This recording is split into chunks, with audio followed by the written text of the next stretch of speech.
This is the tale of humans who refuse to bend under impossible, ruthless threats when the sun glares over a bright field.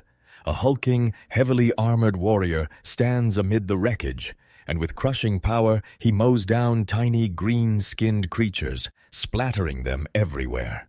He doesn't face this future battle by himself. Right beside him stands a magina-haired sorceress, 2 blonde elves, and a young squire. But this isn't their tale to carry. This story is his, and his alone. The real tale kicks off a few days earlier inside a cramped, dim darkness. A white-armored monster awakens with segmented plating, flexing its massive hands like a threat and that heavy. With the darkness of gloom crawling over him, one terrifying truth hits hard: he's a monster. And the worst part is, he can't even name this new form. But he can still feel his old human name, Unos. His mind rockets back to the day he was just a normal human, staring in disbelief at how he turned into a monster that couldn't even speak until he remembers a bespectacled scientist pitching a plan, a gene-enhancing program, swearing it would fill up soon. He snaps back to the present and peers at a nearby console. The screen hits him like a punch. 1872, the Northern Empire. If the machine's numbers aren't dead on, he's never going to understand what's really going on. In 1648, when he was only 18, he can still remember roaming that crumbling lab and staring at rows of cryogenic capsules. Then it hits him like a punch to the gut. He's been asleep for 200 years. His eyes drop to a shattered capsule nearby, and inside lies a dried-up corpse of another subject, proof of the brutal fate waiting for at least one more participant. He spun back to the console, his thoughts sprinting, because if the machine was telling the truth, then why had it left him alone for 2 full centuries, and where had the Floridic Empire gone? He shuts those thoughts down, no proof, no panic. Then his eyes lock on a door, and a brand new resolve ignites as he takes the first step out of this shattered laboratory. He decided to get answers about what was happening outside and shoved the door hard to break in. The door stayed sealed, and when he finally stopped, his eyes caught the trash-strewn floor there, just one usable matchstick. That's when it hit him. Hard corpses everywhere. Rage and dread twisted his face as a bead of sweat dripped down his armored brow. Yeah, this was about to get messy fast. He confirmed his hunch at the sealed gate. Everything in the facility was dead silent, no power at all, and the door refused to budge. He blinked, stunned. His new body had turned into a towering, muscular monster, and he was certain this was a pure strength trial. With a thunderous roar, he slammed a brutal punch into the metal gate. The hit shook everything, but the door refused to budge, and agony flashed up through his knuckles. He writhed on the floor, clutching his hurt hand, yet still forced a thumbs up through the pain like a silent vow to never let his homeland down. Then his eyes snapped to one of the skeletons, and the truth hit hard. If he couldn't escape this way, then the only road left was deeper into the underground facility. Desperation hit like a tidal wave. He would not die here, not rot in a monster's body. With a roar, he shoved his fingers into the door's seam and yanked with everything he had, fighting to tear free before this place became his grave.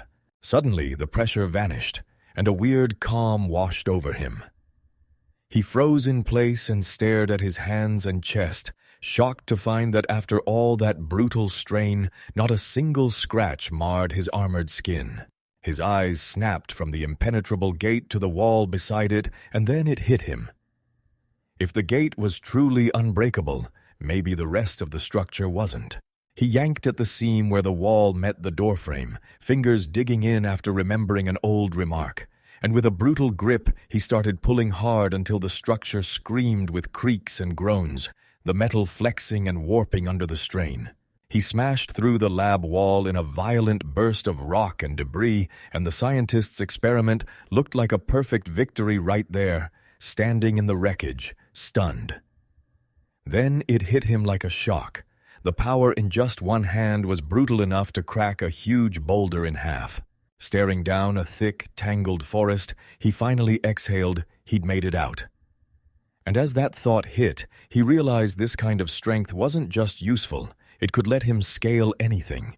First, he had to figure out where he was, so he hunted for higher ground to get a clear look at everything around him. He charged up a brutal cliff, his powerful limbs locking in every foothold like it was nothing. And halfway to the top it hit him. His muscles weren't the only thing that had been supercharged. At the summit he planted himself to scan the horizon. Then a faint glow sparked in his eye as he locked in and triggered the magnification function he'd pinpointed. He knew it wasn't real, this was a fake eye, built to let him zoom in and lock onto faraway things in razor-sharp detail. And once he saw it click in place, he confirmed it without doubt. The moment he activated the function, a low buzzing hiss swallowed the air, and his vision snapped to a massive, gloomy forest sitting on the horizon so huge it shouldn't even exist inside the Empire. And that only made one terrifying question burn in his mind: where exactly was he?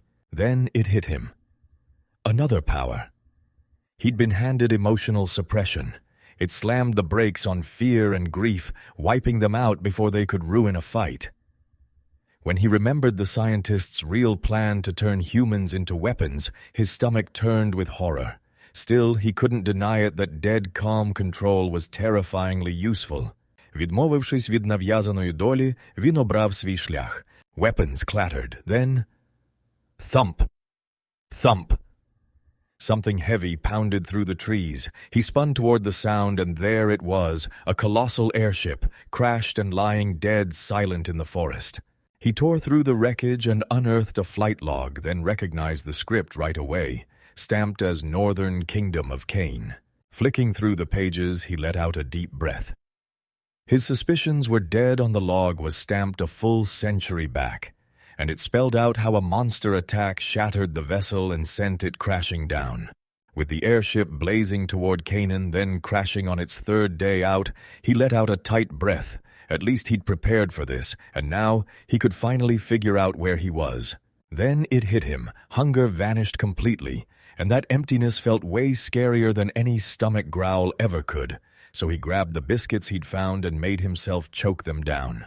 After eating, he clenched his plan and headed east, convinced the road might lead him to a town where answers waited, because even a ruined settlement could still be hiding people.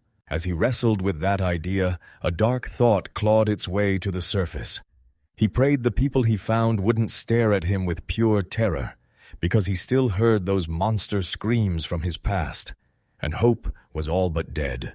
Hope flickered, then a rotten stench slammed into his senses, and he jerked back in horror. He grabbed his face, gagging, trying to figure out where that nightmare smell was coming from.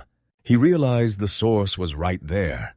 And when he slipped a peek through the thicket of bushes, his suspicion snapped into proof the moment a sound crackled just beyond the leaves. Beyond the bushes, a snarling swarm of tiny, screeching creatures crashed into the clearing goblins. The goblins weren't alone. They were tearing into two female elves right before his eyes, and he froze with a detached shock. Realizing this was the first time he'd ever seen such brutality outside of stories, rage surged through him, his fist tightening as he stayed hidden. He flexed his armored hand like it owned the world, already knowing his body's insane specs, but the real question burned in his head: would it crush these creatures? Resolve surged through him, and he decided there was only one way to find out. With that spark of certainty, he slammed one thunderous step forward, and his massive weight rattled the forest floor.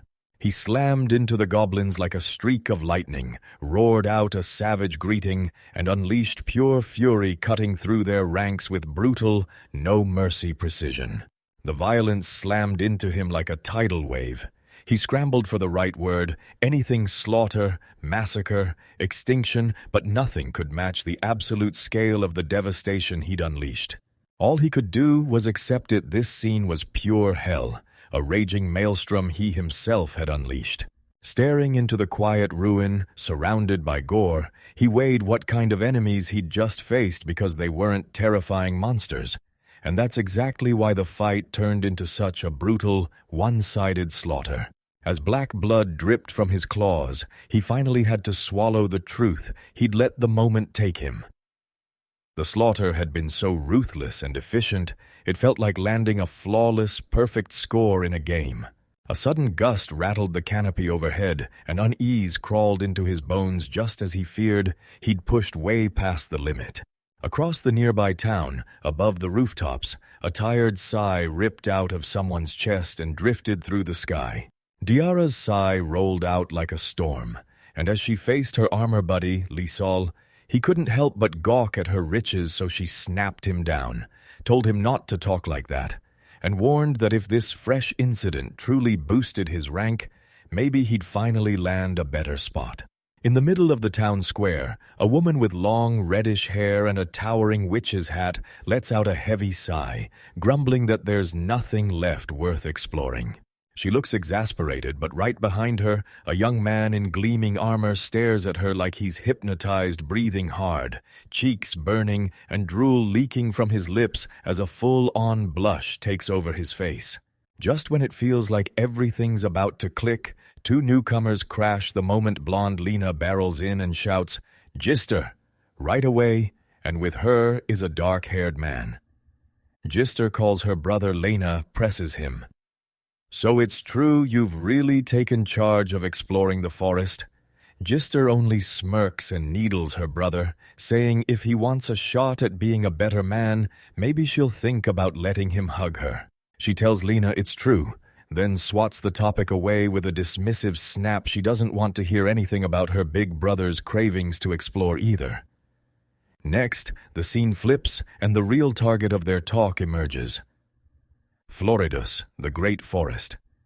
And right at the edge of those thick, intimidating woods stands Uno's lone, monstrous form. Alone, everything spirals into chaos as the adventurers get crushed.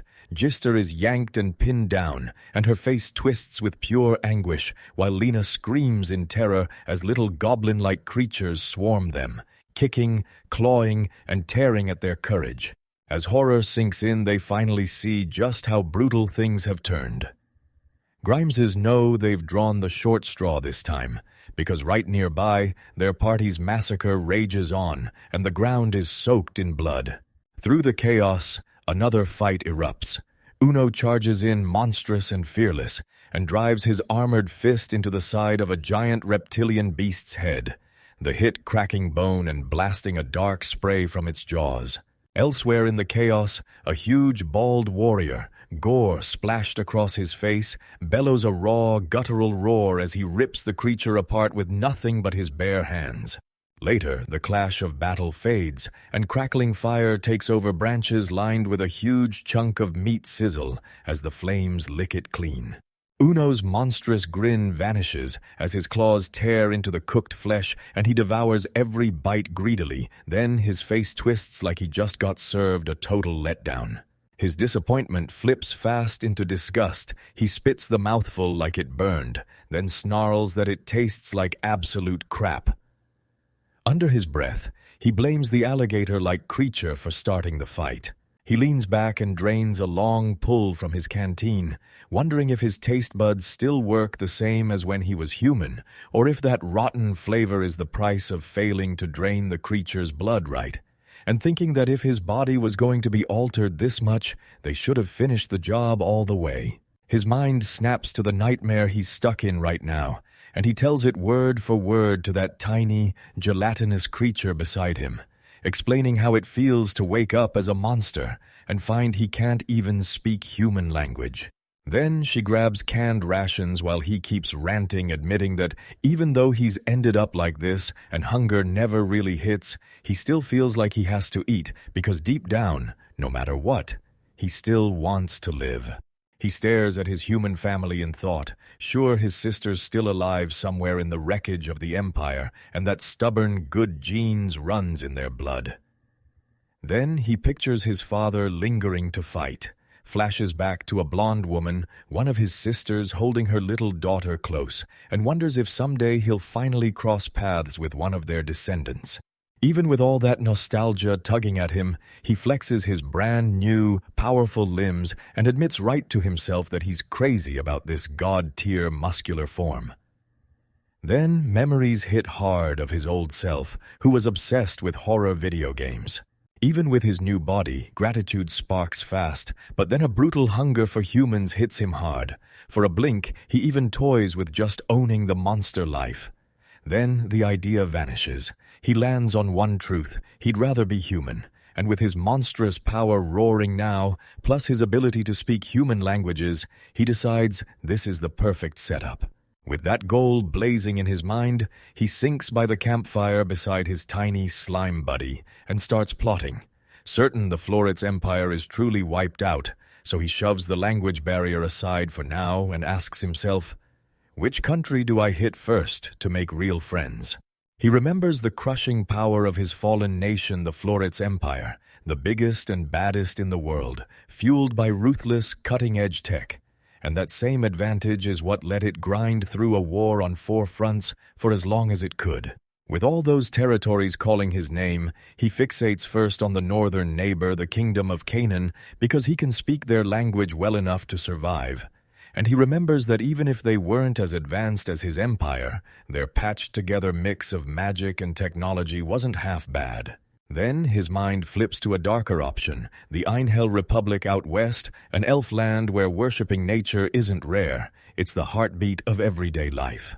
He figures that if monsters are basically part of nature there, they might actually leave him be, but the thought still makes his stomach twist. His hesitation hits because elves are magic specialists, and he knows rushing into their lands would be pure recklessness, so he stops to check whether his monster's body can even shrug off magic. For a blink, a random, pointless thought about what male elves look like flashes through his head, then he snaps back to the real problem. Once he's shut the door on the west, he scraps the south without a second thought, and even the east worries him. Because the Cecilia kingdom is known for one thing. He wants to dodge. They unleash a special crew called the Exterminators against giant monsters, and the moment he hears that, his face twists as he realizes he'd be the first one they hunt. He slams down his choice and heads north, straight for the kingdom of Canaan, hunting for a human settlement. His first job is to read the land, so he moves with brutal caution, avoiding every chance of running into Cecilia's patrols. His journey kicks off, and for one wild, whimsical second, he even pictures himself planting a flag, then slams the idea out of his mind. Right after that, a distant roar rips through the quiet, and his instincts snap him to attention. Elsewhere, a band of adventurers huddles around a campfire, and Gister's brother snaps at the plan. He can't stand how they were only told to hunt for something. Gister grumbles right along, and Liesel scrambles to lift Diella's heavy mood, urging her to brighten up and look lively. Her brother lays it all out. The old empire's land has been swallowed up by elves just 5 years ago. It wasn't like this, and his fury bubbles over at the mess, because it grates on Jester's nerves like she already can't stand elves. Liesel guesses their target has to be tucked deep inside the old empire's lands. Everyone avoids the place for a reason, and then he blurts it out. What if an insane treasure is buried there, waiting to be found? Lena says this adventure sounds like a blast, but Gister snorts it off and laughs. She brushes aside any empire treasure as just science trash, insisting people from Cecilia, like her, despise science and would never have a use for it. Right then, Gister yanks Lena into a crushing hug, blurting that she's a cutie and urging her to ignore her hard-headed brother. While Gister can't stop fawning over her, Liesel snaps at Lena to stay on guard. Warning her that danger lurks, Lena, though, just grins and says it feels like a fun picnic. Picnic Dihila gently strokes Lena's head, eyes soft as she rushes out an apology, admitting she only wanted to lift everyone's spirits and never meant for Lena to get dragged into it like that. Overwhelmed by Lena's cuteness, Gister blurts that she can't take it and wants Lena as her little sister. And Lena just giggles and says it tickles, while Gister's brother watches, grumbling that little sisters are one thing, but saying they should actually become one would be painfully cringe. Back then, the nights by the fire crackled with laughter, and it felt like those days would never stop until a bittersweet thought hit. Why did happiness that close to death end so soon? In the brutal heat of battle, Liesel jerks back in shock, eyes bulging with pure disbelief as a massive fiery blast detonates straight into his armored torso. The blast slams into him, blasting him backward like a cannon shot, and from far away Gister spots the disaster, screaming his name in pure terror as goblins swarm around her. While Jester's brother barrels through the horde, he whips his way forward, twisting and smashing creatures left and right until one drops and his road gets slammed shut by a hulking ogre. Confidence vanishes in a heartbeat, and terror floods in as he curses his doomed fate. Elsewhere, Lena yells at Gister that her brother is running on fumes. Gister glares through the bloody wreckage of her own brawls, shaking as she forces herself to admit she didn't miss a single step, she just got caught. And the goblin army's ogre leader smiles wide, certain his hard-earned experience will chew up enemies like this. She realizes her mistake wasn't random at all. The ancient imperial ruins scattered across the battlefield chew up their defense with brutal blind spots, leaving them exposed every step of the way. Sir Panic slams into me because I remember terribly the anti-magic shield was stolen by that idiot right on cue.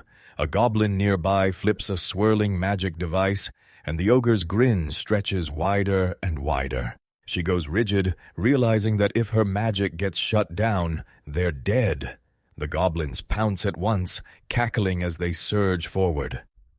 One crashes toward Lena. She chokes on a terrified gasp, and Gister can only shriek her friend's name as the horde drops in. Instantly, she's crushed under a flood of them creatures swarm her, ripping and stripping her clothing while she thrashes and gets nowhere. Right beside her, Lena screams for them to stop, but she's dragged into the same brutal fate.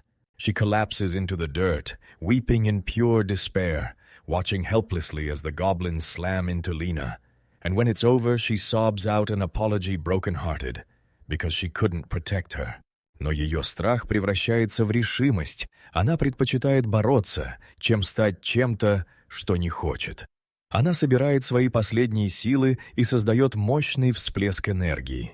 In a shattered, rocky wasteland, a dark-haired woman suddenly finds herself hemmed in by a pack of leering goblins, their grins turning her stomach and her eyes blow wide with pure terror right beside her.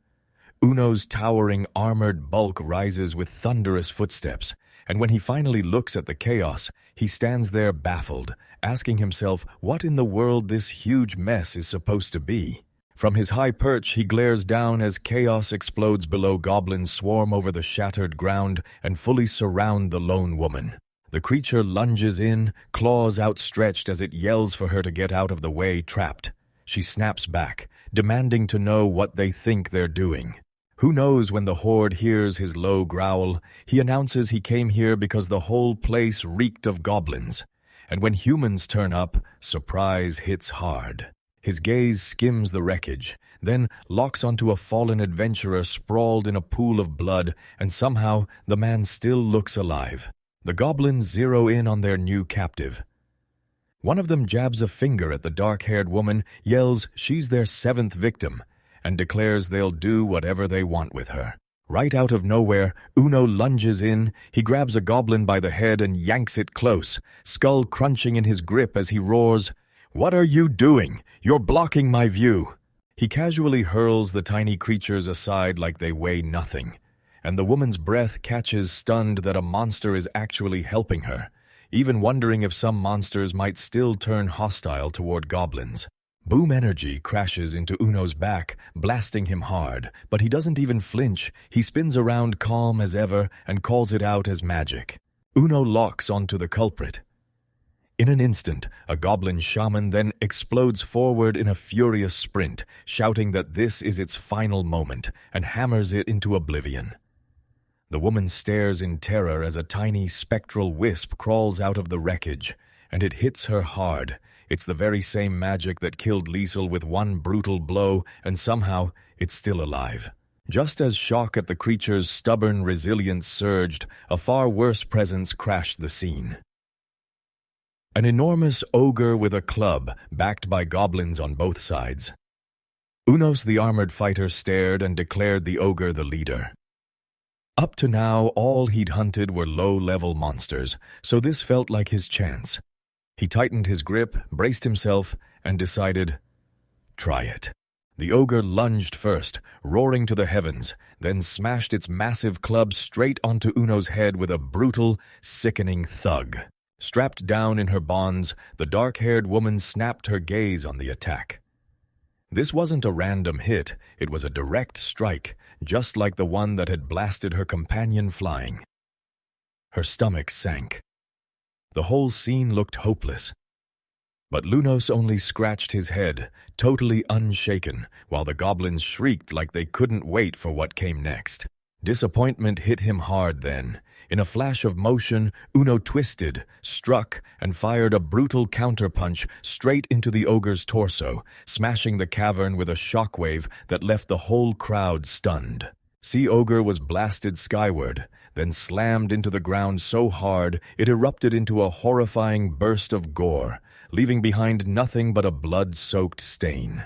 Surveying the chaotic wreckage, Uno snapped his eyes to his own fist, sure he'd ruined things again.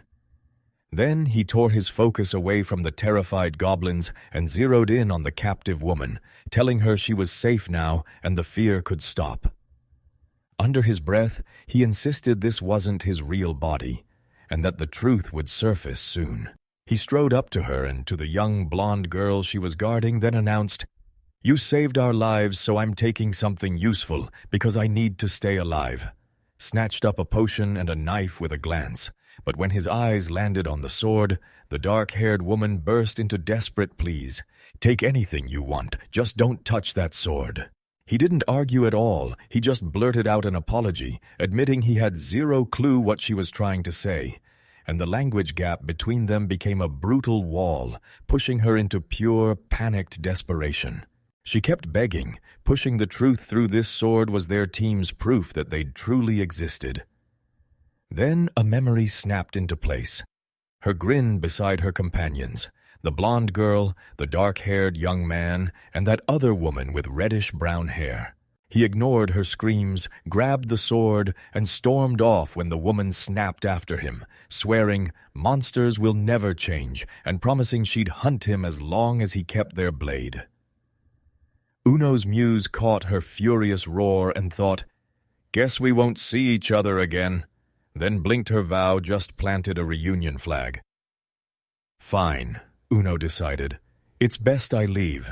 He stumbled into the wilderness, caved in over a puny fire, and the reptilian monster suddenly got crushed by brutal regret for everything it had done before. Elsewhere, Uno can't stop staring at the gleaming blade he just snatched, and the moment he gets close, he realizes it's no ordinary sword. It's a rare magic weapon that guzzles magical power to fire off wild special abilities.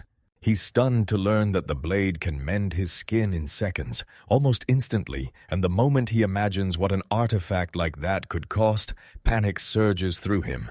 His mind drifts straight to the woman he took it from. He remembers how he saved her life, and he can't stop thinking about the chance to finally build a real friendly connection with her.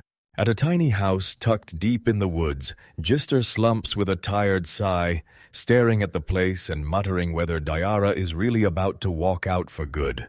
She whips her head toward Lena, swears she'll grab their sword and come right back, then orders Lena to stay put and wait there until she returns.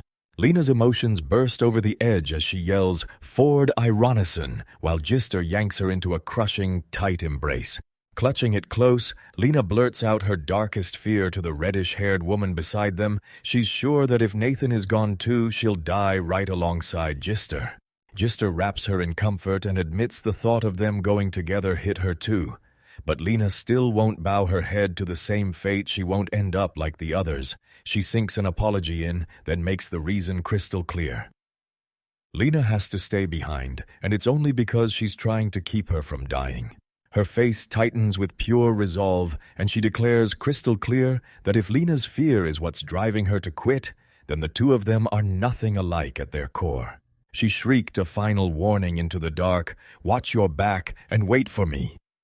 And deep in the distance, the reptilian beast, sprawled beside its fire, suddenly twitched with a strange feeling, like someone had just called its name. Her words vanished into the night sky, drowned under a star-splashed universe where the crescent moon dragged its glow. Elsewhere, who knows how, he kept charging forward, and right on cue, hunger hit hard. Still, this brand-new body didn't even think about slowing down. It didn't get drowsy for a second. It had been ages since he'd last slept or even blinked. A reptilian monster paused mid-battle and stared at his own state. He didn't feel worn out, but he couldn't ignore the nagging thought that he might need rest, so he decided to count it as night training and drag himself into sleep. With the monster finally quiet, Uno's mind snapped into survival mode. His stolen backpack was stuffed to bursting with potions and still too small. His bland meals begged for more salt, and now he even craved a hot pot. The moment he pictured getting it all in a town, his legs started pushing him forward again. He tore through the night until dawn finally cracked open, and right at the end, he found it an abandoned town, dead silent, pushing up from the wild overgrowth like it had been waiting. As he prowled through the ruins, his eyes snapped to a familiar chunk of machinery. A brutal anti-aircraft gun, and nostalgia hit him like a wave, stealing his breath for a second. It missed the recall of just how crucial it was. The anti-aircraft gun was the Floridic Empire's crown jewel, a science miracle that crushed the winged monsters menacing every other nation from the skies.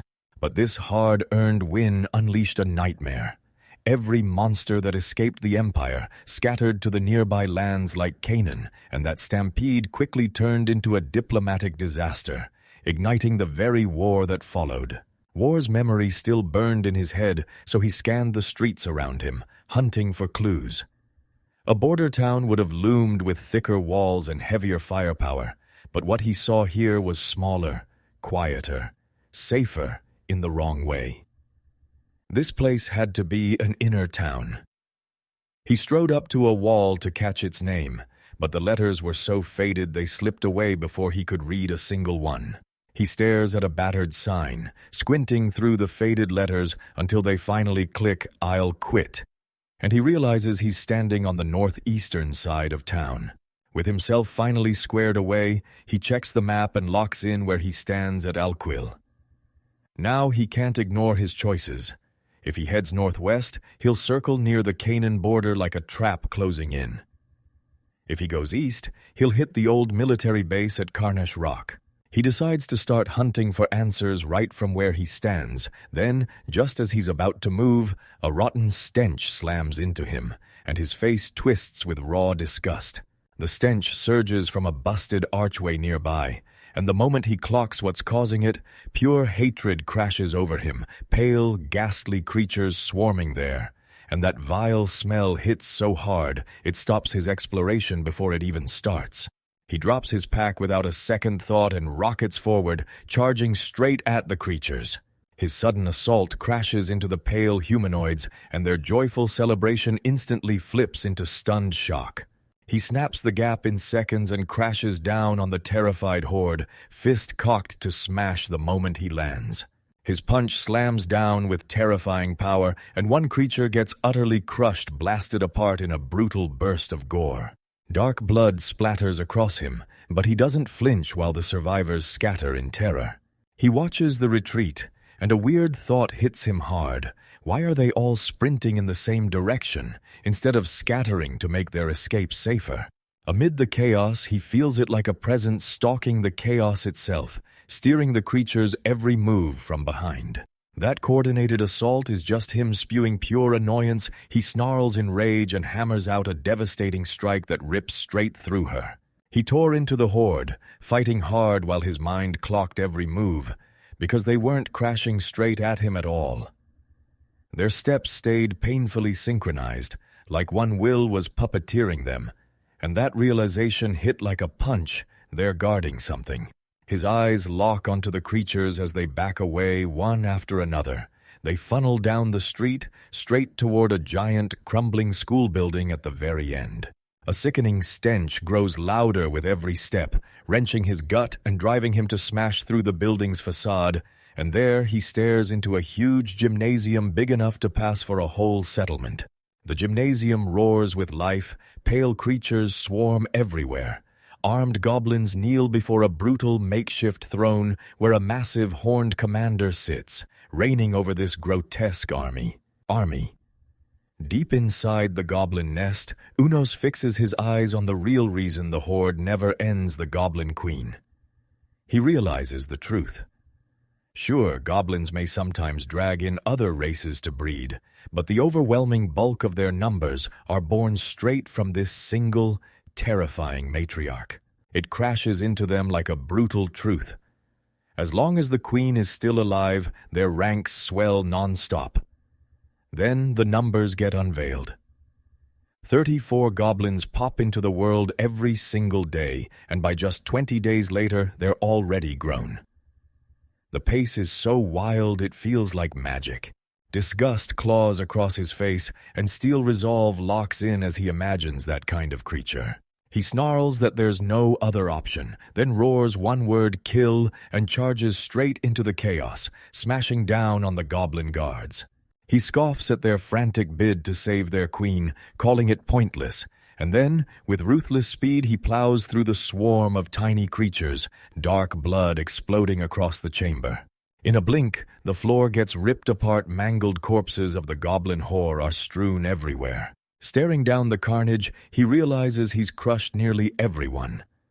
Only the queen remains to fall, but for some reason, he hesitates.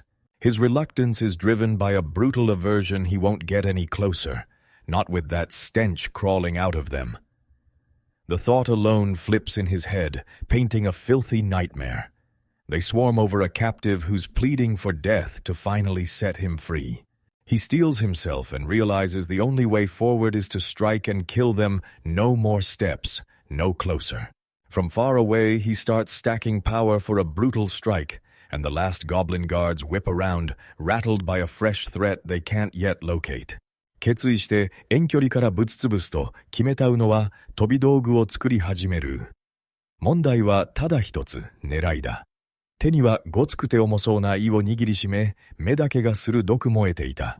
He figures that with the goblin queen looming so huge, this should be easy, so he winds up and flings the rock with a brutal spin. And it slams into her with explosive force, spraying gore across the cavern. He hurls yet another projectile, frustration sparking as he realizes he aimed for the head and somehow smacked the belly still. He calls it a perfect hit. Then a third shot lands, obliterating the smaller goblin's head in one brutal strike. A brutal assault rips the goblin queen's corpse to shreds on her birthing mattress, with her butchered brood scattered around in pieces. Once the cleaning was done, the captive blonde elf woman threw her head up and thanked Uno over and over for rescuing her. Her breath shaking as relief finally crashed in she'd actually made it through. Even after winning, he grimaces and recoils from the goblin guts still clinging to him. And the only thought in his head is, please tell me there's a river nearby where I can wash this off. He spots a place to cleanse himself and feels his mind and body snap back to life. Then he steels himself and keeps searching. He strides through the town's crumbling ruins, grinning with certainty that in a settlement this big, he'll find exactly what he's hunting. His relentless search pays off, and the moment he spots his target far off, pure joy crashes across his face as he blurts out that he's finally found it. Right in front of him towers a massive, multi-story mall, an ancient ghost of a bygone age, waiting to swallow the present. He tore through the abandoned store, excitement surging with every step. And in the kitchenware aisle he grabbed a solid iron grill and frying pan barbecue ready. Then he rushed to the sports section and found a huge hiking backpack, realizing that with a few quick tweaks he could strap it on and carry it on his back. His successful haul erupts into pure triumph, and he throws a victorious pose right outside the crumbling building. He keeps hunting inside, tearing through the grocery aisles like it's a mission, checking every canned shelf and cold drink case. Then he frowns when he realizes the salt is long expired and spots the home appliances section's cooler box, already imagining it sealing the perfect stash of anything he might uncover. With fresh supplies finally in hand, he steps up fully ready modified backpack locked on his back, iron grill strapped tight, a cooler box hanging at his side, and inside the pack his magic sword, a potion, the frying pan, and canned food. Then, right as the unease crawls in, a terrifying idea slams into him. He breaks out in a cold sweat, realizing with pure horror that he completely forgot to gather intel on the Empire. Panic fades fast. He's sitting calmly on a mattress in the rubble, boxed in by scavenged newspapers, and it turns out he was just messing around. He'd been methodically hoarding whatever he could grab, thinking that shopping malls are pure heaven, and absolutely buzzing at being surrounded by human-made stuff after all this time. He dug up a few scraps from old magazines and newspapers, but after 200 long years, most of it had crumbled so badly it was nothing but wreckage beyond recognition. From scattered accounts, he slashes through the noise and rebuilds the war's truth just like he predicted. The Empire is in total ruin. He remembers the Western Front collapsing, and he pins the disaster on the crushing power of something called On Hell. This steers him straight to the question that haunts his mind: what really happened after May 25th, 1667. Right then, he spots an article stamped with that very day, announcing they've decided to unleash the ultimate trump card, and the moment he reads it, dread claws at his chest. Like some cruel instinct, maybe his own natural imperialist nature is screaming that this card isn't just strategy, it's a threat waiting to strike. He sank amid the torn, scattered newspapers, letting every word slam into his mind. His homeland, was it really, truly wiped from the world? On it goes silent as stone, the terror of what it might be crushing down on it. The idea of turning back always haunted him, the distant dream he swore he'd chase someday, but fear clamped down hard, a crushing dread that made him fight to not even think about it. That thought hit him, and then a new resolve slammed into place. If he wanted answers, he had to chase the truth, and the only stop was the imperial capital. Lying down, he forced himself to accept the road ahead, preparing his heart for whatever waited there, and chasing the day he'd finally make that journey.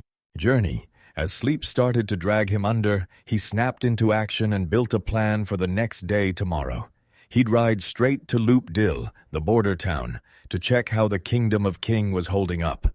Meanwhile, Orlando was getting yanked by the shoulders somewhere else, and an urgent voice snapped, "Talk Luke Dill is the goblin's den." Arngale, the man at the mic, leaned in like he meant business, and when he said this was a huge deal, he wasn't joking. He was calling Orlando's team in, cashing in on their serious strength. Orlando waved him off, telling Arngale to stop making such a scene. Arngale didn't blink, he just asked if he could take the job. A smug grin exploded onto Orlando's face. There was no way he could say no when the request was that formal.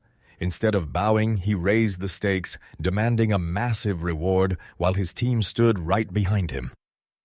Then he announced that Takatsuki no Senjo had taken the mission, calling it the perfect warm-up for their new recruits. Deep in the thick forest, a bunch of sickly, pale humanoids shamble forward, mouths hanging wide as panic churns in every twitch. Their unease locks onto a hulking armored giant standing still as stone beside a tree, while Uno, silent as ever, keeps his eyes fixed on the creatures. He suddenly lunges ahead with a bright grin and a cheerful wave, startling the creatures as he blares out his name. "Hi, everyone. It's me who knows." He snaps at the bewildered humanoids and declares, "You're not seeing a mystery. You're watching my imitation ability." He'd feared this body would give him away, but with his camouflage locked in, he pulls off something absolutely insane. The armored figure jerks back in a flash, clutching his head like it's on fire. He roars that it's all too overwhelming to bear. He blurts an apology, admitting he totally forgot how brutally high-spec his body gets when rage takes over. Then he stares into the truth and admits his words fail him because the Empire's science is so advanced it's just plain scary, and his vocabulary doesn't stand a chance. His mind snaps back to yesterday. He crashed into sleep from pure exhaustion, and now he realizes his new body doesn't need rest at all. No sleepy feeling, no urge to shut his eyes that hits him hard. There's one thing he has to watch, no matter what. As his thoughts keep rolling, he realizes he slept like a rock dead to the world, and eating doesn't change a thing either. That's when danger snaps into focus. If his energy runs out mid-fight, he'll be exposed in an instant, so he has to stay sharp and careful. Inaros isn't just there, its concentric rings tighten and focus with ruthless mechanical precision. With this boosted vision blazing in his eyes, he spots a gigantic castle wall far off and realizes he's finally hit the border town. That can only mean one thing. Luke Dill is right there. He watched a band of pale humanoids stumble out through the gate, sprinting away, and he blurted, "Are they fighting the cannon people?" Then it hit him. Something else was going on, so the confusion flickered across his face for a moment. Remembering he can mimic anything around him, he pushes in to inspect the chaos, then he spots it. Those pale creatures aren't soldiers at all. Goblins are swarming them and tearing them apart. Roars of battle rip through the air inside the border town of Lukedale. Slipping into the city unnoticed, he flips on his camouflage, vanishing into the face of a building as he watches in total silence. He locks onto the heart of the fight, spotting Canaan's army by those red cloths on their right arms. A commander scans the nightmare, sees his 50 men sealed in tight with 300 goblins all around them, and throws his voice back into action, telling everyone to guard each other's backs and ordering the archers to get ready. From his hidden spot, Uno studies the commander's moves, though the words slip past him. He can still tell the man's calling everything perfectly. He peeks at the swordwork and finds it a little rough around the edges, yet it still lands with deadly purpose, and the goblin whore isn't breaking him. Sure enough, the 300 goblins get annihilated in the blink of an eye. Just like that. He glares at the truth behind his rage for goblins, their foul stench keeping him from ever getting close. And the pale humanoids he calls nothing but scavengers don't last a second, they bolt, fleeing the scene.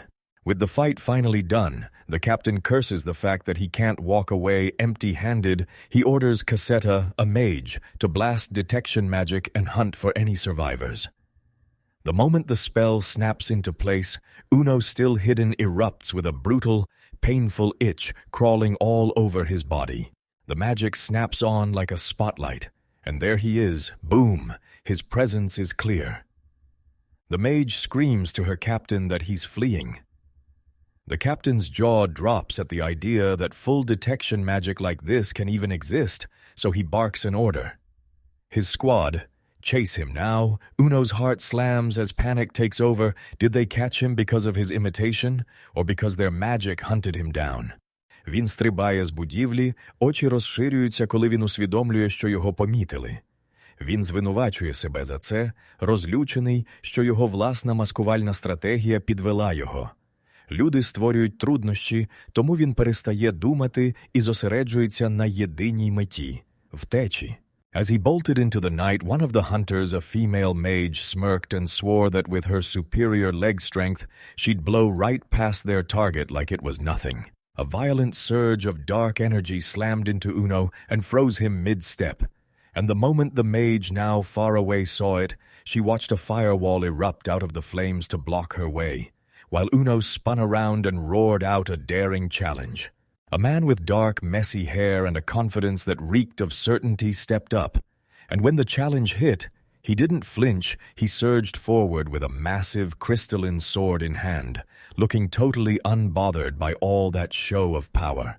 Uno snapped a hard glare at the soldier, his voice rumbling like a low growl as he demanded answers. Was the guy trying to bait him on purpose, daring him with that posture?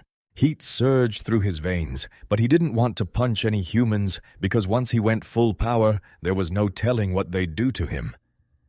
His fist tightened, trembling with anticipation. He locked onto the soldier like a hawk, realizing he was the one who'd thrown the challenge, and the man's cocky grin flickered as the weight of the monster's presence pressed in hard. A soldier named Orlando snapped with surprise. He'd thought he was stalking a run-of-the-mill monster. But the moment he saw it, he admitted he'd never laid eyes on anything like it before. Glancing at his blonde partner, Orlando snapped that their target looked dangerously lethal. Annie, without hesitation, answered by name, and Orlando cracked a wry grin as he admitted right then that fear was finally creeping in. Orlando's posture snapped into command mode, and he roared at the rookies to back up. This wasn't goblin territory, it was a whole other nightmare level. Then he grumbled at Arngale under his breath, because apparently he wasn't getting paid for threats this brutal. Who knows acknowledged that sending the amateurs back was the right call, then watched the soldiers steel themselves for battle and shouted that he'd give it everything too. He hurled himself forward, roaring, "Here I come!" Orlando sprinted into the fray, and his squad snapped into position to stop him, mages and archers raising their sights, eyes locked with sharp focus and raw alarm. Orlando roared the order to loose a volley of arrows, and crackling magical energy exploded forward, crashing into a monstrous figure as the lines converged. Orlando saw the projectiles slam into Uno's armored shell, and crazy thing, they didn't pierce a thing. They shattered or ricocheted off like toys, and Orlando's jaw dropped as he realized his opponent hadn't been hurt at all. His momentum never broke. Uno slammed straight into the vanguard, knocking soldiers aside like they were nothing. Orlando clenched his jaw, realizing the creature was wrecking their formation all by itself. He barreled through the soldiers with unstoppable fury, and one man, stunned and stumbling, could barely wrap his head around it. That first coordinated attack hadn't even managed to kill the monster.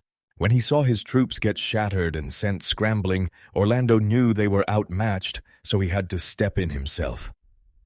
A grim grin flashed across his lips, and the creature's ruthless power sparked a savage thrill, firing up his blood as he strode straight into the fight. Fray Unos roars, demanding answers, demanding to know who ignited the fight. Then, from above, Orlando drops in with his sword up, shouting that Unos is the one to blame. Steel screams as his blade slams into Uno's armored hide with a thunderous clang, and Uno clocks it instantly. Sure, the weapon's heavy, but the man's still moving fast, yet Uno's sure of one thing: he's too slow for him. The block slams into Orlando and whips him into a skid backward. Arngale and the rest stare in stunned silence, shocked that Uno just stopped their captain's sword with his bare hands. Orlando's face tightens as grim realization locks in. He knows this is a disaster at this pace. His troops' morale will crumble, and his eyes snap to Uno's, now twisted into a darker, reptilian menace, while Lando realizes he's staring at a monster so terrifying it can't be underestimated. As the grim truth hits, the blonde warrior, Annie, bursts past him in a full sprint, her face blazing with sheer iron determination. She gasps and screams her name in terror, staring as her charge rushes straight at the monster like a wrecking ball. Uno's focus snaps as a stranger suddenly shows up, and for a split second he's thrown off. His head tilts while he blurts that a blonde beauty has arrived. He lunges to cut her down, but she refuses to budge, snapping that he'll never get past her. Then, with jaw-dropping agility, she slips under his sweeping strike like it's nothing, and you can see the shock hit him hard. Right before he can even recover, she snaps up a crossbow and locks it on his face. Then her fierce, determined reflection flashes inside his eyes as shock takes over. A crossbow bolt crashes into Uno's head, and Orlando and his men freeze in pure disbelief. Annie stands her ground in front of the towering creature, weapons still up, while Orlando chokes out the word monster. Her shot hit dead on, but the crossbow bolt jammed and still didn't stop. Uno, his head, took it like it was nothing. The monster snapped its focus to her, and as Orlando screamed her name, she lunged forward too late, staring the danger at point-blank range in the face.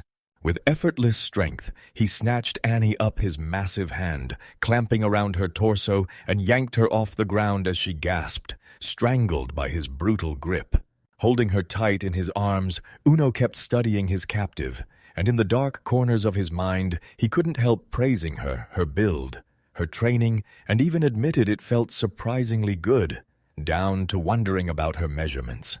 His mind raced to his next move, even flashing the idea of hurling her a little farther. Then his focus snapped back to her body, and confusion hit him in a blink. Then it hit him hard like a sucker punch, and his confusion finally made sense. He'd just clocked a shocking truth about her size. Down below, Orlando could only stare, completely frozen. He clocked the monster's brief slip-up and seized it. Orlando erupted into a roar, telling his men that Annie had thrown her life on the line to carve out this opening, and they weren't going to waste it. Side by side, they slammed forward and charged. Their charge got shut down with pure, casual contempt. Uno snapped that he'd forgive them for the sake of boobs, then swatted the soldiers away like they weighed nothing, scattering them with his brutal strength as if they were toys. With his soldiers scattered to the winds, Orlando slammed into his own assault until Uno's arm shot up and stopped his sword with a thunderous clang. Every warrior froze in shock, yelling, "Wait! How is he doing this again?" With the danger smashed away, Uno snapped his attention back to his captive, yanking up a colossal fist to crush her. "Then knew Annie," Orlando screamed, only to watch Annie's face go stone cold as she drew a blazing blade, and Uno instantly realized the truth, a magic sword.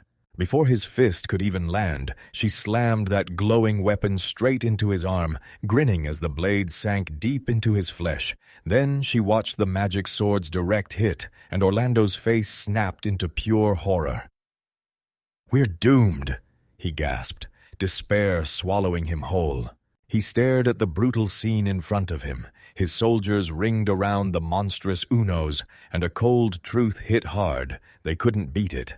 So he chose the only move left, become the decoy, pulling its attention just long enough to let as many of his people as possible break free and flee.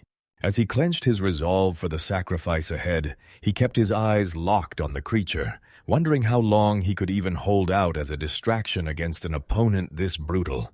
The monster shot up its hand and, with one armored fingertip, pointed straight at it. Orlando didn't see it coming at all the moment the gesture landed. His eyes snapped wide with pure disbelief, while his companions stared on, panic creeping up fast.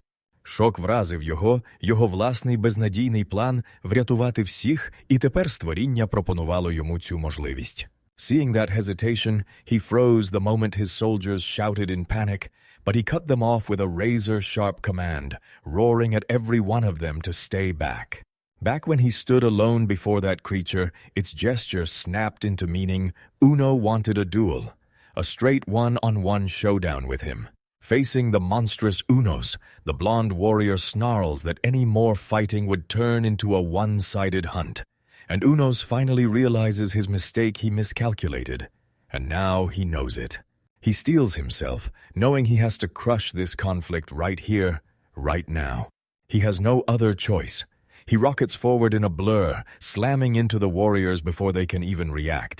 With fury in his voice, Orlando snaps back at the charge, yelling at his comrades if they really think they can win that lone, and he hammers them to stop acting foolish, then vows to grab them the best drinks the moment they all get home. He suddenly snatches the blonde warrior's head, and in a rush of command, he orders her to cover her chest because if she doesn't, he'll attack her himself. He blurts out a quick apology, but as tears pour into her eyes, she can only glare and shout that he's an idiot. Orlando snaps his focus back to the towering presence of Unos, and the truth hits him hard. He knows better than anyone that he can't beat it. He keeps digging into the situation, and even though Uno's real purpose is a mystery, it's obvious that the creature picked him out for a reason. The power gap is massive, yet Orlando decides it doesn't matter as long as nobody dies. He leans on the fact that intelligent creatures are usually a headache, because this time that sharp mind is exactly what he needs. Uno is waiting on Orlando to make the first move. He clenches onto his captain's duty, makes sure his men come back alive. And once that resolve locks in, he rockets toward Unos, roaring that he's kept him waiting, ready to trade his own life for it. With his sword rising for the strike, his face turns stone cold, and he snaps that he won't do this for free. He stared down the monstrous Unos as its massive armored body tightened like a spring, bracing to unleash the attack.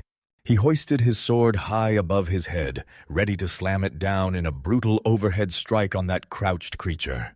From afar, Arngale, Annie, Cassetta, and the blonde elf could only stare, faces tight with dread, while the elf shook, clinging to her chest like it might burst.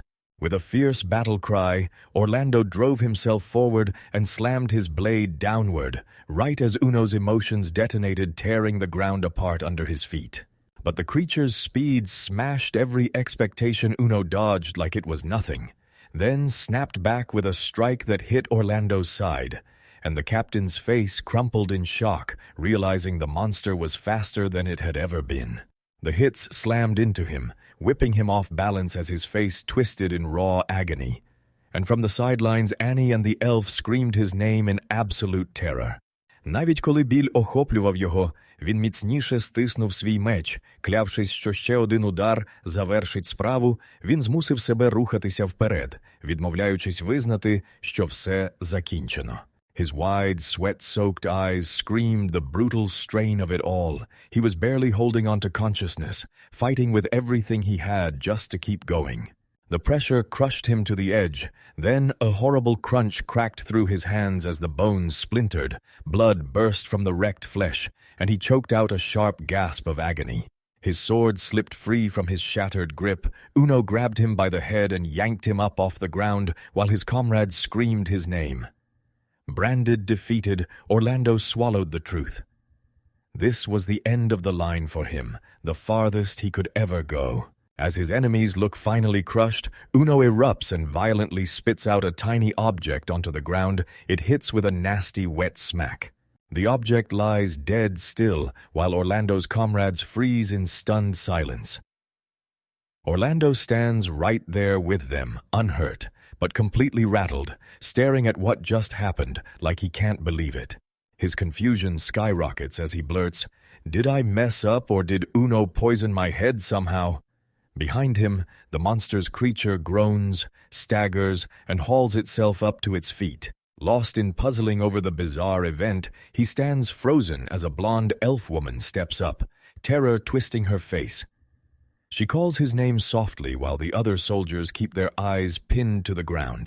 He whips around to face her, and pure confusion flashes across his face. She doesn't waste a second, dropping a straight-up question: when was the last time he washed his hair? Before Orlando can even open his mouth, the soldier on the ground shoots an answer for him, saying that, as far as he remembers, it all happened about 3 years ago, and that shocking truth detonates a wave of terrified horror across the entire group. The air snaps alive with a wave of raw, collective disgust, like the whole crowd recoils at once. The truth finally crashes into his mind, and he bolts at full speed, yelling that it's disgusting behind him. Uno, who only meant to fake an injury, lets it slip that the filth really wrecked him, and he swears that next time he sees Orlando, he'll knock him around. When the chaos finally calms down, the blonde elf woman can only think, "At least I didn't die for nothing somewhere deep in the forest." Uno freezes mid-breath, his focus snagged by a fresh scent riding the wind human blood. He flashes a grin, loving how handy his brand-new body feels, yet the stink is coming from far off, and it doesn't let him ignore it. He turns up his senses like a dial and just knows he'll track the trail. Then he commits he's going to investigate.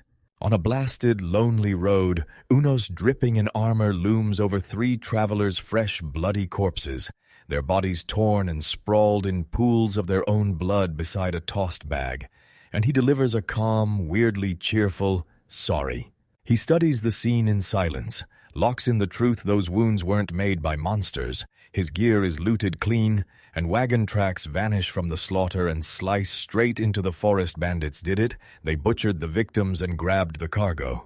A grim logic snaps into his head: if they're killing and stealing, then taking what they have in return should feel perfectly fair. Once that justification locks in, he turns and charges down the trail. He stayed on their trail and barreled forward, snatching the bandits right out from under them. Then he crashed down in front of the crew with a ground-shaking thud, his monsters snapping into existence and making the men jump back, screaming for an alarm at the brutal, sudden appearance. A sudden arrival slams into the scene, and panic explodes through their ranks. Azunos erupts with a guttural roar, and one bandit by the covered wagon blurts out in pure confusion, demanding to know what just happened. Bandits shatter apart and bolt in panic, one man screaming, his face twisted with terror as he begs his comrades, "Don't leave me!" Uno stays ice calm, tells them, "Don't run." Minutes later, he strides off into the dead quiet, disappointment burning in his voice, because nobody even bothered to fight back. Then he heads for the abandoned carriage, staring at the lack of resistance like it's a clue that whatever's inside might not be worth much. He rips the wagon's curtain wide open, and the cargo slams into view 5 women and a young girl crammed inside, all staring up at him with terrified eyes that won't blink. Among the captives, a slender figure sitting cross-legged shoots his hand up and peels off a smooth, featureless white mask. A sight hits him like a jackpot. His eyes blaze as he stares at the wagon's contents, and that earlier verdict gets tossed aside on the spot. He's sure the cargo is valuable after all. He leans into the wagon and instantly realizes the captive women weren't passengers, they were cargo to be sold. And the shock hits hard. Yet he quickly spots the load is already completely packed. He weighs his choices, and the view tempts him, but what he truly wants are the daily necessities, so a sharper plan snaps into place. Chase the bandits who just slipped out, track them straight to their hideout. The moment his thoughts slip out, one of the women pounces on them and instantly agrees, pushing him to go all in with that plan. The creature yanks the curtain back just a little, and the reddish-haired woman clutching the young girl looks up at him, eyes trembling as she asks hesitantly if he saved him. His answer isn't spoken at all. It explodes into action, and in one violent snap he smashes the bars of their cage, roaring shock through the room as the women cry out. With a brutal strike, the cage door's metal bars explode into splinters, shattering and flying outward. That leaves the women totally baffled, and Uno sneaks one last look, burning the sight into his memory before he turns and heads straight for Lee. Then he whips his gaze off the wagon, taps his head like he's cracking a plan, and readies himself to leave. Deep in the forest, he stops dead, the ribbon-like sensor unfurling from his head as he leans in, sniffing the air to lock onto the unmistakable scent of the bandits who bolted. He kicks off the chase, eyes locked on their trail, and the Empire's insane tech keeps flashing in his mind like a miracle. His body and every one of his 5 senses have been pushed far past their limits. He trudges on, draining away the sacrifices that got him to this form, and even though he doesn't need weapons, fury simmers inside him. He'd rather have kept his communication skills and his manhood. His thoughts get yanked away the moment he locks onto where that scent is coming from. He shoves his backpack into a nearby bush, flips on his imitation function, and charges toward a black cave mouth, certain the smell is trapped inside. He creeps into the cavern, and the place shocks him. Everything looks too clean, too neat. He starts to wonder if this is really the bandits' hideout, because where's the lookout? Then it hits him. They must be terrifyingly confident they can deal with any intruder the moment trouble walks in. Pressing deeper into the choking dark, he suddenly stops in front of iron bars, and there it is, the prison he's been.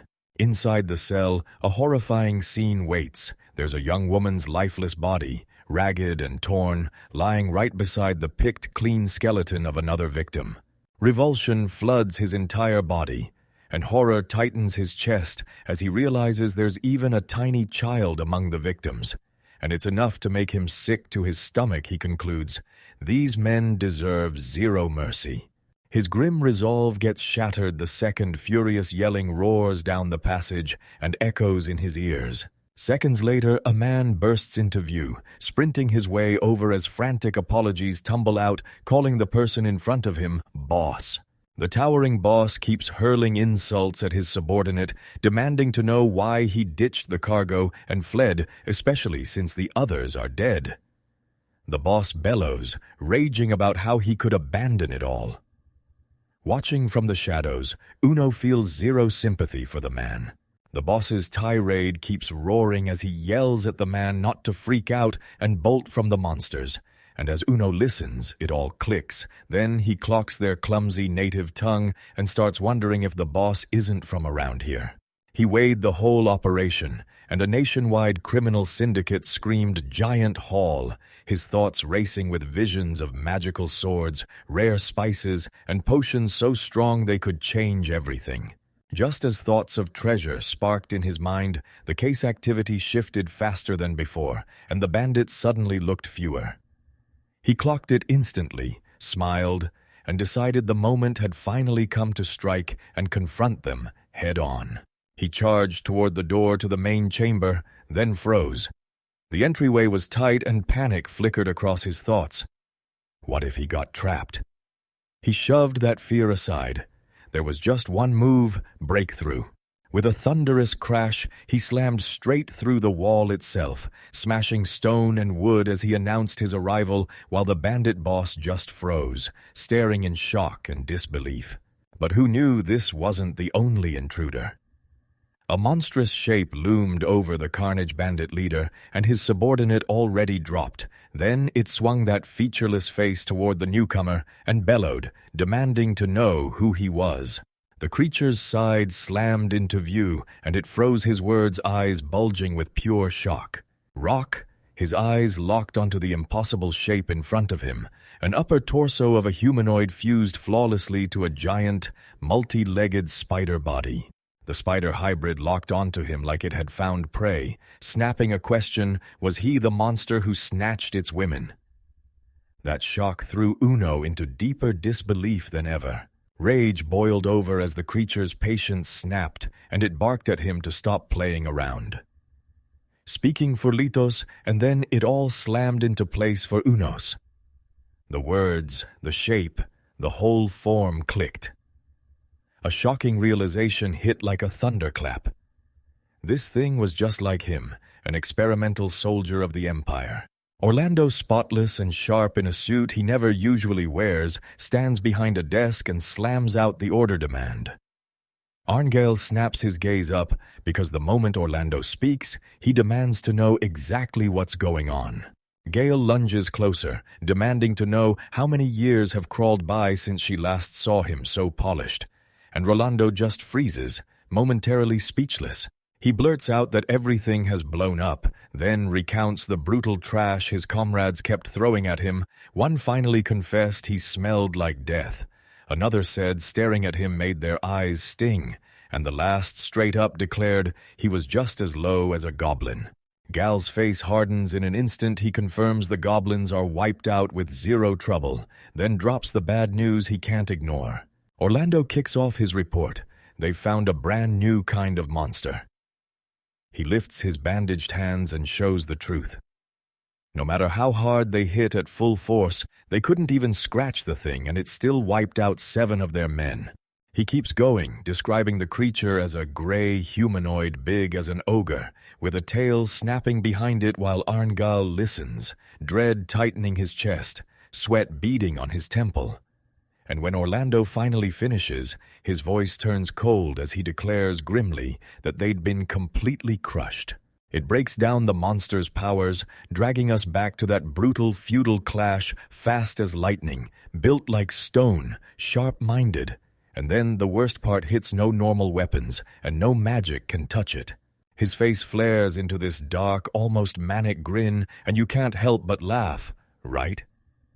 Then he leans in and asks, his voice dripping with bitter irony. Arngale reels from the brutal news and can't believe Orlando's Titan Slayer was useless. Orlando snaps back that it's a pitiful tale, because he couldn't even land one single hit on the thing. Then he hurls the problem back to his superior, demanding to know how they're even supposed to face a foe like that, so Arngale slams a hand on his desk and says this is exactly what he's trying to crack. Because at the very least, they'll need a top-tier magic sword and a high-ranking wizard. Orlando's gaze flicks away from Arngale as he starts thinking, what if the Night Order ever runs into this new species? And when the thought hits, he can only grimly conclude they'd get swallowed up, overwhelmed, and crushed in the end.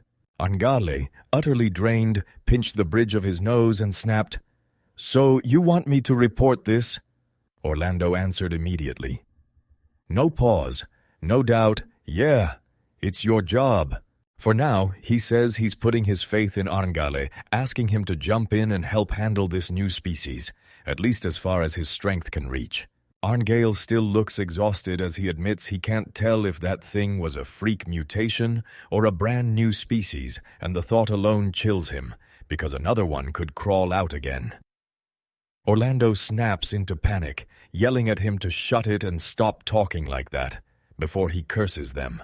Elsewhere, the spider hybrid looms over the splattered remains of its victim, quietly pondering that if more monsters like it crawled out, humanity would be erased in no time. The creature snaps its focus onto Unos and mocks him as a clueless oaf, and Unos immediately catches the words. Furlitos then realizes the spider hybrid is another experimental Empire soldier, just like him. He tries to answer in a deep, guttural growl, announcing he's an Empire citizen, but the spider hybrid snarls at him to shut up, and Unos realizes they're done with anything spoken and must fight through text instead. Uno drops his fingers to the ground, and suddenly something grabs hold, a clear, invisible thread wrapped around him. From behind, the spider hybrid snaps a warning, "Don't you dare move without permission." A spider hybrid rips off the disguise and full-on erupts into a towering, massive arachnid, its legs looming over the trapped Unos. Unos freezes, stunned by how brutally the trap snaps shut, and wonders if this whole thing was bait from the start, because he can't believe amateurs are still this useless. It rips into Unos for botching the abduction of even one person and getting caught, wrecking everything for the next girl. Then the creature's lower torso detonates in a blast of black fluid. It shrieks, grabs its groin, and howls in agony over its shattered, magnificent thing. And Unos watches, stunned, because it never even flinched when the bandits were brutalizing its captive. Now, he finally understands the creature's pain. It relives those spider hybrid cruelty games, snatching a woman and a child and forcing them to dance nude. Yet even through all that pain, the creature can't help replaying the memory, smirking at how fun it felt and wondering if it should do it all again. Right there, nearby, the creature's brutal handiwork screamed through the scene as blonde warrior Annie and her companion lay sprawled on the ground, motionless and drenched in blood. He snapped his focus back to Unos, who thrashed hard against his bonds while a maniacal laugh tore through the air, and then he blurted, wondering out loud where he'd dare to plant his threads next. Trampling a bandit's remains under his feet, he let out a sick sort of rage, figuring out what it meant to feel altered, and picturing the horror of being loved one's stranger. Then he dismissed Uno as nothing and decided to wipe him out right then. Unos realized that the human-made thread he pulled out wasn't enough to bring down the monster at all. Then the truth hit hard. His careless move had basically invited disaster, and the thread's limits were the real problem. As it all clicked, he saw it clearly. His opponent, who looked like he'd dropped his guard, wasn't just some mindless beast. It was another experimental soldier. His first move was to get distance fast. Then he surged forward, yanking at the binding threads like he could tear them apart. The threads swarmed every direction, trapping the blonde warrior in a brutal, thick cocoon. He spun like a whirlwind, but the mountain of thread he'd laid out ahead of time locked him in place, and the creature jeered at every move, telling him not to waste his brains, then spitting that he was a damned monster for daring to fight back. With one last, final declaration this was over, the creature exploded forward, hell-bent on snatching Uno and crushing him to nothing. Then bam, right in a shocking twist, the creature ripped off its humanoid disguise and exposed its real arachnid form underneath. And Unos froze for half a second, giving the spider hybrid the opening it needed to lunge in and rip viciously into his side. Uno screamed in agony as the spider hybrid cackled and exposed the truth. Its slime was acidic, dripping from its skin. "Die, monster!" It roared, and corrosive mucus burned through Uno's arm, melting flesh and armor without mercy. He crumpled to the ground, a choked groan bursting out as the truth hit poison.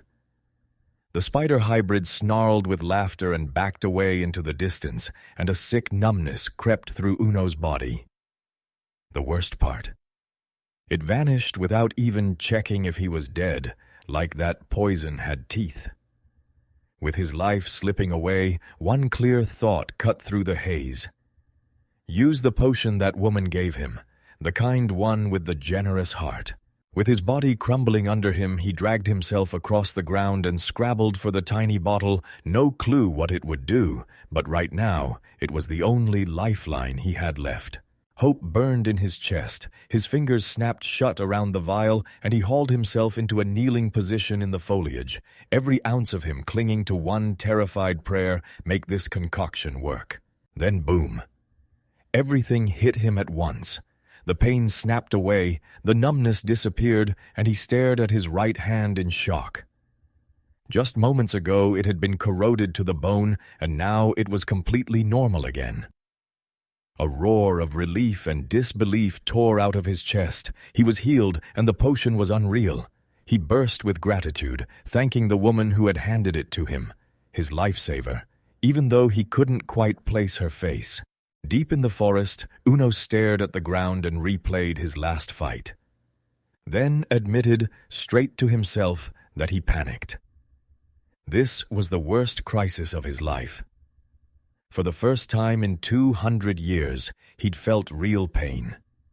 And now, he can't shake the horrifying thought, what if his enemy uses that same power on humans next? He finally grasps this. If he hesitates, more victims will stack up, just like the ones he's already seen. Still, he forces the truth out of his own head. He's not trying to be a hero, but he can't ignore innocent women turning into targets, even if the ugliest part of him wants one thing, most erotic pleasure, and he refuses to let anyone rip that away. Pain and numbness clawing up from his injuries suddenly disappear, wiped clean the moment the power surges through his feet. With that proof burning in his mind, he decides it's more than enough reason to slaughter the creature. Standing resolute between the trees, he locks in his focus, yanks his target's sent message from his memory, and since time is burning, he braces to sprint after them. His target is already on the move. This spider hybrid snarls as it drags a wagon through the woods, and inside it, the blonde elf woman shakes with terror. A spider hybrid drags his gaze across his captive, smirking at her beauty and whispering that she'd be perfect with child then, as he plots exactly how to torture her. A shadowy robed figure wearing a skeletal mask hangs silently from a high branch, watching every second. Just as his vile thoughts start to spiral, a brutal, deafening explosion slams the air right when the tree behind him erupts into flying splinters, and he whips around, stunned. Dust and debris explode as Nuno emerges, fists still locked tight after that brutal hit. The spider hybrids freezes in total disbelief, screaming through his mind, how the hell could his enemy still be alive? Rage bubbles in his chest as Uno stands right in front of him. Then he watches the wagon carrying the blonde elf woman start to roll away, and his prize slips free because this brutal interruption just won't stop.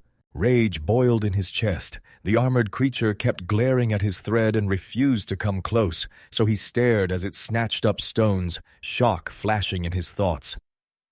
Wait, was this monster actually learning? His plan was razor simple. After seeing Uno's deadly accuracy with thrown projectiles, the spider creature would have to back off, stuck out of reach and unable to chase the carriage, giving the women the crucial seconds to slip away. Now it all came down to a brutal test of endurance between the two. The stalemate couldn't last, and the skeletal mage lurking in the shadows grew furious, so furious he snapped into action and decided to step in himself. Uno was ready for that. The moment they closed the distance, he pulled back like he'd planned it. Then, just to make the message crystal clear, the mage threw a stone, jolting the spider hybrid back, and rage erupted as the skeletal mage screamed at him not to run away. He unleashed a barrage of dark projectiles that screamed through the air, and Uno twisted his body at the last second to dodge as the mage's rage only kept swelling. The armored warrior surged forward and slammed home his advantage, pushing with unbreakable, relentless tactics every time the spider hybrid tried to retreat.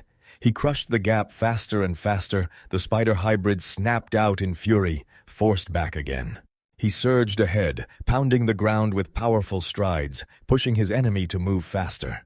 The skeletal mage unleashed a roaring storm of black poison, begging for Unos to drop dead, and the armored warrior dug in and braced himself as the corrosive spray tried to eat through him. The poison didn't even faze him. He stayed cool as he clocked it all, watching the spider hybrid scramble to run while he was supposedly distracted by the venom. Was that really all he was thinking? Yeah, that tracks with what I expected. His whole strategy was a deadly simple loop. He closed in the moment they backed up, then retreated the second they pushed forward. He used the trees to snap away anything that could snag him, and he hurled stones at every opening. The skeletal mage seethed at his tactics and demanded he stop dodging and face him fair and square. He locked eyes with his opponent, mind razor sharp and calm, because this wasn't some glorious duel meant for honor. It had always been just a... He hammers the spider hybrid again, and every hit sends it flying, its body slamming into the trees with a brutal splash, while Unos doesn't let up, driving the assault from every side until it can't breathe. The hunt rages on, lit only by the cold glow of the full moon. Days smear into one endless brawl. The spider hybrid, drenched in sweat and running on empty, can't even count how long this fight has been raging. It feels like a whole month has slammed past, and its stamina is stretched to the breaking point. It thinks this whole situation makes zero sense, being cornered like it's nothing. Yet, what really scrambles its mind is why mere humans are treating a monster with this kind of relentless, brutal method. A brutal wave of dizziness crashes over the creature, and it knows this is trouble. Its head reels and spins, screaming that it's at the edge of total exhaustion. The truth of its exhaustion slams into focus. Its energy is draining fast. Uno's relentless harassment keeps it from eating or even sleeping. And now it can't spin more threads or make poison.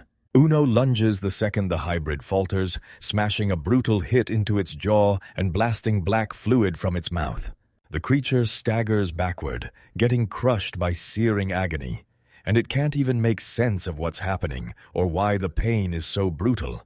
Agony rips it open to a past life, being hauled into experiments by men in suits, demanding why it was the one forced to swallow that suffering. And the memory detonates into fresh despair, driving it to scream a furious, desperate roar while cursing its own face. Fate balanced on one last desperate gamble, then the spider hybrid erupted into a storm of projectiles in every direction. But Uno was quicker, slipping through the chaos like it was nothing and crashing in close to land another brutal strike. He towers over the spider hybrid sprawled on the ground, blood pooling beneath it as it whimpers in pure agony, begging that it hurts over and over again. With a brutal final strike, he slams his fist down and pulverizes the hybrid's head, black fluid exploding everywhere. With the deed finished, he whips around and strides off, shrugging off the twitching, headless corpse, while guttural, dying groans claw through the air from what's left behind. His stride gets yanked to a stop when he drives his fist into a nearby tree.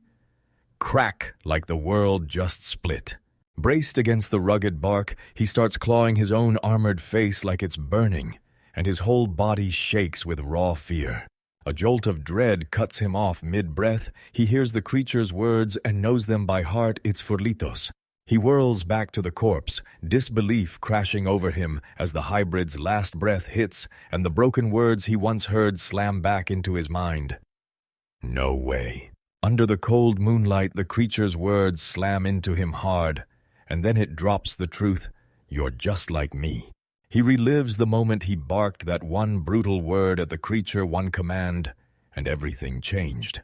The memory won't stop. His mind keeps replaying the hybrid's trembling cries for recognition, begging, "Aren't we the same? Aren't we comrades?" Then the image blurs, and he trudges on, one slow step at a time, walking away from the forest. He replayed that moment in his head, the sickening crunch as he smashed the creature's head in, cutting off its desperate cry for comradeship. The memory hit him like a punch, filling him with pure revulsion under the harsh moonlight. He snapped it all away and snarled at the fallen creature. "Don't lump me in with you." You standing atop a jagged cliff watch, Uno's monstrous shape sweep over the wild, broken terrain, his huge frame blazing as a black silhouette against the sky. He takes a breath and reintroduces himself as Uno's, then he recounts the wild story of how he came back, only to awaken after 2 whole centuries and discover he'd been remade into a monster. From where he stands, he says his current location is the elven country, the Republic of Einhel, and he stares out as peaceful life unfolds, like an elven woman and child strolling through their village. Then his thoughts snap away from the moment, dragged toward a loose end from his past mission, because out of nowhere, he suddenly remembers the Canaan recon he was ordered to run. He tallied every step after gutting that spider-like monster, then told them he'd pushed all the way to the frontline city right on the border between the Kingdom of Canaan and the Republic of Einheim. As soon as he arrives, he stares at the city's fortifications, and his stomach drops when he spots basic ballistic defenses on the walls, realizing they've tossed science aside completely. Inside a bustling elven settlement, a blonde elf woman lays out their local philosophy. Einhel bows to nature so deeply that development barely grows, and because of that, monsters spread like wildfire. For the mighty elves, it's survivable, but for humans, it's a nightmare. Back on the cliff, Uno stared hard at the real problem, because the frontline city was meant to be stocked with Canaan's top-tier weapons to crush these monsters. Then he stares harder at the weapons, and bam, shock detonates in his chest. They're ballistic, the very same model they used 200 years ago. The shock crumbles into deep, aching disappointment.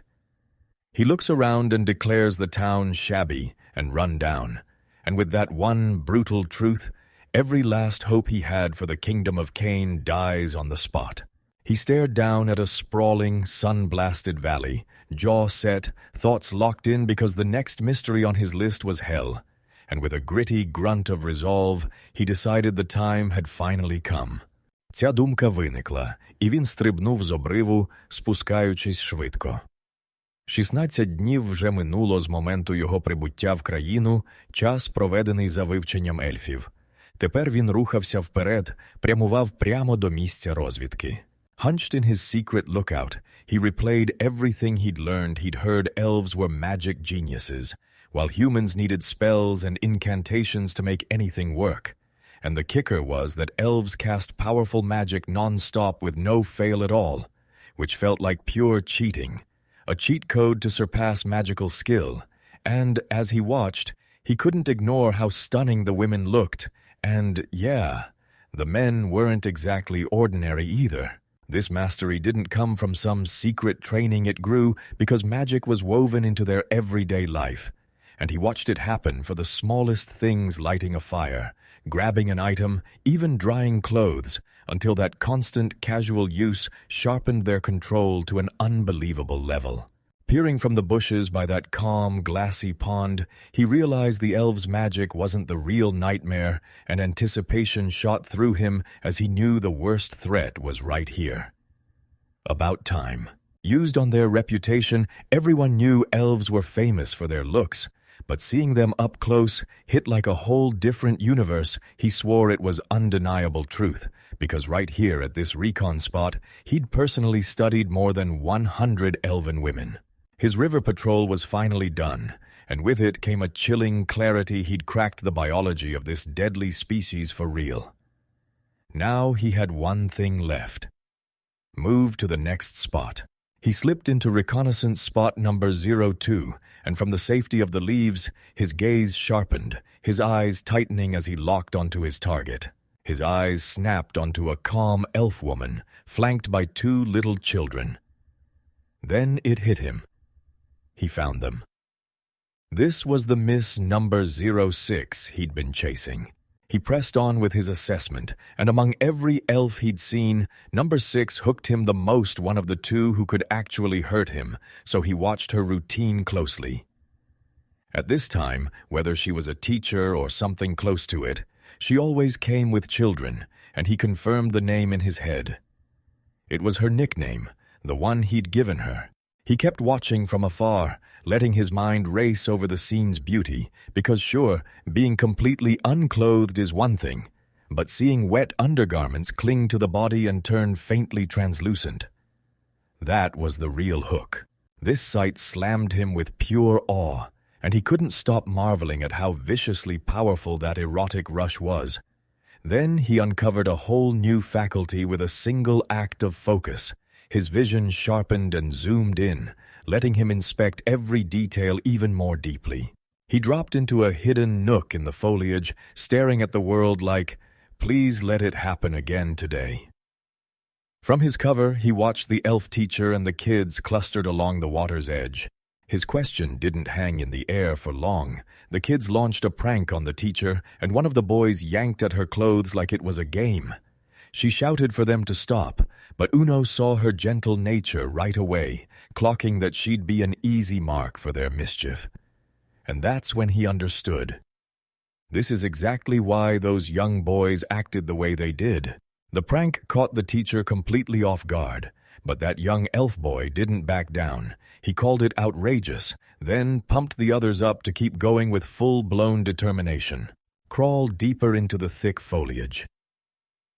Uno can't help but let out a tired sigh, replaying the whole day in his head. Number 6 was incredible, just like he expected. And yeah, even that little brat actually held it together. Far off, the elf teacher and her kids burst into laughter at the water's edge. Suddenly, a rustle crawls through the water and snaps him upright. He freezes in his hiding spot, eyes wide, sweat pouring as he peers out, startled to the bone. From the river surges a towering, intimidating elf woman, long light hair flowing as a dark blindfold shrouds her eyes. She leans straight over his hiding spot, crushing his nerves with sheer presence, and demands, "Are you really going to deny me even one moment to rest?" Uno goes all flustered, stumbling out his answer in a rush, blurting that she's designation number 08 and that she's arrived way earlier than she's supposed to. Inside his head, all he can think is this terrifying elf is here. His gaze locks onto her, and he can't deny it to himself. Number 8 is the elf he's most obsessed with, because her breasts are absolutely massive. He keeps watching in silence, remembering she's always shadowed by 2 attendants, so he figures she must be someone of massive power in her country. And now the bigger mystery gnaws at him. Why does she never open her eyes? He can't stop staring at how her bath feels like a sacred ritual compared to the other elves, and with every little detail stacking up, one truth hits him hard. She's not just anyone. Number 08 has a mystique that makes her impossible to ignore. That realization slams into him like a wrecking ball. His eyes blow wide, awe and terror crashing together in the same breath. He's completely crushed by it. There's no way he can miss a single thing she does. That thought pounds in his head, over and over. She's a terrifying elf, and her power hits twice as hard as he ever dared to believe. After the fight, he stays planted in the forest, dazed out of his mind, swiping sweat off his armored brow as he struggles to make sense of what just tore through his world. He stared at the distant elves, and helplessness crashed over him. This was pointless. No matter how they dangled that feast in front of him, he still couldn't move. So he forced himself to accept the truth. His mind snapped back to a memory of a towering skeletal monster that once raged in pure frustration, screaming that its magnificent prize was gone, howling that even after all the torment it rained on its victims, it still couldn't force out the reaction it craved. He remembered the creature wasn't just scary, it had mastered its special powers too, like it had ripped open its true nature way sooner than he ever expected. That memory hit like a curse, and it begged one brutal question. Did all that built-up emptiness finally push it over the edge into madness? He snapped his focus back to the present, And weirdly enough, sympathy hit him for that brute because the idea that he could meet the same fate wouldn't let go. And when the elves started to peel away, he swallowed his words and quietly prayed that number 8 made it back safe on our way home. He spun away from the river and activated the built-in emotional suppression function, a lifesaver right when it mattered most, stopping him from getting stuck on things he couldn't change. Standing alone among the trees, he stared across the fading light and realized too late that night had already closed in. That fading light screamed, "Now!" He knew the elves never came to the river after sunset, so he seized the perfect window to grab supplies and wash everything clean. He spilled what he'd be doing tonight, then honed his magic sword until it sliced like a razor. Next to him, the carcass from his latest hunt bled out while he worked. When he finally prepped the meat, he frowned because the flavor fell flat, so he knew he had to hunt down some salt. As he worked, night crashed in fast, the crescent moon climbed above the clouds, and bats burst into their nightly flight.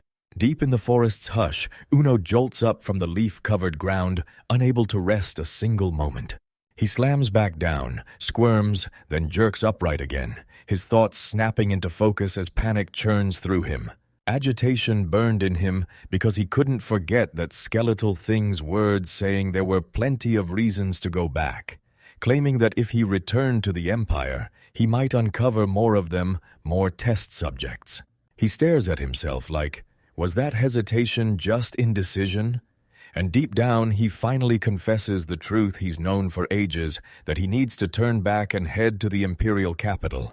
The road to it is brutal, plunging through a sprawling forest and crumbling ruins crawling with monsters. He flashes back to a past moment sprawled in a rotten, abandoned room, ringed by piles of crumbling newspapers, when he notices the date has been frozen on May 2nd. This memory slams into him and drags up his darkest fear. He's pretty sure the Empire is already gone, and he's known it for ages, but kept dodging the truth. If he dares to go back, he'll crush even the smallest shred of hope that the Empire might still be alive somewhere. In the dark, alone and trembling, he whispers a chilling question to himself. If he admits the worst, will he end up shattered too, just like that skeletal figure? His eyes slide to the river where the elves bathe, and yeah, he enjoys watching them every day, like a sweet little distraction, but that's not a fix. Then it hits him, this peaceful lie he's been feeding himself isn't easier at all, it's tougher than the truth he's been dodging. He stood tall, that armored back blocking the forest he called home, and the moment for thinking was over now. It was action. Once his mind snapped to a decision, he tore into his journey across the dead, barren land because he already knew the one move he had to make, head straight for the Imperial. He stopped on a jagged, rocky outcrop and shouted to the people he was abandoning, declaring his exit to number 6 and number 8, then spun around and marched off fast, refusing to wait for an answer. His farewell aimed straight for the splashy scene by the river. Elf teacher number 06 was bathing with the children, laughing as she teased them. "Stop it," every time they yanked at her towel. Crouched behind the leaves, he stared at them as his resolve shattered, admitting to himself that it was brutally hard to lie to his own heart and walk away. His eyes stayed locked on that calm scene, and his departure finally stalled. У яскраво освітленій кімнаті чоловік з усмішкою запрошує маленьку дівчинку на ім'я Діара підійти ближче, заохочуючи її зробити перший крок до того, щоб стати видатним магом. The memory snaps to the girl's crushing panic. She's disgusted, terrified, and all she wants is to rush back home to her parents. A man in a doctor's coat leans in, checks her, and growls that she should grow up fast so he can head back to his hometown. Then she's left shaking in that bed, drowning in trauma. Vision shatters, and suddenly she's there, an adult woman with magenta hair and a witch's hat standing over the charred ruins of a town, staring into a dead, empty land like the silence itself is screaming about what happened. She jerks awake with a scream, the nightmare's terror still latched to her like a vice, and as she bolts upright, her eyes fly wide, those horrifying memories hit her again, sharp and painfully vivid. Once she finally steadies herself, she strides through Recall's loud, bustling streets in the kingdom of Canaan. Then a scream of chatter from a nearby crowd snags her attention, and she whips around, demanding to know about the monster they just named.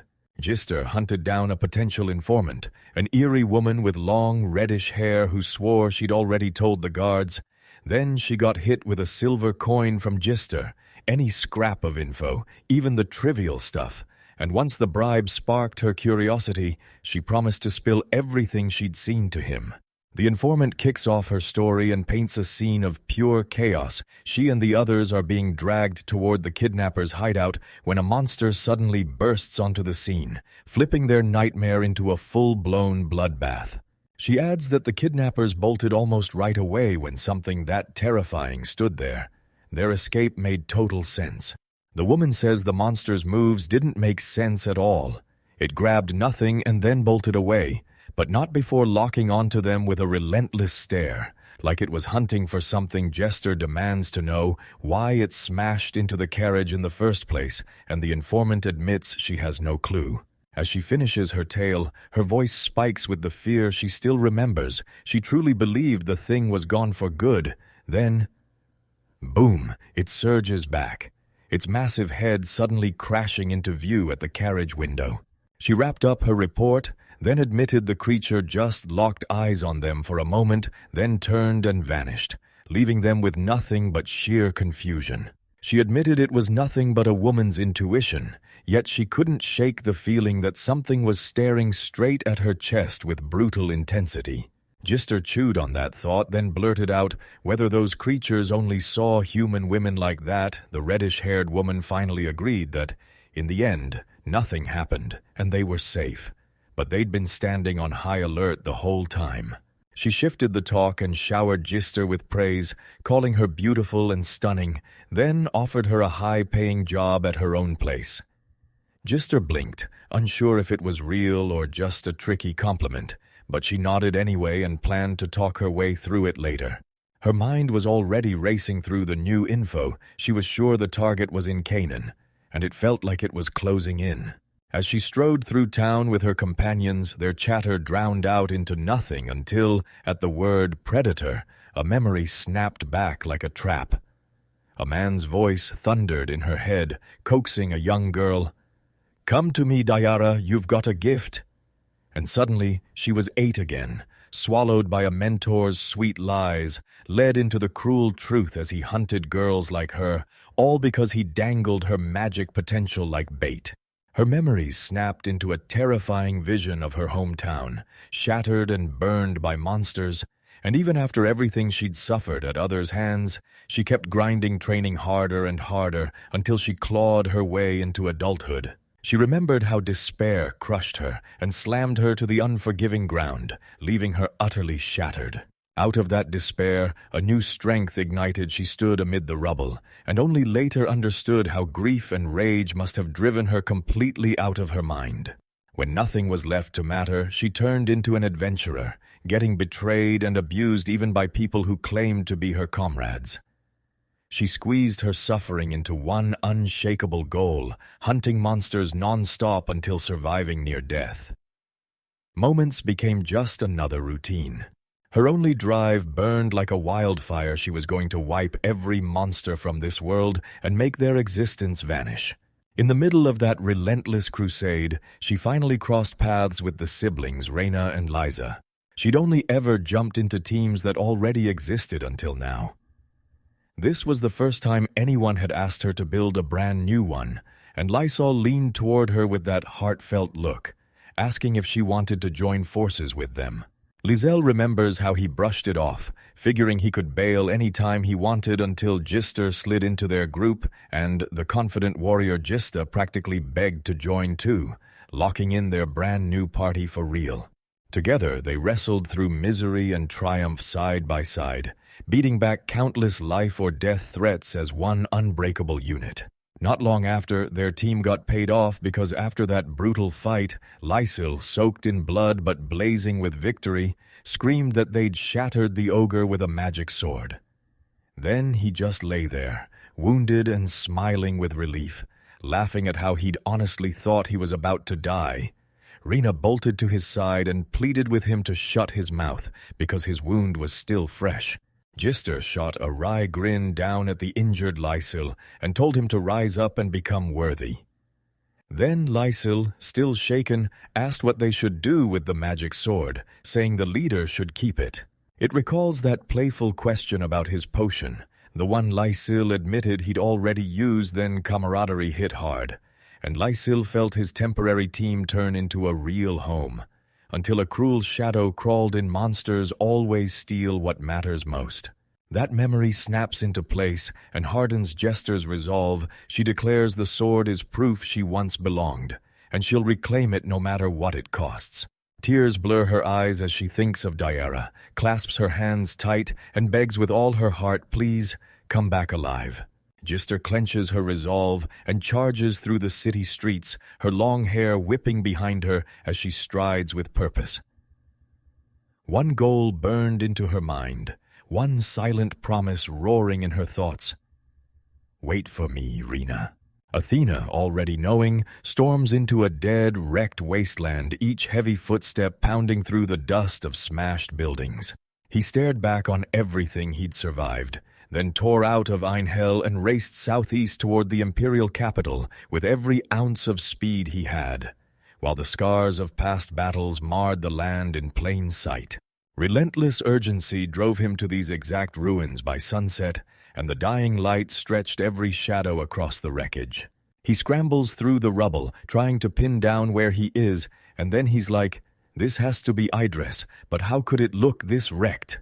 A brutal flash of memory slams into his mind, an explosion tearing through the world as a blonde elf woman beside one of her own recoils in terror, screaming in disbelief, demanding to know if the elves themselves unleashed that devastation. In that memory, he stands there in front of them, staring at their exposed bodies, and whispers a crude, imperial joke to himself because in his twisted mind, it counts as a fair trade for his own voyeurism. As the memories slip away, he keeps marching on, sprinting through the night like he'll never run out of breath. He clocks the eerie silence, cracks a line to himself about hearing crickets, then grins and gives a thumbs up to the empty dark ahead. That pace turns into pure fury, an earth-shredding stride that drives him straight through the wilderness at jaw-dropping speed. He screeched to a stop, eyes locked on a distant structure that towered over everything. Then recognition hit like a wave. It can only be one thing, the Shabaru Iron Tower. So he cranes his neck and stares up at the giant monolith, slanted like it's about to topple, yet somehow still standing strong against the moonlit sky, a real flex of the Empire's unstoppable tech. He clutches a memory tight, an eerie vision of 4 people, a real family, standing together in a soft, otherworldly glow. He can't help but think about how wild it feels to step into places soaked in family memories. Right when he's lost in thought, a terrifying pack of pale, gaunt humanoids suddenly spills into view, surges toward him, and murmurs in the dark, grilling each other about who he is and where he came from. Taking in the swarm of creatures, he's hit with their foul stench, a dead giveaway. "They're here then," he blurts out, wondering if their massive number means a queen is lurking close by. A jagged grin snaps onto his face, and the timing hits like a perfect strike. He steps up to the terrified horde and declares loud and clear that he's ready to blow off some steam. As the sun climbs higher, the horror spreads wide, an open field of carnage, strewn with the brutal remnants of every single victim, shattered and splattered everywhere. The earth is drenched and smeared, a brutal calling card that screams how efficiently the slaughter was carried out. Bursting through the forest, he realizes wiping them out took way longer than he thought, but his eyes stay on the prize. Aegis will be right up ahead. He rips his gaze off the city skyline, way more wrecked than he ever guessed, and a cold dread crashes over him. This overgrown town isn't green and thriving like the rest. It's gray as ash. He stared at the absolute wreckage, and his gut had been right.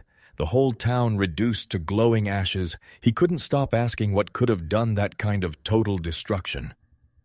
Was it the elves' magic? No way. Even in war, this brutal wipeout felt pointless. Then a wild thought slammed into his mind. He remembered that suited man talking about an ultimate weapon, and dread clawed at him as the pieces snapped together. It felt exactly like something the Empire would do. If they really unleashed that weapon on the imperial capital itself, the consequences were staggering. New urgency slammed into him, and he broke into another full sprint. He knew he should rest, because he'd run non-stop since leaving Einhell and even wiped out goblins along the way. But the idea got tossed aside in an instant. His resolve turned to steel. He had to reach the capital as fast as any human could. He screeched to a stop, and then bam, clarity hit like a truck, forcing the truth out of his throat. Why hadn't he seen it earlier? He shot his gaze upward as the clues snapped together, so the truth he needed had been right in front of him the whole time. Before him, a massive wasteland stretched out forever, cold and empty as far as the eye could see. He stood at the rim of an enormous crater, and now the cataclysm's true scale hit him like a nightmare he couldn't look away from. He lunged a step ahead, and his foot sank into the wet, squelching ground right at the crater's edge. He dropped to one knee and pressed his palm into the ground sand. In the middle of all that wreckage, a wild thought hit him. He'd never seen a beach before, so maybe this was exactly how it felt. He drilled his gaze into that colossal, empty bowl of earth, weighing the sheer mountain of explosives it would take to carve something this massive. Then it hit him. This was the end game of all that technological progress, and no wonder they quit trying. That one crushing sight laid bare the truth. Kanan had walked away from science for good. His mind lit up with pictures of the Empire's shining cities, the proof of that road, and then dread crushed him. What if the whole journey was a horrifying mistake? With iron resolve in his chest, he blasted into the sky, rocketing straight for the Imperial capital.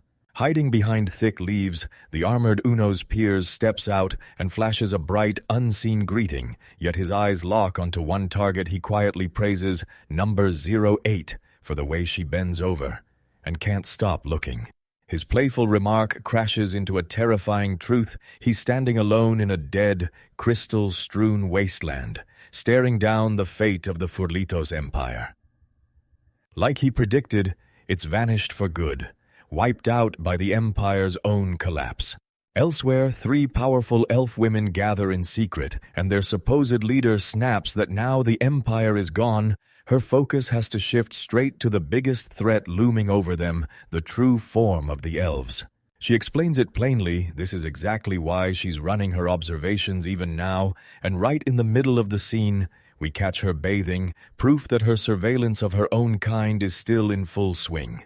Back in the bushes, Unos's view snaps back to him. He keeps staring, soaking in the elves' beautiful shapes, until a cold jolt of self-awareness hits, and he can't ignore the thought, is he just hiding from reality in plain sight?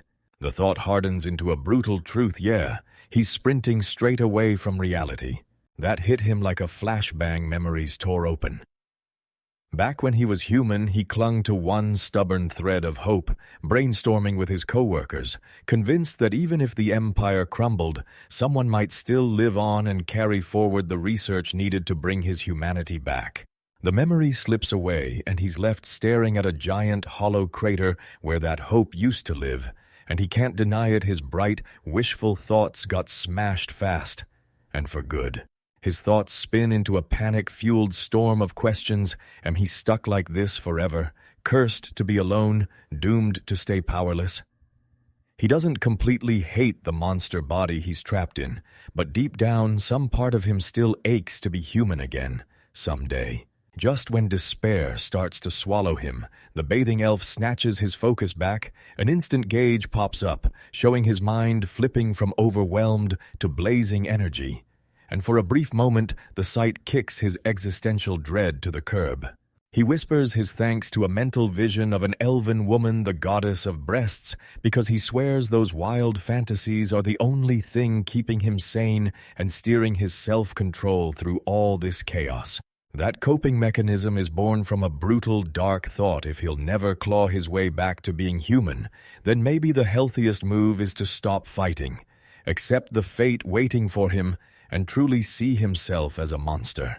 Yet, from his hiding spot, he watches the real L, and for some reason, leaving suddenly feels pointless. A spark of defiance flares back to life, and hope still hasn't died in him. Rage and hope collide as he bolts forward, convinced that even as a monster, he can still taste life like a human does, at least a little. The whole point is to chase that target. And the chase, he admits, man, that pursuit is his biggest ache, the one thing that won't let him rest.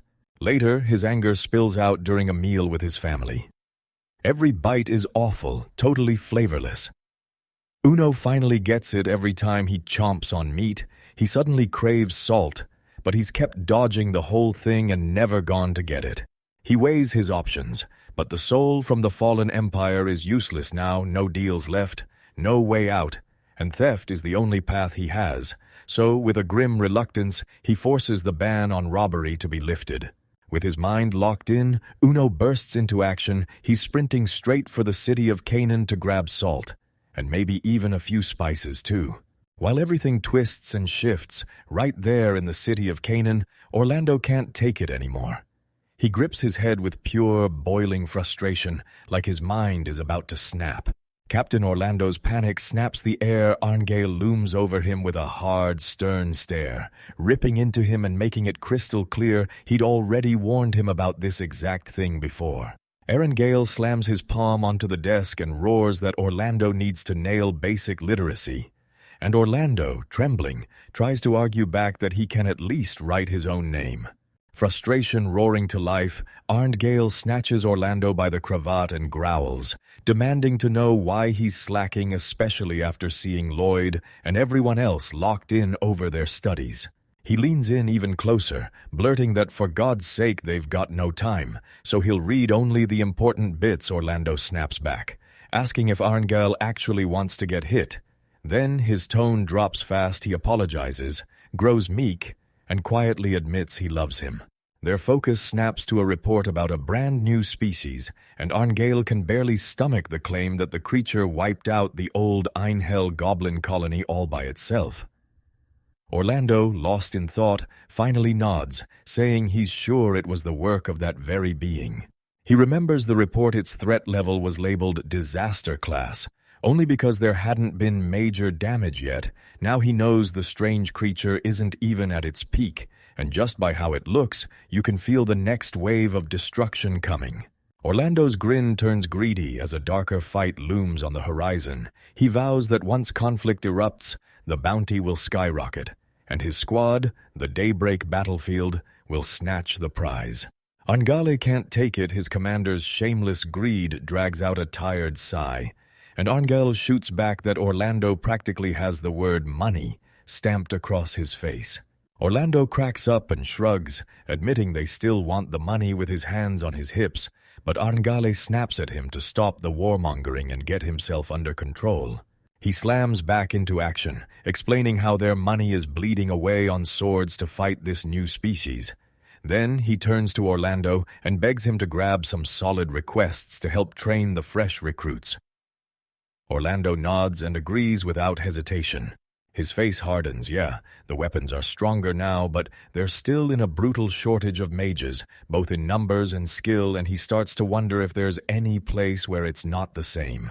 His rage crashes to the breaking point as he shouts, wondering if any stunning top-tier mage even exists who doesn't need a single coin. Then a sharp image of that woman cuts through his thoughts. Arngale's towering figure flashing to confirm it. Even the kingdom of Caesarea can't produce enough skilled mages. Orlando jolts back in shock, while Arngale coolly declares he'll pass their conversation to a woman named Annie. And Orlando, red-faced, grumbles to himself that a sexy woman with a big bust would be the perfect plus. Arngale's face twists into a sly grin, then he lets out a loud, whiny little sound, before zeroing in and asking Orlando, point blank, why he'd even bring her up in the first place. That straight-up question slams Orlando into a full-blown panic. His face twists like stress itself is choking him. Arngale grins like it's entertainment and blurts out the fix. The tavern's got a bottle of 200-year-old Randile that could scrub his memory clean. Orlando yells, stunned, because the price they're implying sounds absolutely insane. Right then, Annie bursts in with a bright smile, asking what's going on and whether Orlando is treating them. Then Orlando, crushed, slumps at the desk and mumbles a weak thank you to Arngali, who looms over him and proudly announces that he'll treat everyone. Orlando shrieks in protest at his declaration, but Annie and 2 other soldiers who've gathered burst into jubilant cheers and drown him out. Annie then grins and confirms that, yep, the captain really is treating it that way. While the others roar with celebration, Arngale leans back with a smug grin and snaps at Orlando to stop piling on endless orders, warning him about the price and saying this is exactly what Orlando deserves for slacking off. Uno's massive white armored figure bursts into view, and his sudden arrival slams terror into the bandits below, faces contorting with shock as alarm cries explode from their mouths. Ground becomes a battlefield, slick with blood and packed with the broken bodies of anyone who dares to stand between the caravan and death. Nuno clocked the bandits' panic in real time. He couldn't catch a word they said, but the shock on their faces screamed loud and clear. Gaze widens his eyes to take in everything at once. He's just reached Canaan when he finds this vicious slaughter. The coachman and guards are dead. A blonde woman lies broken on the ground, and the bandits scatter in confusion, yelling over each other about what to do next. Then he spots it, her ripped clothes tear open, and padding on her chest flashes through like a secret hiding in plain sight. Caught by the brutal silence, he clasped his hands and offered a quiet prayer for the fallen, thanking them for their grit and begging the world to grant them peace while swallowing his other thoughts. His brief moment of respect shatters the instant he realizes the bandits didn't run. One bandit lunges in, swings his sword hard, but it smashes uselessly against Unosa's armor, and the massive beast jerks in surprise. He's left reeling, stunned by why they're gunning for him, and the bandits swarm in, screaming accusations, calling him a goblin leader, and jabbing at each other like, "Go hit him now." Once he'd made up his mind, he slammed his arm through the air with a brutal strike aimed straight at one of the aggressors. He decides right there that these bandits get no mercy. His fist slams into a man's head, and it bursts open in a violent spray of gore. He struck with ruthless speed, drowning out the bandits' screams. One of them got impaled through the chest, the impact blasting blood into the air like a warning sign. He already knew they couldn't escape now. At that point, he couldn't stop himself anymore. Then he exploded into the air, white armor flashing like a comet. While the last men scattered in panic, one got his knees smashed into the mud, begging him to stop, his face locked in pure, trembling terror. While the bandit pleaded for his life, a strange memory slammed into his head, a smiling, bespectacled woman in a classroom. And her voice ringing through his mind, her mentor's advice: always make the first move. And don't be afraid to get under people's skin. He swallowed that truth whole. Yes, Sensei. Then he slammed himself into the grim finale. With that grim mantra driving him forward, he slammed his bladed arm down in a brutal arc and made the call. This was the moment to finish it. After the slaughter, his thoughts snapped into focus there. In an adult magazine was the same woman. For a beat, he told himself she was the sensei who owed him everything. Then he corrected the thought hard. Every one of his real teachers had been a man. He stood in the middle of the wreckage he'd made, with the bandits' bodies torn apart all around him on the forest floor. Then a guttural roar ripped out of his throat. Gafu! He surveyed the scene and felt its same old nightmare. The same mistake he'd gone too far. Even bandits who'd murdered innocents were still human, and he couldn't stop what he'd done. Then he tried to justify it from Kanan's view. It was a clean win, no trial, no trouble. Once his thoughts finally settled, he strode up to the caravan he'd saved, grabbed a heavy sack of salt as payment for taking down those bandits, and handed it over with a plain, heartfelt thanks for the meal.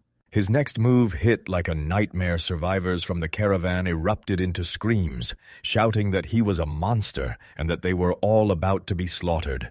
And one poor soul even tried to copy the sound he'd made earlier, like desperation could save them. Uno tore himself away from the caravan and kept moving alone, trudging down a jagged, rocky trail as the dense forest closed in around him. He's brimming with unstoppable high spirits, wide grinning like sunshine, and his mouth twists into a heart shape.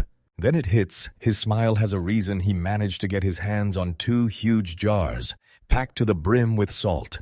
He sits there, brooding that for all those wagons, the rest of the spoils are downright disappointing.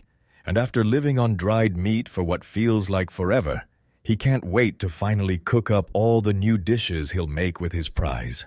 He eyes the other stuff he grabbed, then hauls some wool to pad the precious salt jars he plans to tuck into that dull, half-useless water jug. He started out hopeful, because the jug was tucked inside a fancy-looking box, dripping with an elaborate design that screamed magic item the moment he laid eyes on it. He tried everything and got 0 results, nothing, so he figured he'd just use it as a water jug, but when he checked it, his stomach dropped. A hole sat right in the bottom, and he couldn't believe he hadn't noticed it sooner. He realizes the thing's original purpose doesn't matter anymore. It's useless to him now. So he surmises it was just a decoration from the fountain statue, and once it clicks, he throws it aside like it's nothing. He lies there, staring at the glass jars and realizing just how fragile they really are, wool or no wool. Breaking is a threat that's haunted every step of his journey, so he decides he'll track down a safer container for the salt at the Airquell shopping mall come morning. He reels over his recent grind, racing back and forth between Canaan, the Empire, and Einhell, and he knows more trips are coming, no matter what. Then it hits him. Setting up a real base inside the Empire would be the smartest, most useful power move. He flopped onto his back and stared at the ceiling, wrestling with the idea of building a base. Then, the more he thought, the brighter it burned in his mind. Load it up with the essentials and it'd be worth every second. He snapped upright, energized and sure this was a genuinely brilliant idea. His excitement kept climbing when he realized it was exactly like crafting a secret hideout. Pure, childish thrills surged through him, and it hit him again. He wasn't some big shot, just a guy who truly loved projects like this. He started weighing every detail like it was war strategy. Locking onto one target somewhere near both Einhell and Canaan would be packed with thick woods. A terrible trap, so he decided the area just north of Idris, or close to it, would be the perfect landing zone. As night swallowed the streets and a crescent moon climbed into the sky, he sealed every detail of his plans, knowing tomorrow was going to be chaos. The very next day he pushed onward, the huge salt jar riding his back and dragging his speed down just a little. And as he tracked how close he was to Idris, he realized this time for real he'd finally come home to his homeland. Deep in the thick forest he kept moving, then slammed to a stop, grunting like, "What is that?" as something just caught his eye. He narrowed his eyes, sure he'd spotted a color in the woods that had no right to exist, and he wondered if it was some kind of artifact, so he pushed closer, even as the trees kept blocking his view the second he tried to zoom in. As I leaned into the optical zoom and locked onto the distant anomaly, he snapped into motion, sprinting through the undergrowth like he couldn't wait to investigate. He burst through the bushes, and the moment the path opened up, alarm flashed across his face. Interview. He froze mid-step, and a chill sweat erupted over his skin. He understood it instantly. No matter how he tried to dodge it, he couldn't. Then, as he stared at what lay in front of him, a horrifying thought finally surfaced. He found it right there, wedged between the thick, unforgiving trees, sat a stark white building. Its clean, modern, blocky shape didn't belong in the wilderness at all, and yet it was real. That's what kept his nerves crawling, a place he recognized, and the dread hit him like a weight dropping in his chest. Uno's heavy, determined steps cut through the overgrown foliage as his eyes lock on a modern, blocky facility, and suddenly it hits him. Hard, it looks exactly like the place where he first woke up. He stands amid the wreckage of what used to be a laboratory, shattered containment pods everywhere, trying to shove the thoughts aside. But he can't, because he knows this is the spot where his nightmare first detonated. He fought to shut his eyes and dodge the truth about where he came from, but now he's finally staring straight at it, because he found. With one thunderous step, he charges straight for the entrance, his resolve turning steel hard. Meanwhile, at Karnash Fortress in the old Imperial lands, Gister towers over the battlements, staring down at her packed soldiers, grinning to herself at the wild idea she's ready to smash a major stronghold just to wipe out goblins. She dives into the fortress's past. Canaan once owned it, but the Empire seized it for years until a realization hits her: this place isn't just any fortress. Memory slams through her like a fist. One wild battle, a monster detonating mid-fight, and a violent burst of gore raining down all around. Right now, she slumps against the window frame, eyes heavy with worry. She admits to herself she only took this job for the paycheck, and every time she tries to forget, one memory crashes back, so that's exactly why she never wanted to come here. Frustration detonates every bit of it because of that monster. When he pushed things with Canaan, she had to slip across the border illegally, drained her dry, and forced her to pay even more. Rage simmers in her chest when a familiar voice blasts from behind her. "Yo, Nechan!" She whips around, heart pounding, and spots her brother closing in. Gister's face stayed unreadable as she challenged the soldiers with one provocative question: "How much for a night?" The facade finally shattered, and she burst into a frustrated scream, cursing the fate of every single one of. She spun away from the two men and snapped that the queen wasn't some fortress waiting ahead. She ordered them to hunt somewhere else to feed their urges. Then one soldier shot back, calling out, "So you're ignoring me?" As she stood there in dead silence, the soldiers huddled up to trade words. One praised her nerve, while the other swore he'd seen a crest on her staff, proof she was a mage from the Kenoshita clan of Caesarea, and he demanded to know what else she had to say. This sudden truth slammed fear into the man's chest, because everyone knew that inside Caesarea, the Magic Nation, the Kenoshita and Itsu clans were monsters of power. If she was granted a goal like that, then she must have been insanely strong. One of the men finally let out a shaky whisper, grateful they weren't burned alive. Even with death looming, one soldier couldn't look away. He stared at her sultry face like it was irresistible. His partner had to yank him back hard, gripping him down and barking, "Snap out of it." Right then, a projectile tore in from the distance and smashed the distracted soldier straight in the forehead. Instant death, while his friend stared in horror, frozen by shock. Next morning, the fight kicked into full force when the mages surged forward. The second soldier got hit and crumpled, screaming for his fallen comrade as his life slipped away. In the middle of the chaos, Gister snapped her incantation into the air. Then, with a fierce scream, she launched a brutal barrage of massive fireballs, blazing straight toward the enemy fortress. The spell slammed into the ramparts and detonated with a brutal, colossal blast, tearing everything apart. Then, as Gister finally breathed out, another mage stared in stunned disbelief, muttering that she was on a whole other level and probably already wiped out 100 enemies. She tells Soldier Orlando her magic is drained and she has to retreat now, and when he thanks her, she snaps that he mustn't call her master. That title drags up a contemptible monster from her past. Orlando goes utterly silent, weighing every word. She whirls around and strides off along the wooden platform, cutting him out of the moment and leaving him standing there. He yells after her, ripping into mercenaries for never being trusted since they're always hunting for the easiest escape, snapping that running out of magic is inevitable, but still steaming with anger. Then he gets only a quick glance back, and it's pure annoyance. A knight from the local army storms in, barking orders for his troops to keep the fortress damage low because they plan to reuse it deadly, opposed to the easy plan of just torching it. Just then, she mutters that this kind of meddling is exactly why she'd been hesitant to take the job. She keeps muttering about the nobles, railing that they're all cut from the same cloth, always quick to complain, never once risking a thing. And deep down, she can't deny it, she's jealous of how easy their lives look. She snaps her gaze back to the battlements and strides along the wall, only to see the goblins' momentum collapse faster than she'd guessed, and she can't help thinking how much worse this would have been if they'd been armed with the Empire's weapons. Once the invaders locked down the outer walls, the first phase of the siege ended in the blink of an eye. When the main gate yawned open and the rear guard got shoved inside, only the Goblin Queen and a few of her attendants remained. Orlando stood there, great sword held high, ready to meet the queen head-on.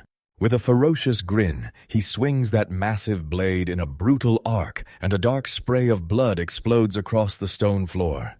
She stared, stunned and impressed, as the Goblin Queen's legs were smashed to pieces. Now she was an open target for arrows, and just like that, she rushed in and finished her. The fight to retake Karnash Fortress ended in a crushing, decisive win, sure. The battle sounded brutal, but the toll was surprisingly low, just 5 dead and 65 wounded, while the fortress took only minor damage from the assault. Assault rips through while the celebrating soldiers party into the night. One guy bursts out laughing, swearing the Lord will be thrilled with his brilliant orders, but Gister watches with pure disgust, sneering that this fool's playing high and mighty, since all he ever did was drag him down. With a snort, she scoffs, and Orlando strides in, beaming with that wide grin as he lauds her incredible performance, but his men. Their thoughts slam into chaos, fantasizing about her in a far less professional way. He flushes, clocking the meaning of his own words and the cold silence hanging over his troops, then scrambles backward fast, shouting that he meant her work, not her at all. And Jester can't help but groan an exasperated sigh. Orlando straightens up and introduces himself. He's the leader of the Daybreak battlefield crew. The blonde soldier beside him snaps in, "I'm Lloyd Daybreak too." And the moment the word work lands, Jester finally perks up and pays attention. He cuts straight to the chase and bluntly declares that he wants to hire her. Her annoyance snaps into razor focus as she leans in and demands, "Have you heard the rumors about a brand new species of monster?" He confirms her suspicions, then drops the bombshell that he's got history with that very monster Orlando. Admits he expects to be yanked into an extermination mission soon, but his mages are too few and too weak. With her skill, they'd finally have the edge. His words slam into her like a shock, and the truth hits hard. He's got a personal past with this creature, and now her curiosity burns hotter than ever. Her calm snaps into steel. Her eyes lock on him with razor focus, and she demands he spill every detail right now. A silent, blocky facility squats under a partly cloudy sky, its stark white walls swallowed by dense jungle, and the whole place looks abandoned like a forgotten relic from another age. Inside, Uno freezes, staring at the elevator door standing wide open, sweat pouring down his armored brow as confusion blasts through him. How is the gate open when it's supposed to be sealed? He remembers stumbling on the facility, slipping through a hole in the outer wall, and now he peers down the elevator shaft, clocking that it doesn't look all that deep, until his eyes lock onto another opening along the shaft's wall, where the edges look like they're melting. His gaze snaps upward, and the elevator's ceiling is melted too. When that clicks, he stares at his own hand, and realization hits like a punch as he spots the substance stuck to him threads. The truth snaps into focus. This was the spider-like thing's lair, the exact nest he'd been hunting. He drops into the basement through that cramped elevator shaft, and there just ahead another gate hangs wide open, daring him to step in.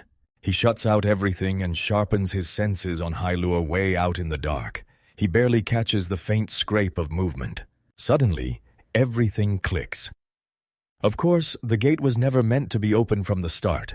That spider creature opened it right when it left, so there's only one conclusion. The facility's power generator is still running. His gut feeling snaps into certainty as he pushes deeper inside. Then he spots it gear humming with electricity, quietly powered by groundwater.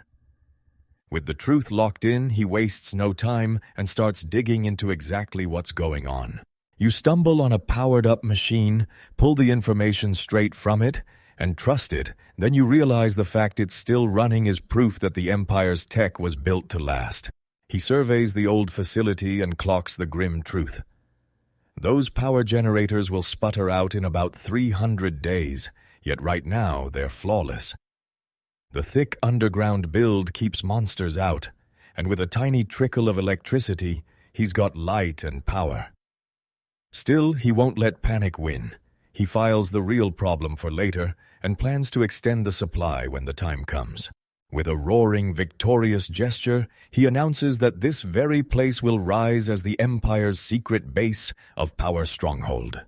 His mind snaps to the next job before he can even settle in. He rushes to Ilequel, scavenges the items he needs, and packs a few glass bottles into his backpack with total care. Elsewhere, a long-haired elf woman with light-colored hair sinks into the water and relaxes in perfect peace. A calm beat hangs in the air until a tiny white creature crouched in the bushes peers out, dead set on one mission, checking on the elves, even as it watches them closely. Then the elf woman's eyes catch movement. She spots two elf children nearby and instantly feels something is about to go wrong. One of the elf boys grabs her attention and brags that he's caught a fish. Then he hurls his prize into the air for her to witness, and she stares in stunned amazement. Just when it feels like a cute joke, the fish snaps down onto her head with a thud, startle sparks in her eyes. Then an elf boy storms in from behind and yanks the cloth right out from where she's hiding. They pull it off, snatch her covering, and bolt away laughing like they've won while she's left wrecked, screaming for them to give it back. The prank wraps up with the elf woman snapping at the finally subdued kids, and from the bushes the tiny white creature pops out with a thumbs up, grinning like, "Nice, your pranks are getting sharper," and eagerly waiting for what they pull next. Unos watched the whole scene from afar, and the second it ended, his thoughts churned part of him. An Empire man felt uneasy, but seeing them up close twisted his views until one truth hit hard. Elves aren't that different from humans at all, and maybe building a real bond with them wouldn't be such a bad idea. He weighs the payoff of bonding with the elves. Those long lifespans could hide the truth of what really happened 200 years ago, then slams into the one brutal problem: he can't understand a word of their language. He decided to slow down and head back to the Empire for now, and that tiny slime bounced along like it was cheering, while he quietly admitted to himself that his real reason for coming here was way less strategic than he'd thought. Meanwhile, in the Canaan Kingdom, the grand administrative building of Recall looms like the heart of the whole operation. Inside, Arngale studies the document. His face tightens, and something feels seriously off. A heavy sigh escapes him at his desk the moment a sharp knock rattles the door. Then he tells them to come in, and a man with long braided hair steps inside, eyeing him like something's wrong and asking straight up what happened. Captain Marcus, the Golden Ember mercenary group's visitor, leans in and declares he can smell those orange years and that foul, sour mood even while he's still standing outside the room. Aaron Gale finally proves he was right. He explains that a fresh species extermination order just dropped, and it's going to be a joint operation with the local army. Marcus hears it and, without a hint of surprise, murmurs that it was only a matter of time. He snaps to question the timing because this feels way too soon for such a brutal order from the kingdom. Marcus cuts in fast, saying that from what he knows, this new species has only struck a merchant convoy so far, and the dead were just bandits. Arngale rips the mask off and spills the real reason: the Lord's pride. He tells everyone that the new species didn't just steal random stuff, they snatched a replica seawater source, a symbolic treasure meant to fuel a brand new town being built in the south. Marcus's fist trembles with raw fury. He fumes that the nobility treats mercenaries' lives like disposable trash, pawning them off to a faceless enemy with barely any information over something stupidly small. Marcus can't believe how twisted the country's politics are. Even as Arngale roars that if the high-risk mission somehow works, the local army will claim the glory, yet if it crashes, the mercenaries eat every bit of the blame. Marcus lets a hand rise and tells him, "Don't blame yourself." Even as he apologizes then, no matter what Arngale tries, the mercenary captain delivers the final word the Golden Ember can't step into his trouble. Standing before Arngale's desk, he lays out the choice in full, saying he doesn't care what happens to him, but as captain, he's accountable for the younger crew's lives, and Arngale agrees he'd make the same call if their roles were swapped. The captain's face turns bleak, and you can see the regret in every line he wishes. Every mercenary crew could simply walk away.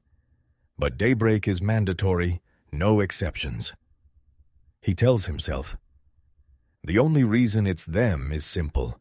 They're the only ones who've ever survived this new species, so there's nowhere else to go. News of the mandatory operation ignites a frenzy somewhere else, and two soldiers, Orlando and his spiky-haired comrade, stare in disbelief. Orlando blurts that if Daybreak is in on it, then Grant from Immovable won't stay silent, since Grant always tries to outdo a certain someone.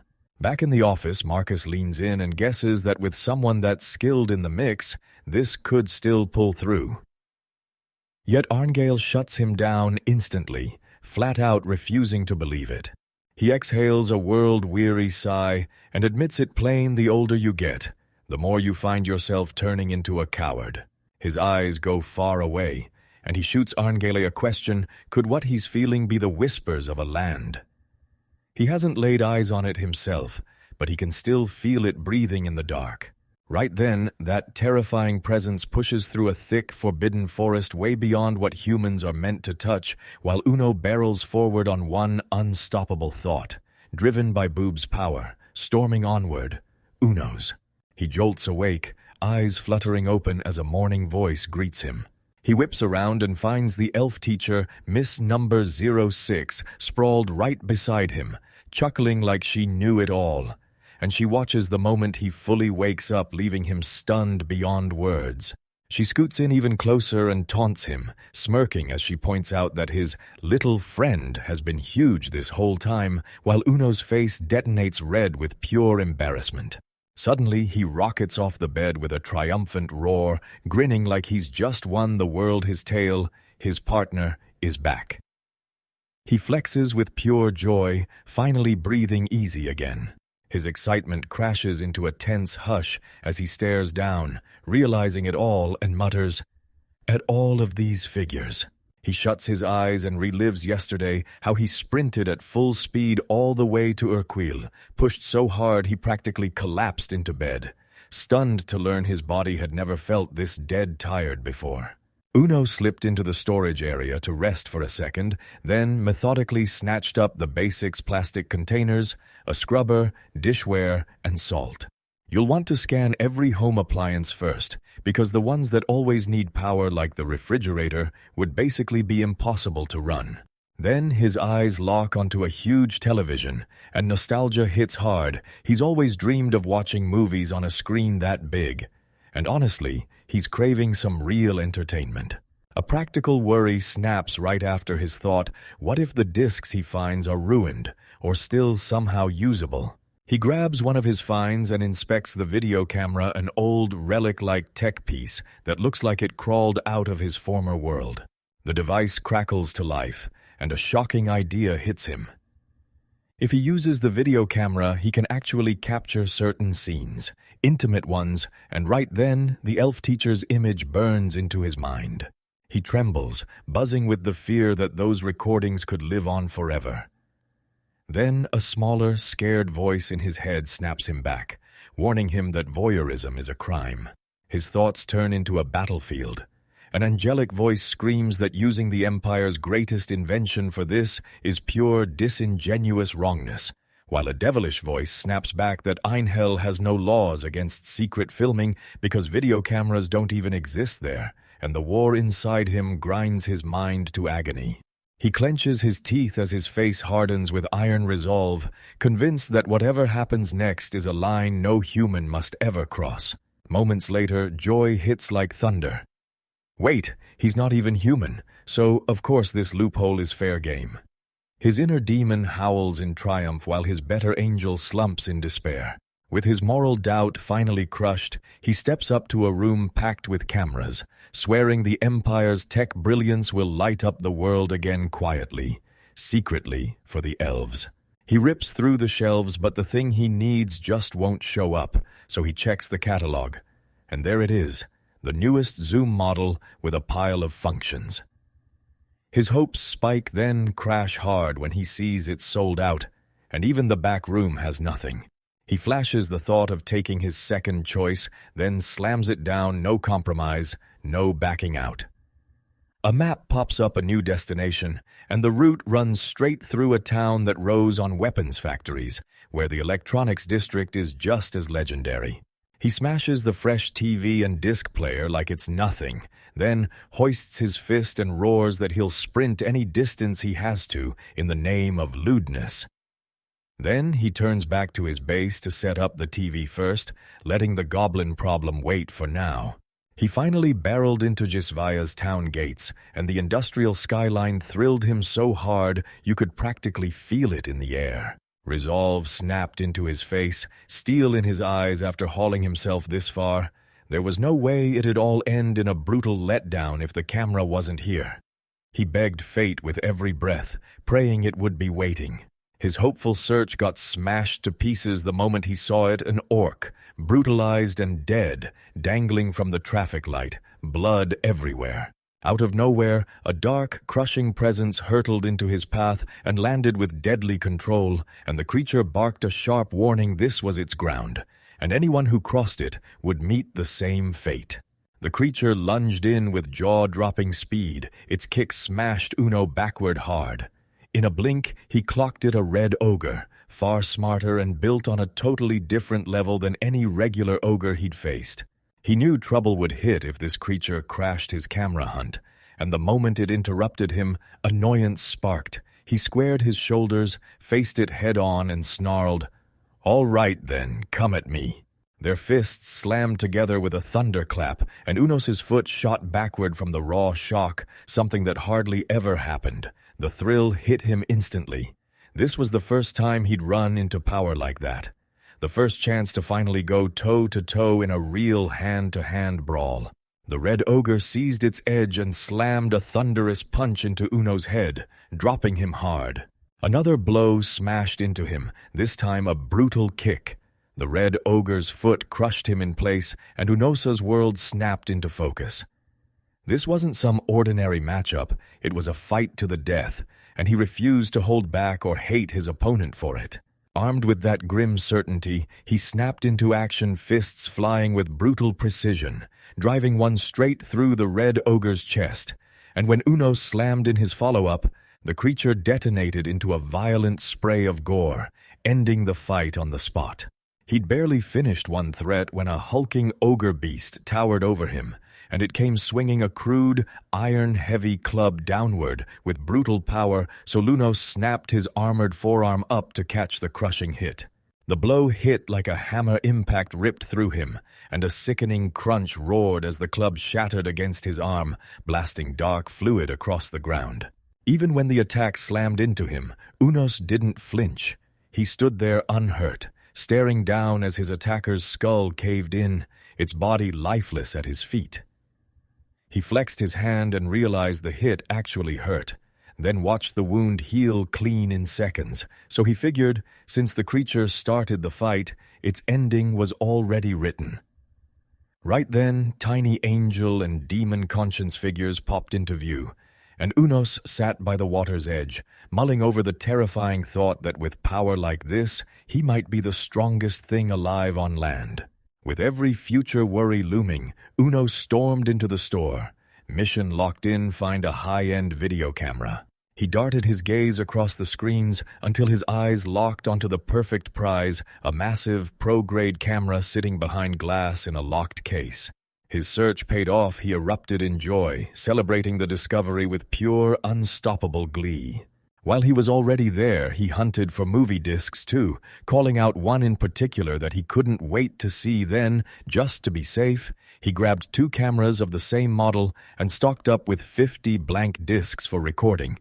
And finally, he threw his hands up, knowing his filming setup was fully ready. Then, he slipped into an aisle packed with endless discs, and the sheer mountain of choices slammed into him like a wave. Indecision snapped out of existence the moment his eyes locked onto a Kurtendorf section stamped with the number 18, pulling him in like a magnet.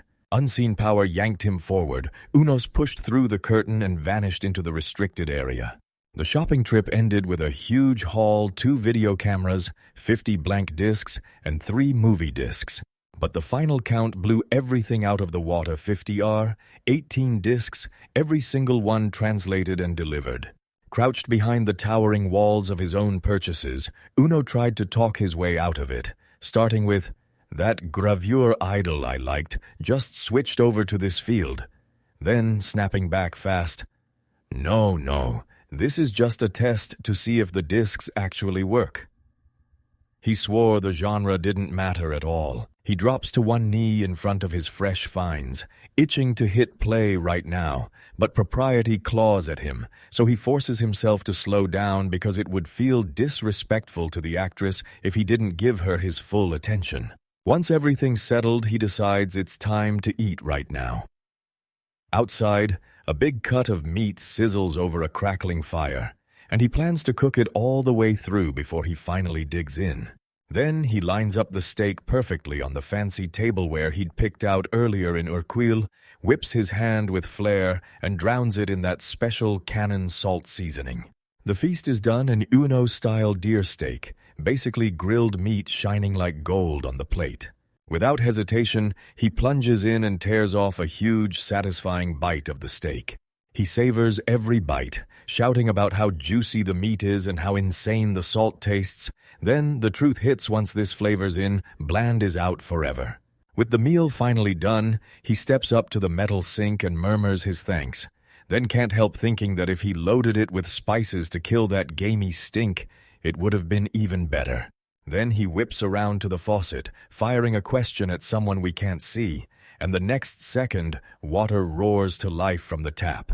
His eyes lock onto this modern miracle as he points out the facility isn't just powered by electricity, it's got running water too.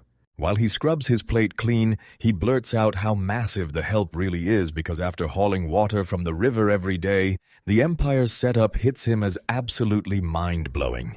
He perched on the edge of his bed as the huge screen ahead flickered on with a low hum. This was the moment he'd been waiting for. He tightened his grip and braced his nerves, sweat sliding down his armored skin because the moment had finally arrived. With trembling hands, he shoved the disc into the player, and the odd shake in his fingers told him one thing. He was so pumped, it bordered on unbelievable. He snapped his hands together, eyes locked on the case right beside him, and a desperate plea tore through his thoughts. "Please, work, come on." Nothing moved then. A violent tremor ripped through him, rattling the bed beneath his body as hope shattered into pure agitation. The shaking wouldn't stop, as disbelief and frustration surged through him in real time. His mind sprinted in circles, screaming at fate that this outcome can't be true. No, he swore to himself. It has to work. It just has to. But the truth slammed down like a verdict. He face-planted the mattress, wiped out, staring at the pile of proof from all his failed tries, because every single attempt had failed. He sprawled there, completely still, and the crushing weight of his disappointment pinned him to the floor.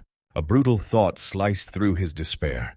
He jolted upright, eyes snapping to the nearby video camera, and blurted, "If those discs won't work, does that mean the cameras are dead too?" He whips his focus to another device, a record player, begging it will finally give him a different result. And when he sees that red light blazing like it's recording, he grips the camera and silently prays, just this once, that it works. But this time, too, it all collapses into failure. Rage erupts, and he drives his mighty fist into the machine, smashing it down as metal crunches and his despair roars back. He crumples in brutal agony, staring at the Empire like, So this is supposed to be superior tech? He blurts that their fancy systems should have handled simple disks, especially ones that somehow lived through 200 whole years. In the middle of his rage, a sharp new thought slices through. Maybe the disks aren't the problem at all. Maybe the player is... That snap of clarity jolts him with urgency, and he decides he has to race back to Urquell right now to investigate. He fixes his eyes on one of the disc cases, craving a new player so hard it burns in his chest. Then he freezes, drowning in a sudden wave of exhaustion and doubt. Clutching the discs to his chest, he feels their weight and it hits him. These aren't just objects, they're fresh hopes cracking open inside him. A promise of something amazing waiting just ahead. The idea of shattering this fragile hope terrifies him because he knows that if it ever goes out, he might finally tumble into madness for real. His hands tighten into hard fists, showing just how desperately he clings to this last shred of sanity. For now, he slams the door on everything and chooses sleep. He curls up tight, swears that someday, once he's strong enough to survive even the worst blow to his hope, he'll carve out a brand new home. Play. As sleep drags him under, his dreams expose the real reason he's hooked. Number 6 and number 8 appear, 2 elf women, laughing and playing together on a sunlit beach. She drifts in pure bliss, the thing he's obsessed with hovering before him in the starry maze of his mind. Yet even in that perfect moment, a deep sorrow stains the dream. Lunos is wrecked by what just happened, but he refuses to sink into grief forever, only to discover that his attempt to distract himself at the new base completely backfired. To level up his life, he heads straight for the Canaan highway, chasing the one thing he needs: salt. He ducks into the bushes and holds his breath, then spots 3 wagons sitting there, dead in the tracks, not moving an inch, and he realizes they can't get out anyway, so he slips from hiding. He steps out into the open, and the instant he's there, 2 men near the wagons shriek in terror, frozen where they stand. They whip around and bolt in full panic, fleeing for their lives and leaving their cargo behind. He closes in on the wagons and realizes 2 are still left, so they could have moved after all. Their wild retreat feels strange, but it also makes him grin, and he goes right on ahead to grab the goods they left behind. The search snaps him to a tiny sack of dried meat, and when he hauls it up for a closer look, a harsh, unnatural chemical stink hits him so hard he flinches back. A weird scent hits him, and dread crashes in like lightning. Then it clicks. Hard, he's been lured straight into someone's trap. Right then, thunderous hooves thundered closer, and from far off, one sharp-eyed watcher couldn't stop staring. The source is finally out in the open. The Canaan Kingdom's army lines up for a fight, ranks locked and ready, while a knight commander on a steel-plated warhorse stares down the battlefield, clocking the moment the mercenaries they tossed in as bait are suddenly overwhelmed and outnumbered. Uno got surrounded fast, and he instantly sized up the raid slamming into him. He'd wildly misjudged their strength. He counted at least 300, maybe even 500 soldiers. He weighed his choices, but there was no escape. Running would just stretch the pain. He'd always known his raids in Canaan would drag him here, yet he never pictured the response would hit this fast and this hard. His eyes snapped to the salt pot. The whole reason this showdown even began, and he had to figure out what to do next. He remaced and it hit him. His options were razor thin: either ease up and carve his way out of the chaos, or unleash everything and wipe the whole army off the map. He picked his route, and no matter what, the ending tasted painfully the same. He weighed every consequence, because if he held back, their loss would stain the military's honor. But if he unleashed everything and wiped out an entire army alone, they'd brand him as a danger to more than just his nation, a threat to the world. Either way, he had to crush them without mercy. And with a heavy sigh, he admitted the truth: crossing Canaan would get harder, with sharper alerts and far fewer wagons on the road. His hard thinking finally ended. Then he marched straight into the Canaan Kingdom army's armored lines, with their commander waiting right at the front. The commander thrust a gauntlet right at him. his voice booming with raw authority as he declared that the foolish monster had marched straight into their trap and that by making the great Canaan kingdom his enemy, he'd signed his own death wish, because soon he'd regret it all in hell.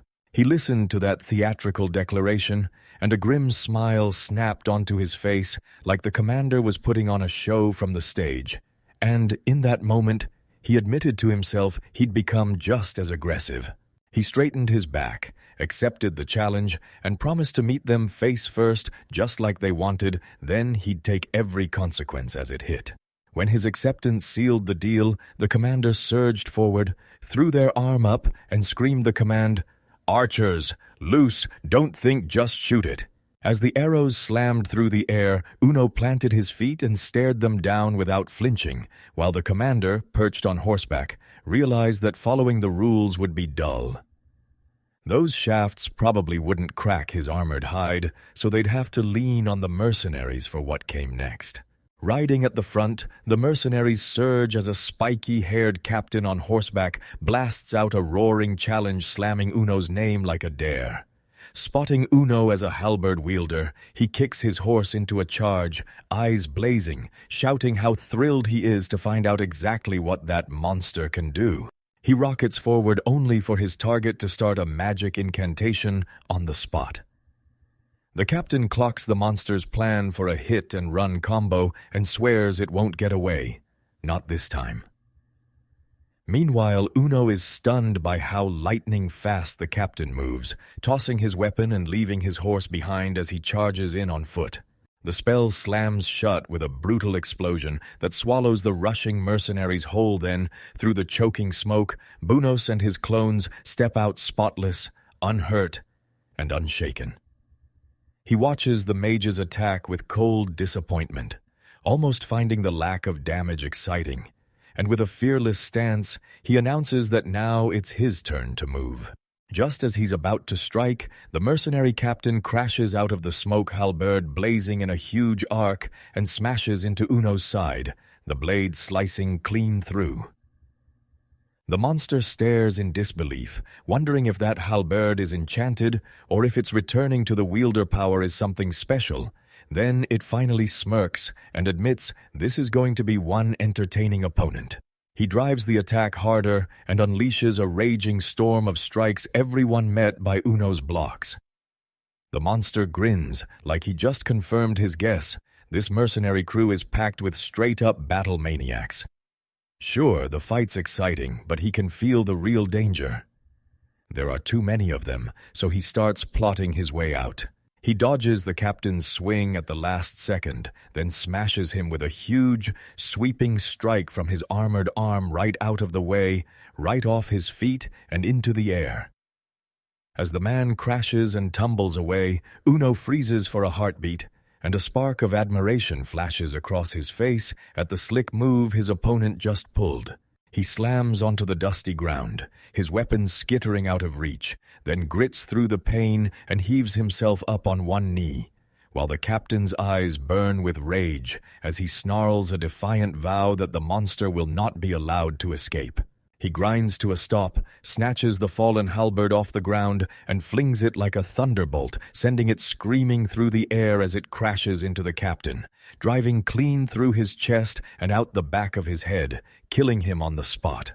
His body drops right then. Lifeless Uno stands over the fallen warrior, calm as ever, and throws down a challenge to the shocked crowd. Who's next? If nobody steps up, he'll come to them. His challenge hangs there unanswered as the surrounding forces go dead silent. From the command line, the Canaanite commander erupts in rage, barking, "What are the archers and mages doing?"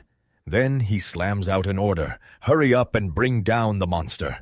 On a battlefield in total chaos, Uno set his sights on the enemy mages lined up before him, a cold satisfaction blazing across his face like he'd finally found the real fight he'd been waiting for. Confidence crumbles. The second three figures break out of the chaos, Orlando, Arngal, and a long-haired blonde warrior.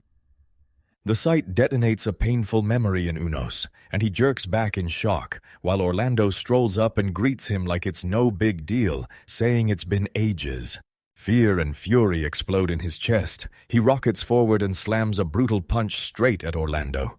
The warrior's twists aside, and Uno's fist crashes into nothing but air. Orlando braces his massive sword defensively, teeth clenched as annoyance snaps in his tone. Because he's spot on, Uno realized guarding his attacks after their first clash was useless, so now he's dodging everything instead.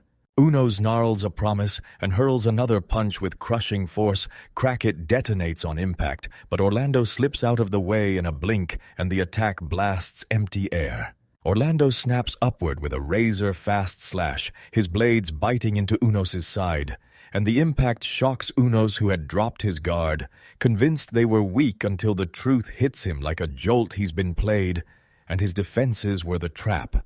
Before his strength even has time to return, Orlando plants his feet and snaps for Uno's full focus right then. The Canaan Kingdom soldiers flood in and slam the area shut, surrounding the monstrous warrior in a tight ring. And Orlando spots the opening as he orders his archers to make the first volley red.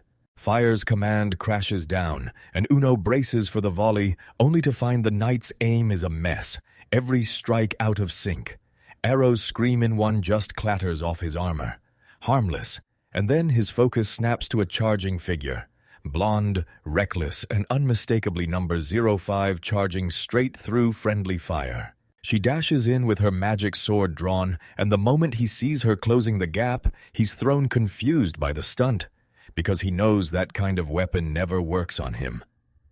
But as she gets close, her lips curl into a confident smirk. And that's when his eyes finally catch what's wrong. She doesn't just strike, she whips a tiny vial and hurls it like a bullet, and it smashes against his chest, spraying him with a dark, oily poison until a split second later, when horror finally hits Uno, it's poison. He jerks back as a burst of black, flame-like energy detonates from the impact point, and instantly the poison surges through his veins, an alien force crawling through his armored body, while Orlando and his companions stare as the effect finally takes hold. Then it hits him like a shock. One direct hit would have been catastrophic. From afar, Orlando and the blonde warrior watch the monster unfold, while Orlando can't stop marveling at how it twists a spell's path, and his companion fires back with the same thought, how on earth could anything ever beat a thing like that? But just as he's about to fold, a surprise surge of magic slams into him, and he snaps to it. This power is the same mage from before. His lips split into a grin so wide it hurts, because for the first time since he's taken this body, pure joy finally hits. He feels it, then he wipes the grin away by smashing a Canaan soldier straight into the ground. Powering straight over the terrified ranks, he roars that playtime is done and dares them to fight like their lives are on the line. Then the soldiers shatter formation, screaming with raw terror. Uno watches the pathetic mess unfold, his amusement curdling as the truth hits they aren't ready to die and the fun is about to get cut short. He bellows at them to stop acting like buzzkills, because their commanders stay calm and reform orders don't stand a chance against the flood of panic, and Uno watches them with cold contempt, deciding the Canaan army is totally worthless. Right when his disappointment hits the ceiling, a fresh figure rips through the battlefield, thunder in motion. A soldier blares his lord's names in pure relief as the fully armored Canaanite commander, riding a warhorse, storms in to lend his strength. The commander's grand entrance falls flat before the words even land. The knight gets swarmed by his own terrified men, and the moment Uno dismisses the kingdom's army, he whips his focus to another squad on the field, roaring at them to quit messing around. He freezes mid-stride, his armored body hissing steam from the strain, and from far off you can see it clearly. The blonde elf woman stares, sweat beading at her brow as she inhales slow, trying to steady herself. Decision-locked, he rockets forward, snapping the gap to the mercenaries in a blink. Then the monster strikes, and Orlando yells, "I'm going in!" His companions nod and fall in behind the command. He crashes into Orlando, who answers with a thunderous greatsword slash, and Uno clocks the whole plan in a heartbeat. Orlando's tying him down while the others strike back. Right on cue, another mercenary comes roaring in and whips a heavy blade at his side, forcing Uno to slam his guard up as the coordinated assault finally ignites. She endures the mercenary's coordinated onslaught until a blonde warrior catches a gap. She screams that she sees him, then swings her axe and smashes into his armored body. A second mercenary lunges in from the side, and Orlando watches it all with a clenched, tense stare. The flurry of strikes proves useless then. Just like that, he's the last one standing, hemmed in by the bodies his attackers left behind. A frustrated curse rips out of his mouth. He gasps for air, realizing he'd been holding back the whole time. He figures there can't be many dead, anyone who fell just got hit by bad luck. Then a rough cough tears through him as he stares ahead, praying the fight is finally over. That thought gets shattered instantly. Crackling magical energy tears through the air as a massive crystalline projectile rockets straight at him, and a woman's powerful scream rips along with it. Right as he's about to move, a hulking crystal crashes down and detonates into the earth, ripping the ground apart. He freezes, staring in stunned disbelief at the raw, unstoppable force of the spell. The shot shatters the air and icy dread slams into him. He realizes, shaking with terror, just how close he'd come to dying. One clean hit like that, and it would have decapitated him for sure. His eyes snap to the attack's source there. A band of mages crumple under the weight of exhaustion. He's stunned because he can't figure out how that Maginaharid woman still has enough magic left after their last encounter. He realizes she's burned through every last drop of magic, can't even hide her presence anymore, and lies sprawled on the ground fully exposed. Then his eyes zero in on her striking features. With the danger crushed, curiosity ignites in his chest, and he decides he might as well chase one last look up close at her face. Orlando creeps up on the down mage and drops to his knees before her fragile form, and from far away, Orlando stares in agony, his face twisted tight with anguish. He thrust his arm down and his massive hand snapped around the exhausted mage's chest, lifting her like she weighed nothing, her breathy gasp hitting her out of nowhere from that sudden, way too close grip. As she fought like a cornered storm in his grip, it hit her. She still had a trump card, a hidden magic dagger, and she would not quit. At Uno's feet, that tiny, pale creature beamed at her struggle, saying her flailing only made her chest bounce, and the sight filled it with a wicked kind of joy. The slime creature chimed in too, insisting it didn't even understand what Caesarean happiness was supposed to mean. The creatures burst with joy, calling the whole scene unbelievable. But Uno didn't even blink. As he gripped the mage, a strange déjà vu hit him hard, like he'd seen this exact feeling before. Or worse, remembered it deep in his bones. Jester's grip stayed locked tight, and a shy blush burst across her face as the little creature kept staring up at her like she was magic proof that the past was still dangling just within reach.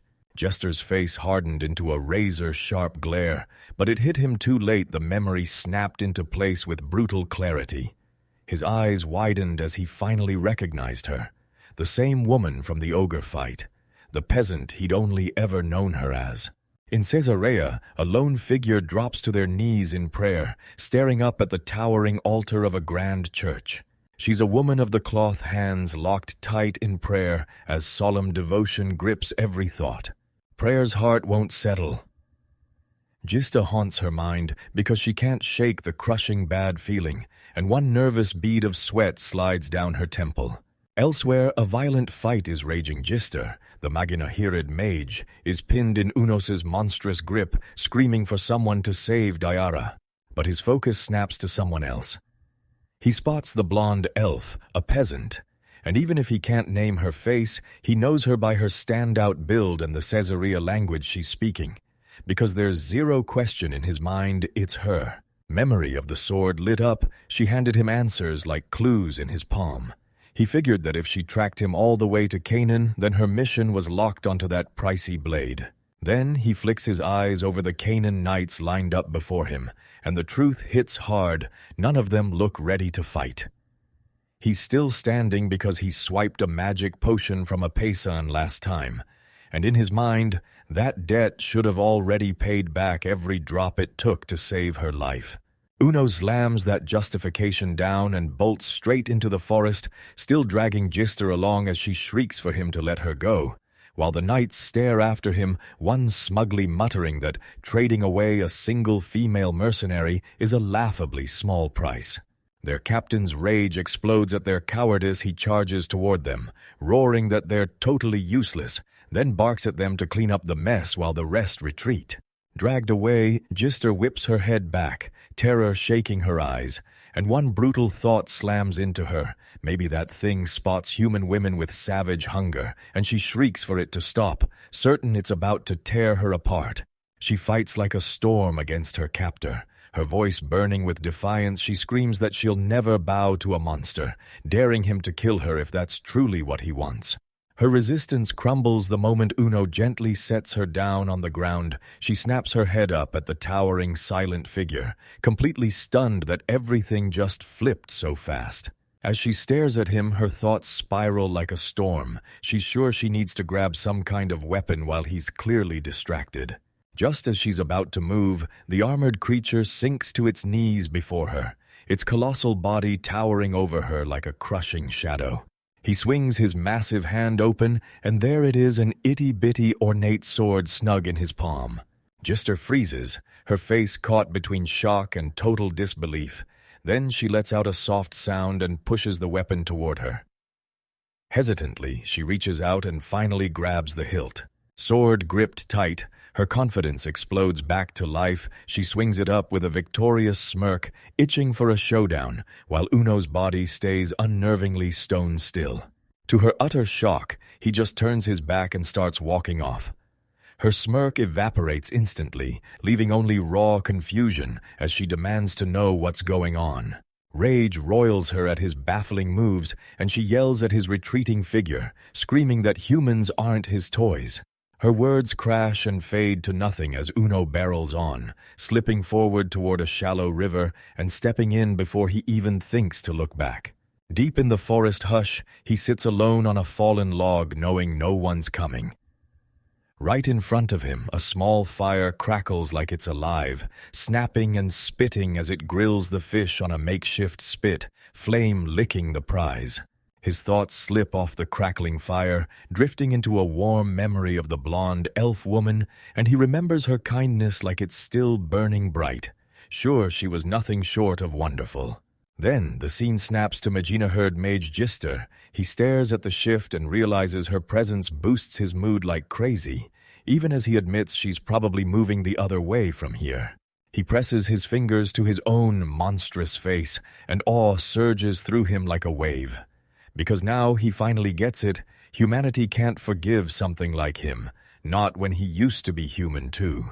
A flash of his recent fight with Gister hits him. He admits it was a blast, a real workout too, and then he pauses, stunned by how weird it feels to call a true battle anything like that.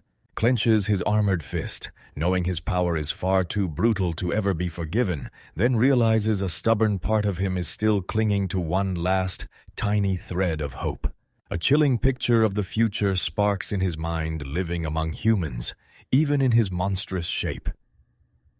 He sees himself dragging a heavy log through a village while everyone stares, and the question hits him like a punch. Could a future like that ever be real?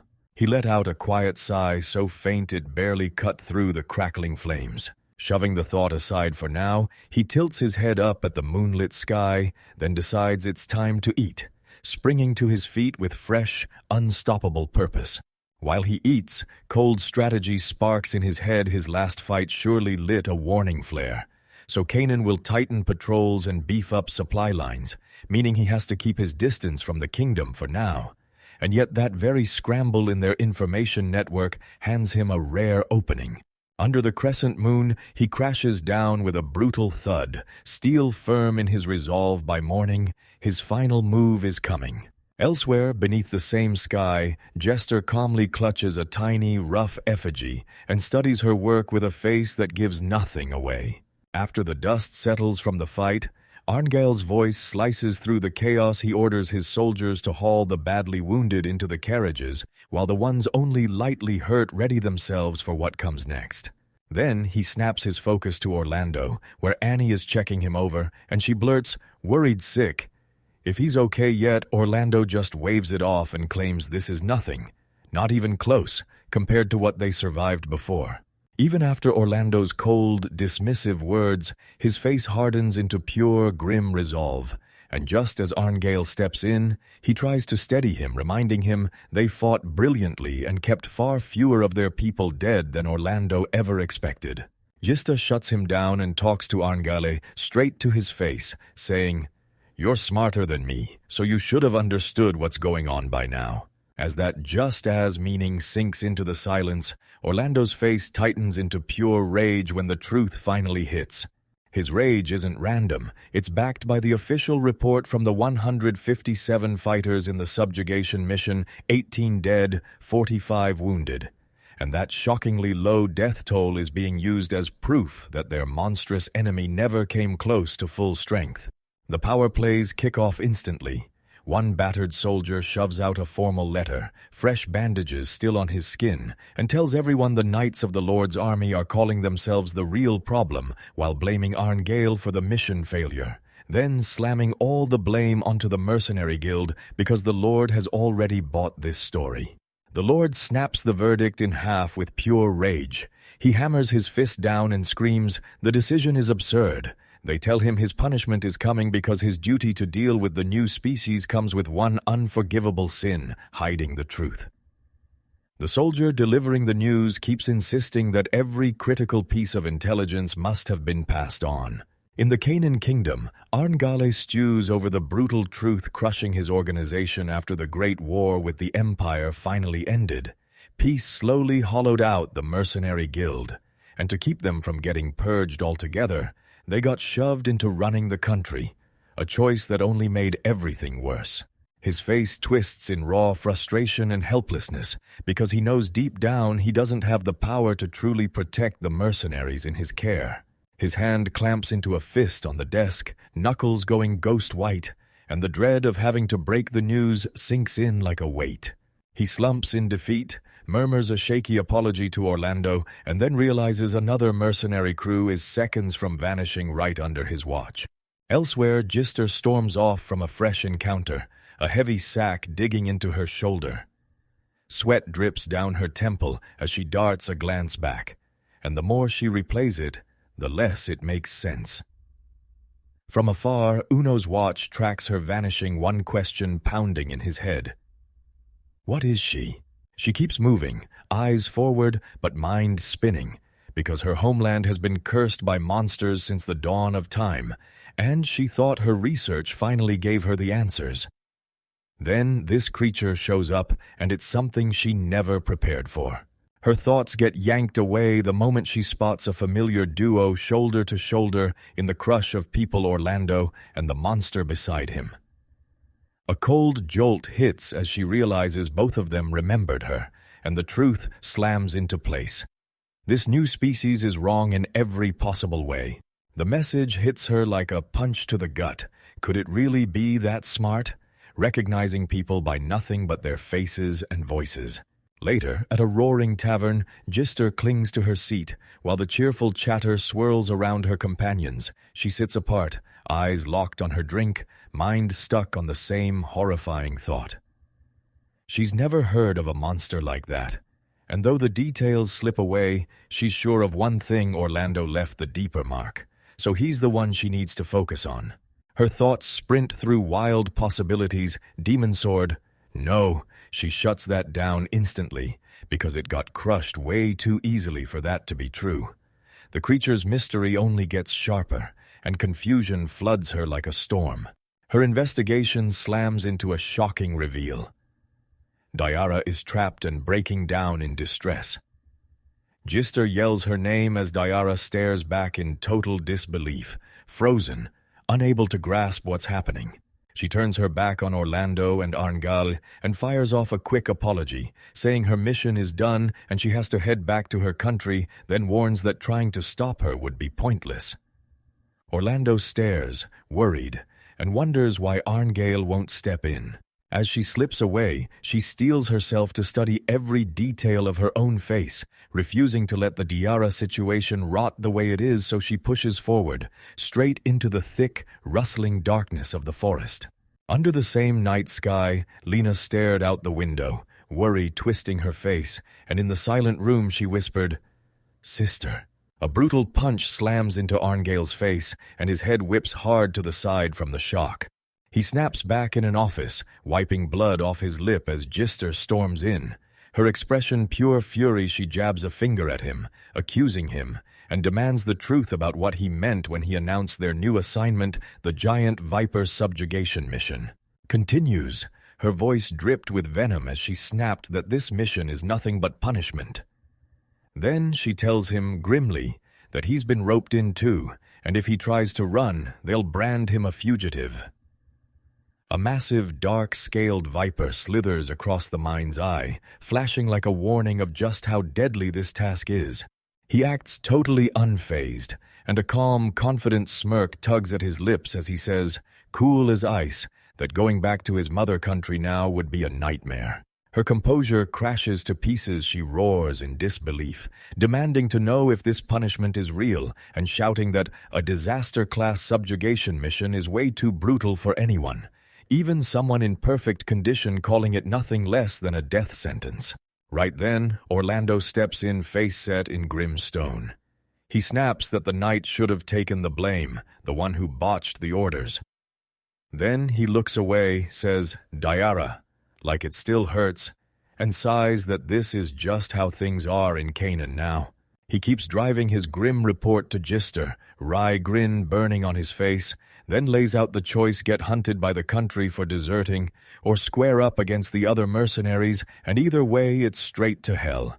But at least he's got a monster on the other side, so he insists the fight will be simple. His face locks into iron resolve as he throws a desperate plea into the void, not to anyone here, but to the missing Diarra, begging her to lend him her strength down below.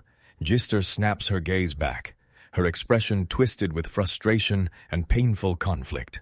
Right when the tension spikes, everything snaps to Lena. Her hand slips in and cups 2 tiny vials of clear liquid. Elsewhere, a whole different scene erupts. Uno roars with delight, shoveling down a chunk of meat like it's pure treasure and gushing that the black pepper he scored in Canaan is insanely delicious. He admits the peppermill Mole gave him runs a little small, but he shrugs it off, totally worth the trouble. He drags the meal across several days. First day, he savors a juicy piece of pork like it's pure treasure.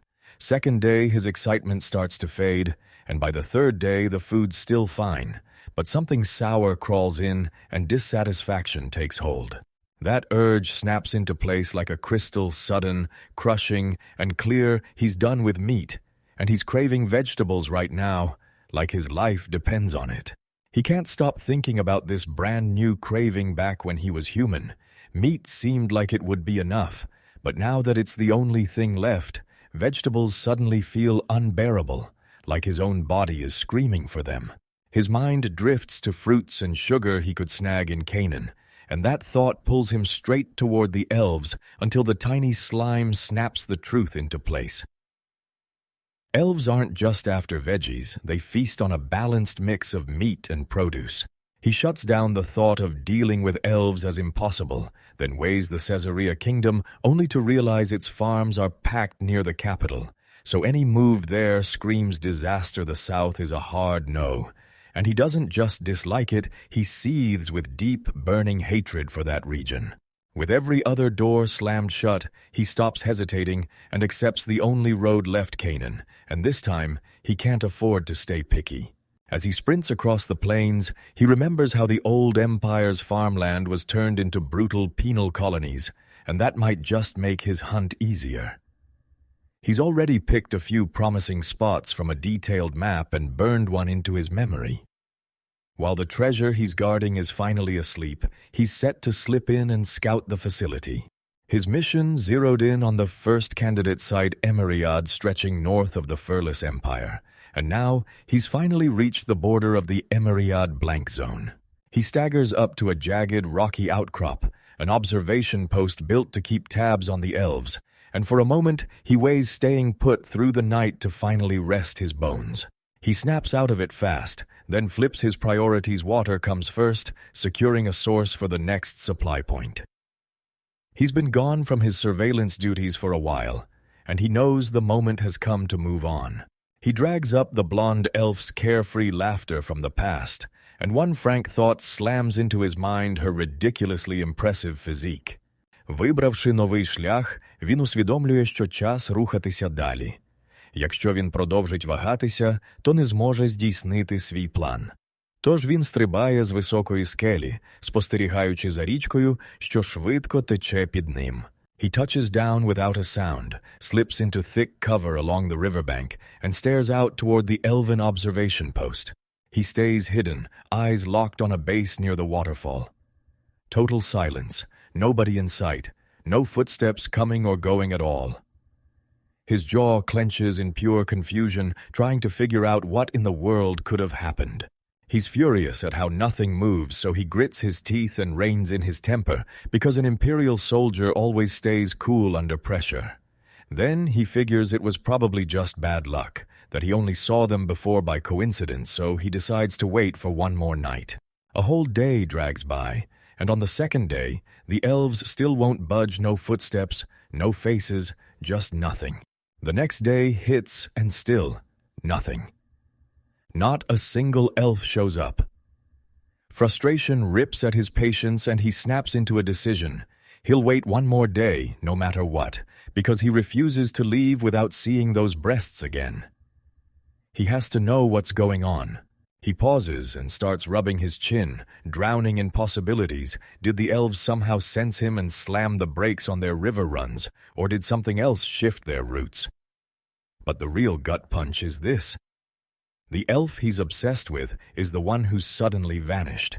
He decides there's nothing he can do for the Einherjar, so his surveillance mission gets frozen until the elves fix whatever disaster they're stuck in. Then he flashes a quick thought, maybe this is actually a good thing. He shoves that thought aside, telling himself it's just temporary because they'll cross paths again. Right now, his mission is clear vegetables. He straightens up with fresh purpose and barrels toward Canaan, buzzing at the idea of a whole different kind of harvest. He steeled himself for the road, but every step dragged, and the trip ate up way more time than he expected still. His hunger wasn't fully satisfied yet. The first spot he checked crushed his hopes, but he'd already guessed a farming village would be nearby.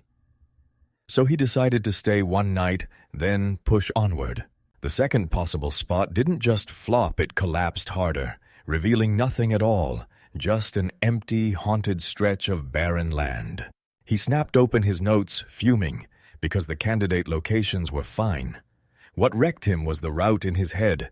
He swore there was a mountain up north, but the moment he tried to judge distance, he couldn't tell if the southeast was closer. And rage kept boiling as he cursed his own fate, built like a fighter, yet stuck doing nothing but basic recon. Realizing his lack of finesse was a problem that demanded an instant fix, he stopped overthinking and chose action right now. He was heading southeast. His new path slammed him into the third candidate location, a village only for him to find it shattered and ruined, like it had already lost its last hope. He crept through the silent streets, slow and sharp, because the buildings weren't fully ruined and some faint warmth of life still lingered in the air, convincing him the village had only just been abandoned. His eyes snapped to a huge splintered hole in the wooden wall. Nothing like the first village. This wasn't human chaos. Something tore through that place like a monster, and the moment he noticed the total lack of any resistance from the villagers, dread tightened in his chest. He locked into a detective's mindset and tore the scene apart. And the brutal scale of the attack screamed one thing: this creature had slipped in unseen before it struck. No blood, no rotten stench. Just a horrifying silence that could only mean the villagers were taken whole, swallowed without a trace. And then he named it the Shadow Viper. Peering over the fence, he caught sight of the creature, an enormous snake right there, screaming proof that he was right. He'd heard of monsters like this one, deadly snakes with hypnotic powers. He briefly wondered if it had chosen its lair nearby, but he shrugged it off as nothing to fear. Close up, it was all muscle and scales, and that meant it couldn't stand a chance against him. Then his attention snapped forward past the monster entirely until he finally saw it, the field of vegetables he'd been hunting. His spark of excitement died fast. The crops weren't grown yet, and the storehouse was picked clean by rats, too. This place was another total loss. With a heavy sigh, he finally accepted it. He had no choice but to cross the mountains ahead. You pushed deeper and deeper, forcing your way into a thick, strange forest where you had no clue what waited next. Dense jungle vines and towering trees swallowed the mountain trail, and he thought he'd cross it in a blink only for the thick foliage to grind his speed to a crawl, whipping fresh frustration straight into his chest. Suddenly, he slammed to a stop as his senses caught the pounding of footsteps more than one. At least 10, maybe way more. His mind raced. Were these the same people from the village he'd just left? He shoved through the blocking trees to get a clearer look, but in his rush he caught his foot on the uneven ground and slammed into a steep incline, tumbling wildly downhill. He slammed down the slope, fighting desperately to stop his unstoppable momentum. He crashed into a heap at the bottom, and the world-spun dizziness slammed into him. "Of course," he groaned, cursing his string of bad luck, realizing raw power still couldn't save him from something this simple. When his vision finally snapped into focus, he realized he'd been surrounded, soldiers packed all around, and Orlando marched straight at the front. Orlando froze in disbelief. Then Uno's heart slammed with panic, realizing his luck had finally hit its end, because he'd been careless and never once expected to get caught this deep in the mountains. Lando lunges at the blonde female warrior, firing off questions about why she showed up right then, and she stays ice-cold as she straightens her choker, snapping back that he must be coming because he can smell Lando on her. Gister clocks it and mutters it was a terrible play, and the spiky-haired soldier pounds the point home. Tension cranks up, and Uno watches from the shadows. He sees they're posing for what it is. All talk and no real fight, so he decides threatening him is pointless. Then he storms into view and yells for them to wait. His shout dies in his throat as the Magana-haired woman, Gister, suddenly appears right in front of him, stunned, trying to figure out what kind of magic user she is. Behind him, Diara blurts out Gister's name, while another voice snaps that she's the paysan of the demonic sword. Before Uno can even react, she slams her chest into his face right on target, and the shock hits him so hard he's left completely stunned by this wild first meeting. Still reeling from that bizarre greeting, Uno can't stop wondering what just happened until the long, dark-haired woman only asks one thing. "Are you finished?" Uno stays completely baffled, because a normal human gesture shouldn't mean anything to a monster. A terrifying thought hits him out of nowhere. He jerks back, heart pounding. What if this alien somehow recognizes him for who he really is? As his agitation spikes, she plants the butt of her staff straight onto his helmeted head, thud, then drops a real, heartfelt apology right after. Then she leans back and drags the tip of her staff through the air, and right in front of him, a glowing serpentine sigil twists into shape, watching it happen like he's waiting for fate to strike. Who knows, the spell takes form and the sigil locks in, and everyone who sees it can't look away. Slipping a glance, he recognizes the form on sight and instantly clocks it. This is a shadow viper being summoned. Magina's long black hair swings as she finishes the incantation, snapping through razor-precise hand signs, eyes locked in, face sharp with total focus as the spell comes to a perfect end. Her spell snapped to life. Then, the Magana-haired woman shattered the summoned viper. In an instant, eyes locked forward. She thrusts her hand out and declares she'll steal the power of everyone who came before. Her demand hits like a slap, then turns to Diara, staring, asking if she's really serious about this plan. Diara doesn't flinch. Her face is set. She admits an unknown monster is a horrible bet, but says it has to be done. Unos must join them if they're going to take down the SERP. Bunos weighs the offer in silence, and deep down he snaps to the truth. This changes nothing for him. A flashback hits the moment he helped a villager when no one demanded anything in return. Now, he sees the same cold math without leverage from the start. There's nothing to win. He nods to himself in silence, then mutters that he's done with all of that. Orlando finally shatters the silence. He barrels up to the Magina-haired woman, snarling that she's reckless, demanding she shut her mouth, while Uno watches the whole exchange in shock at Orlando's crazy smooth talk and that odd nickname he uses for her, Pei-san. She brushes off the interruption, her voice trembling with desperation as she swears she'll use any means to claw her way back home. And the memory of Diara Hope lighting up her face flashes in her mind like a vow carved in stone, driving her forward. That passionate plea hits home with Unos, and he quietly turns it over in his mind, just weighing how he might win from it. Without a word, he lunges forward and clamps his hand on her chest, yanking her off the ground like she weighs nothing before she even has time to blink. He raises a tiny glowing thing, pinched between his fingers like a stolen secret he just pulled from the retiree. Then the woman freezes, eyes wide, totally stunned. He calmly slaps down his price 5 magic potions, and when he sees her go pale, he presses, "Do you finally get what I'm trying to do? Are you ready to bargain?" The moment she realizes how smart he is, her idea of monsters collapses, and she trembles as every belief she clung to starts falling apart. His demand for 5 potions left them stunned and reeling, and she snapped her head to her companion, begging Edward to say how many vials they still had. He admitted they only had 2. Panic flared, and Gister counted fast with her own included. They'd got just 3 total. Her declaration landed, and she spun back to Unos, pointing hard at the 3 vials sprawled on the ground between them like ironclad proof she wouldn't pay his price. He didn't even hesitate. He pulled out 2 of his own green magic potions, pointed them at her, and said, "Add my 2 to your 3.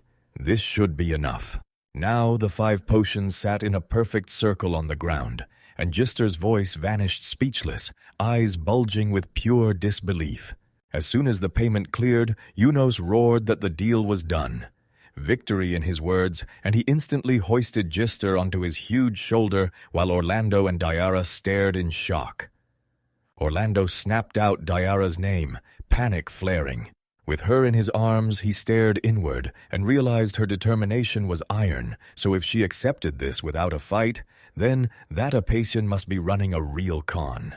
Then he pressed a tiny round thing into her hands. She grabbed it, and from pure shock, her face snapped into sudden understanding.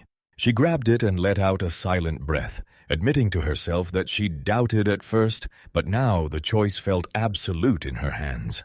Her resolve hardened into steel. She declared, "I'm Unit 7, and announced that the serious time had finally begun. Perched on top of Unos, she was braced for whatever hit next. Their pact was sealed. Unos and Gister braced to move, while Lando froze in disbelief, muttering that this had to be a lie still. That unlikely duo stood ready, and a brand new alliance was born. A sudden alliance snapped their companion into stunned silence. Diara, in particular, couldn't wrap her head around it. She blurted that she didn't get why they'd choose this. Still, she clenched her resolve. She wouldn't sit back and let them do whatever they wanted. Her bottled-up fury finally erupted into a no-holds-barred showdown. Orlando, with Arngale and Diara at his side, pressed Gister hard, demanding to know if she was really choosing a new species. Gister didn't blink. She stood shoulder to shoulder with Unos and roared back and swore they'd give those damn knights a fight they'd never forget. Uno can't stop thinking about how his life is set up right now. He's teamed up with a mercenary crew to hunt monsters, and all they'll give him in return is a magic potion. And from the bits and pieces of conversations he's caught while hidden nearby, it's dawning on him, slowly but surely, just how big and dangerous their whole situation really is. Uno watches the mercenaries stomp ahead, and it looks like their subjugation operation failed, so they got shoved into this mission that makes no sense at all. Heavy gloom clinging to every step, while Uno realizes this whole thing is basically a punishment. Gister, the magina-haired woman, bursts out shouting at the men, calls them damn knights, and snaps, "Stop sulking!" Then declares she'll blow up the nobles' plans by riding on Uno's strength, swearing she'll crush every last ambition they've got. He agreed to help only for the potion, but somehow, the way things are unfolding doesn't disgust him as much as he expected. Then a cold thought hits him. If anyone figures out what he can truly perceive or what he really is, things could explode fast. He scans the crew and realizes that without their captain and without the other woman who just fought the Shadow Viper, their chances of pulling this off look grim. His eyes lock onto Gister, and in his mind he clocks her jaw-dropping physique, then dismisses her as nothing more than a peasant. The mercenaries slam to a stop in a forest clearing, and one of them calls it the perfect spot to camp for the day, while another snaps his focus to Unos, standing off by himself, and asks his companion if that creature's okay. Gister spots him frozen in place, walks right up, and fires, "What's wrong?" But he only tilts his head before she snaps him off with a dismissive look and strides away. A vicious aura pours out of the woman, and Uno's stomach drops into a cold chill. He instantly knows just how unstoppable and commanding she really is.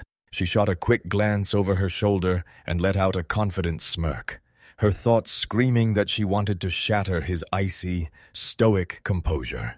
She stared as Uno stomped away from the group, annoyance snapping across her face, and she shouted after him, demanding to know if he was showing off, then cut him off fast, reminding him they were swamped and had no time to waste. 30 minutes later, he burst back with the carcasses of several tiny, boar-like creatures slung over his shoulder, and the mercenaries just gawked. One muttered that it was unbelievable, while Gister stood there, stunned for a moment. He also spread out his tools, a big knife, a shovel, and a coil of rope on the ground, then froze with a jolt because he suddenly realized he'd come out to hunt boars. Her eyes snapped wide with pure disbelief at the equipment in front of her. "There's no way this is real," she thought, mind spiraling as it tried to wrap itself around how impossible this all felt. He moved with cold, precise purpose, siphoning every last drop of the creature's blood into the earth, then hoisting the carcasses so they could drain dry. And when it was done, he dropped to the ground and started butchering them. Then, stunned faces frozen in place, he roared that he'd drain the blood of this new species and that he'd dig a pit to bury the contaminated soil. He kept right on prepping, carving skewers out of the meat with his own hands, and the mercenaries stared in disbelief. One of them blurted out, "Did you really make these yourself?" Their first shock melted into grin-worthy amusement. One mercenary even chuckled and said nothing should ever surprise him again. But Gister, he was totally rattled, eyes locked on Unos, with pure shock and burning frustration. He expertly roasted those skewers over the flames, and the meat hissed and sizzled loud as thunder, while Gister stood there, stunned because somehow, against every reason, he was actually cooking up a full meal for them. The sizzling aroma rolled through the air, and the mercenaries stared with mouths watering. Gister gripped her chest. Furious inside, he kept grilling the meat, and after 10 long minutes of that torture, she was ready to snap and demand he hand her some already. She just gapes in disbelief as Uno meticulously seasons the meat, grinding salt between his armored fingers like it's sacred craft. Then her patience finally snaps, and she jabs a finger at him, yelling that the whole thing is straight up ridiculous. After her outburst, Uno just shrugs and hands her a hot, freshly cooked skewer of meat, and the slime creature bounces nearby. Thrilled to death, still rattled, Gister snaps, demanding to know why a monster is grilling for them on an iron plate. Uno's offering gets slammed down instantly. She screams that she doesn't want a single piece of meat. Then Uno's shrugs it off and tosses it back to her, asking if she wants more, while the slime chirps that he's just seasoning it with salt and pepper and trying to keep things simple, even if he's clearly doing it on his own whim. Her rage crumbles into a breathless blush, and suddenly she can't look away. This whole monster excuse might be exactly the kind of wild idea she wants to try. Orlando bites into the cooked meat and tells Annie he'd once thought Uno was a terrifying monster until now. When he finally sees a surprisingly warm, friendly side to him, Annie just watches, and a small, knowing smile curls on her lips. The Kanan captain doesn't share that cheerful vibe. He glares into the distance, face carved with grim regret. Swearing he's turned useless, he remembers their crew only managed to wipe out 18 or 19 giant vipers. He realizes the odds were stacked against them from the very start, and determination ignites behind his eyes, so he makes his choice stake everything on one brutal, desperate gamble. Just as his thoughts start to spin, a weird sight snaps him out of it. Uno is scrubbing his armored body to the bone with a cloth, every swipe precise and obsessive. Orlando blurts in shock like, "The creature is cleaning itself." Annie. Riley snorts that the monster is spotless, way cleaner than he is, and the captain. He only growls, "Yeah, that was a bad idea." Who knows then, whips around and shoves the damp cloth into Gister's hands, only for him to jerk back in shock. Because the idea of some kind of monster caring this much about cleanliness is downright bizarre to her. She grabs that claw right out of his hand, then freezes, fury and confusion tangling on her face when she realizes it's just an unused towel meant for her. A gift all along. Uno's grin lights up, pure satisfaction pouring through him like he's silently praising her for the effort. Uno suddenly wraps his arms around her from behind, grip tight, and the shock of it steals her breath as confusion surges deeper than ever. Then he lets go just as fast, claps once, and smirks like he solved everything, saying the energy he couldn't refill during his surveillance mission is finally back. He even thanks her and leaves her standing there utterly, wildly bewildered. While he trekked through the woods, Uno suddenly stopped dead, his head jerking like something had just snapped his senses awake. The magenta-haired woman, Gister, spotted his weird reaction and pressed him, asking what exactly he was sensing. They freeze in place, straining their ears as a whispery slither crawls through the trees, growing louder, inching closer with every beat of the heart. He says he can't see where it's coming from, but he hears it crystal clear, so when the trees rustle, he figures it's about 20 meters out, and his gut screams, "Snake!" Jester praises his razor-fast reaction time, while somewhere else, a mercenary stalks the source. An enormous shadow viper towering far beyond the usual 10-meter specimens he's seen, and he's left wondering if it's a mutant. Then, Jester leans in and asks, who's got the answer on whether that magic medicine is actually working? The Kanan captain roars for everyone to stay on guard, and Gister tells him, panicked but certain she can't see or hear a thing, yet something's out there. Then the dense woods explode with a brutal rustling, proving the presence is real. The unseen creature surges forward at frightening speed, and Uno snaps to attention. This thing isn't just approaching, it's charging in to smash him with everything it's got. The mercenary braces into a ready stance, panic spiking as he tries to track the blow, but the captain just grimly admits he has no clue where it's going to strike. Suddenly, the Kanan captain spots it and erupts, yelling for everyone to look up. Then a giant snake drops from the canopy with jaws wide open, smashing its head into the ground so hard it nearly crushes the mercenary captain. The mercenary captain screams that they've lost it again, and the Kanan captain fires back with an order to chase, telling the magic soldiers to light the way, only for Gister to snap that he can't sense it anymore. She turns to him, saying, "Sure, his nose is handy, but she still needs his help to pick a truffle." With a wicked grin, she taunts him, mess it up and splash it all over himself, and she'll hit him with a punishment so thorough it's basically all over his body. Right before he can even react, the giant snake clamps down, coiling hard around Uno's body, tightening its grip until it squeezes the breath out of him. And he can't help but wonder if Gister truly wants him to get hit. With nothing left to do, Uno resigns himself and decides he might as well let it happen. Strapped inside the snake's coils, he stays ice calm, thinking this is a lucky escape that spares them the hassle of capturing it, and he realizes the creature has already made contact right away. The Canaan captain nearby snaps with alarm, while the magenta-haired woman braces, her staff blazing as a spell's light gathers at the tip. His confidence is ironclad. He screams out that his victory is guaranteed, and an unseen force explodes from his body, smashing straight into the serpent's head. The creature staggers from the strike as Unos rips the massive coils apart with his bare hands, and the Canaan captain can't believe what he's seeing, because that giant viper's grip is so brutal it could crush big trees to splinters.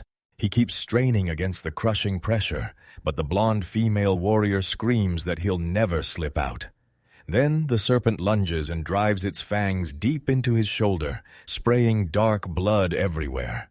The brutal attack tears across the scene, and the Canaan captain, the mercenary captain, and the blonde female warrior stand there dumbfounded, utterly frozen in stunned silence. Even with that brutal wound, Uno doesn't panic. He just realizes his mission is done. Then one single, crushing punch drops the serpent's head, splattering the battlefield in a violent burst of gore. The blast hits full force, shattering the creature's skull into nothing but fragments. He stands in the middle of the carnage, staring at the headless body still clamped around him. And the truth hits hard. He thought brute force alone could take down a giant, but now blood pours from his wounded arm. He admits to himself that he tried to act calm, but the snake's tightening grip was way stronger than he ever expected, its massive body turning the whole situation into real, deadly danger. Now that the danger's gone, he clamps down on that heavy, scaled body. Then, with one last burst of strength, he snaps its spine and hurls the lifeless Choilisa away. He hauls the mercenary captain's limp body along, and as the eyes flutter open, foggy confusion hits like he's just barely realized he's still alive. Canaan's captain charges forward, snatches the wounded man from his grip, and blurts in stunned horror as he stares at his condition. His eyes snap to Ono's the towering silent presence, and the captain jolts to a horrifying realization he still doesn't know the name of the one who saved them. He locks eyes with Unos, jaw set and voice steady, and declares that for now he'll just offer his gratitude because it's thanks to Unos that his men are still alive. Uno shifted his gaze and said, flat out, he didn't need thanks just for handing over some medicine. The captain snaps back, like it's been forever since anyone said thank you. Then he leans in and asks, who knows if the guy's okay, because right now his life doesn't look like it's in immediate danger. Once his business with the soldiers was done, Uno turned on his focus toward Gister. He declared he'd handled everything that needed handling, then demanded the magic medicine as payment. Gister said nothing, just reached out and handed him a small bag. He snatches the offered bag, rips it open to check the goods, 3 blue vials, 2 green, then starts tying it shut.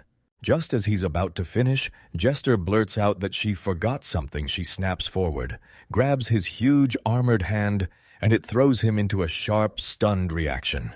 She grabs his hand and presses it to her lips, planting a tender kiss on the back of his armored knuckles. Then she lets go, and a bright blush floods her cheeks. Her fingers stayed locked with his, and that single touch stretched into a quiet, electric pause between them. That gesture threw Gister into a full-on fluster. Heat rushed to her cheeks as she snapped her gaze away. A young woman with reddish hair watched the moment, lips stuck in a pout. Uno, though, lit up instantly.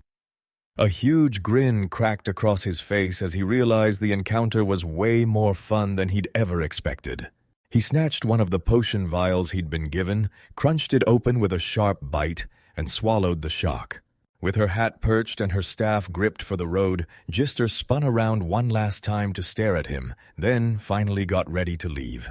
Uno stared after her, then watched her sprint back to her companions as their silhouettes slipped away into the moonlit night, one thought slamming in his chest as he remembered her nickname.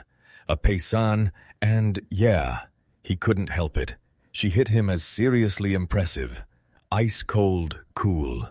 Who knows, he pinches his own armored cheeks, and pure bliss lights up his face.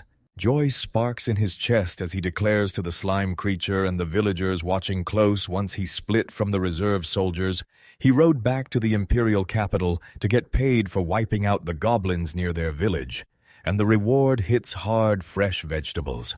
The moment he got back yesterday, he crashed into bed right away, admitting 3 straight days of non-stop activity is his true limit. Then morning sunlight hit and his energy surged back. So he grabbed the knife and started chopping vegetables with full force drive.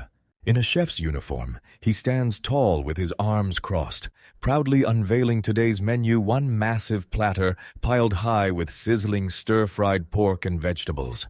He and the slime beast go in for their first bites, and the veggies slicked in pork fat burst out sweeter than he expects, while the meat tastes like it's been upgraded to a whole new level. And he can't believe it's salt and pepper alone somehow cooked up a flavor so deep and complex. In the blink of an eye, the whole plate is wiped clean, every last bite gone.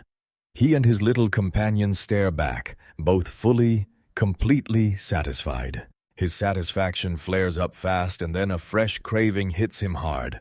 He's desperate for more variety, for totally different flavors, for the thrill of adding sauce or ketchup, chasing seasonings the old empire used to have, the kind that probably don't exist anywhere else, and his hunger for culinary perfection refuses to be satisfied. He thinks that even if the empire's seasonings from 200 years ago still somehow survived, he'd never dare touch them, but if the old factories were still running, then boom, he'd just make them himself. A brutal realization hits him, sharp and undeniable. Then it lands in his mind like it's shared with the elegant woman in a visor beside him. If they don't exist, they'll build them themselves. A brand new ambition sparked in his mind. He'd devoured countless cookbooks, yet the thought of making the seasonings himself had never crossed his path. Confidence hit like a wave, because somewhere out there had to be a book that taught how to create them.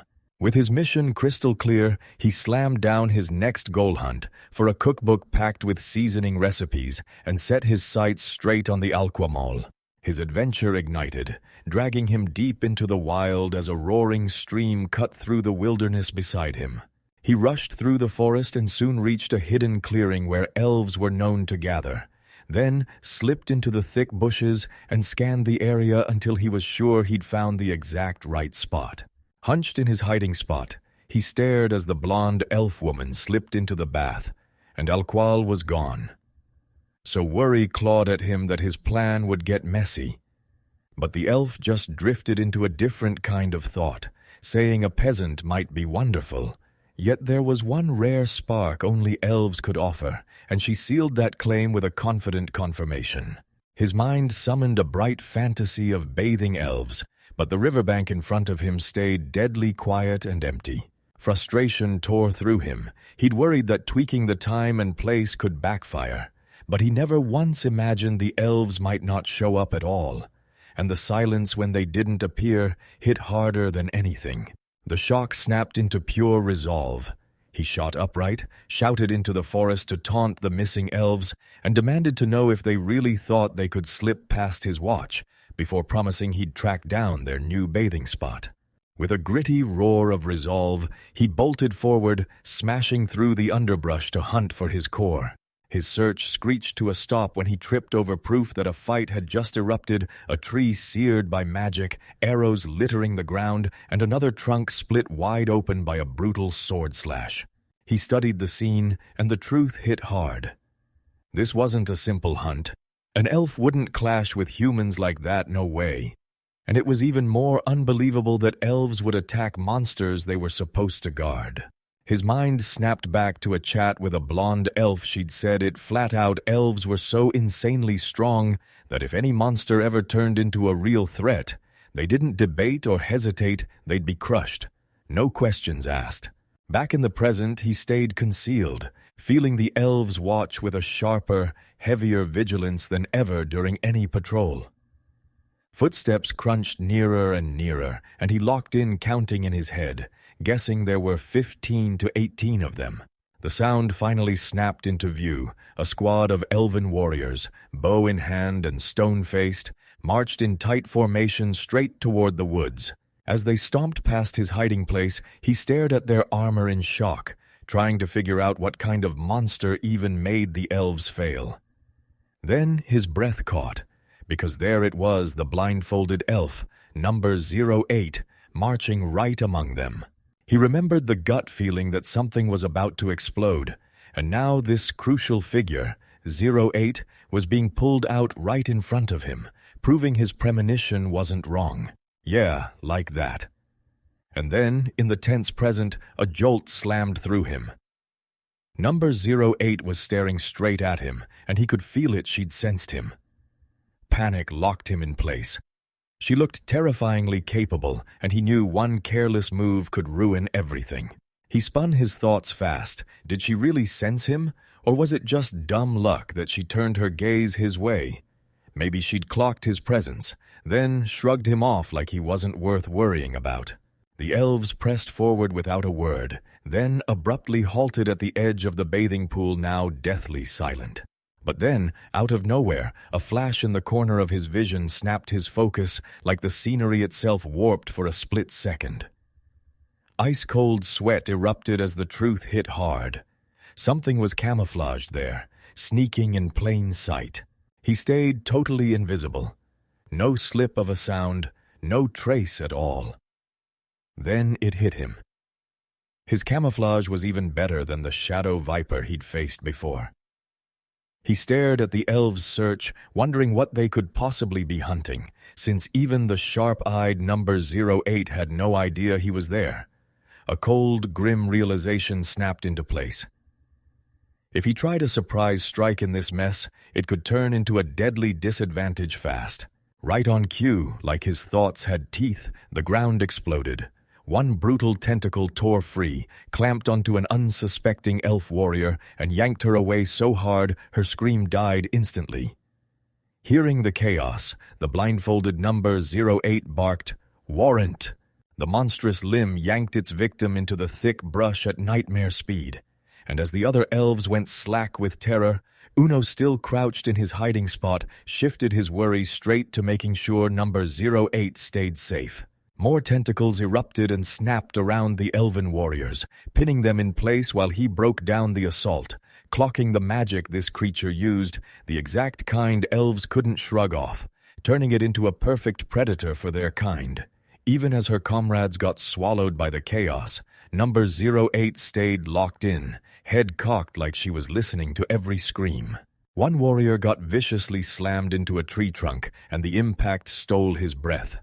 The shock on his face was instant. He couldn't wrap his mind around how easily the elves were getting crushed, and he blurted out whether they were getting help from the Imperial Army. His eyes slammed onto the captured elf, crushed tight in the creature's grip, then everything clicked, and he saw it. He checked his hunch again, spotting the same clue on another of those riding tentacles. He pushed up just a little from his hiding spot, and his brain raced through what he'd just heard, an enormous, octopus-like monster. How in the world had something that huge stayed unseen without a single sound? And the worst part, it didn't even look like it had camouflage. Then the creature burst into its full, nightmarish form, a massive cephalopod that towered over the trees, its sharp, intelligent eyes burning down as it dangled an elf captive high above the ground.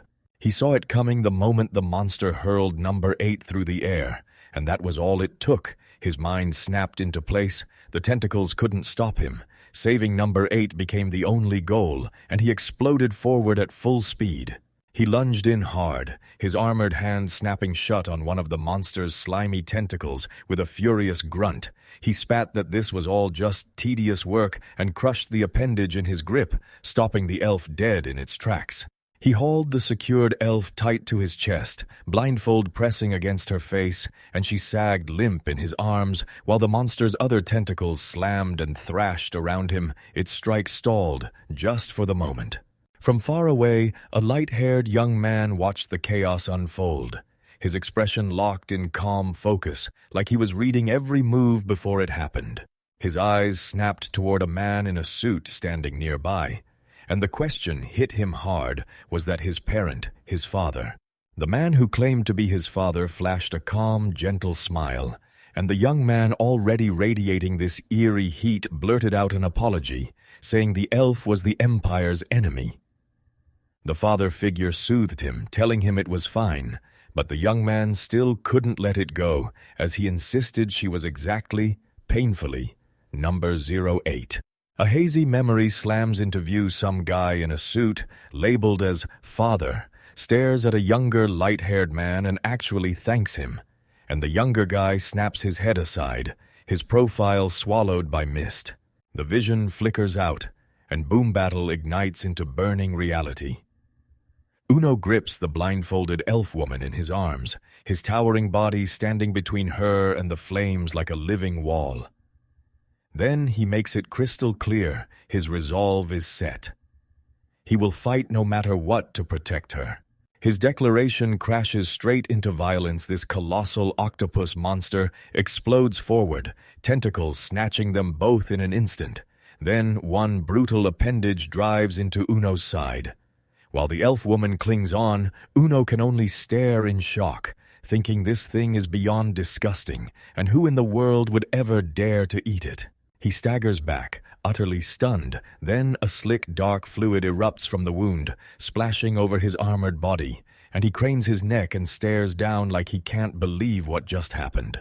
A slick drop of fluid splashes onto his jagged mouth, and his eyes snap wide with instant shock, because that taste hits like pure, delicious perfection. The octopus monster catches his reaction instantly, and its hunger slams upward like a wave, confirming it in one breath. Yeah, octopus is delicious, and it wants seconds. He shoots the worried elf woman a quick look, then his eyes drop, predatory intent snapping into place.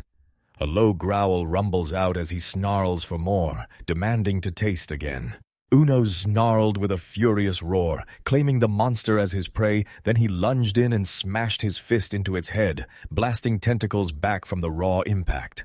Assault crashes into chaos. He lunges at the monster and tears into its flesh, ripping and biting like his hunger is a bottomless pit. And nothing can slow him down because he refuses to stop. Reason is shattered, swallowed by raw, primal hunger. Who knows how he's lost in the act of tearing his foe apart, drenched in gore. All he can think about is the mantra over and over. Delicious, so delicious. And then the real question hits like a blade. Why does it feel this good? His eyes creaked open, that savage rampage glow finally dying down as consciousness fought its way back. He slumped into a daze on the shoreline, staring at the shattered remains of the colossal octopus monster, while the sand around him was soaked black with its foul fluids. He spun his head around, baffled, scrambling to piece it all back together. What did he just do? All he could remember was trying to help number 8, and then one broken memory snapped into place. The octopus meat had been so soft and downright delicious. A sickening thought slammed through his mind. An awful truth. The octopus was delicious. He stared ahead, horrified that he could remember something so monstrous. As he battled through it, the blindfolded elf woman screamed, "This can't be real!" Because her thoughts were slipping away, and she crumpled to the ground, sure she'd been swallowed by a living nightmare. She tore through the forest floor, scrambling and yelling for medicine or sleep, begging to outrun the nightmare of what she'd seen, while Uno suddenly felt that same crushing wrongness in his own body. He'd eaten well the day before, and his activity limit was nowhere close to done, yet something was horribly off. He realized the monster he swallowed had to be the cause, so panic surged. He shoved his fingers down his throat, clawing for a way to puke it back out. The pain was brutal, but he had to escape. While he fought through his struggle, the blindfolded elf woman finally cracked. Her body turned still as she blacked out onto the rough, cracked dirt. Far away, in a spotless, eerily silent room, a young man stared straight ahead, his face locked in an unreadable calm. He sat dead still in the office chair, hands planted on the armrests, holding his breath as he waited. He tried to move, but his body froze. Panic strangled his voice in his throat. Then he couldn't stop thinking, was this even real, or just some wild dream? As his senses crawled back online, the sharp sound of clapping rolled through the air around him.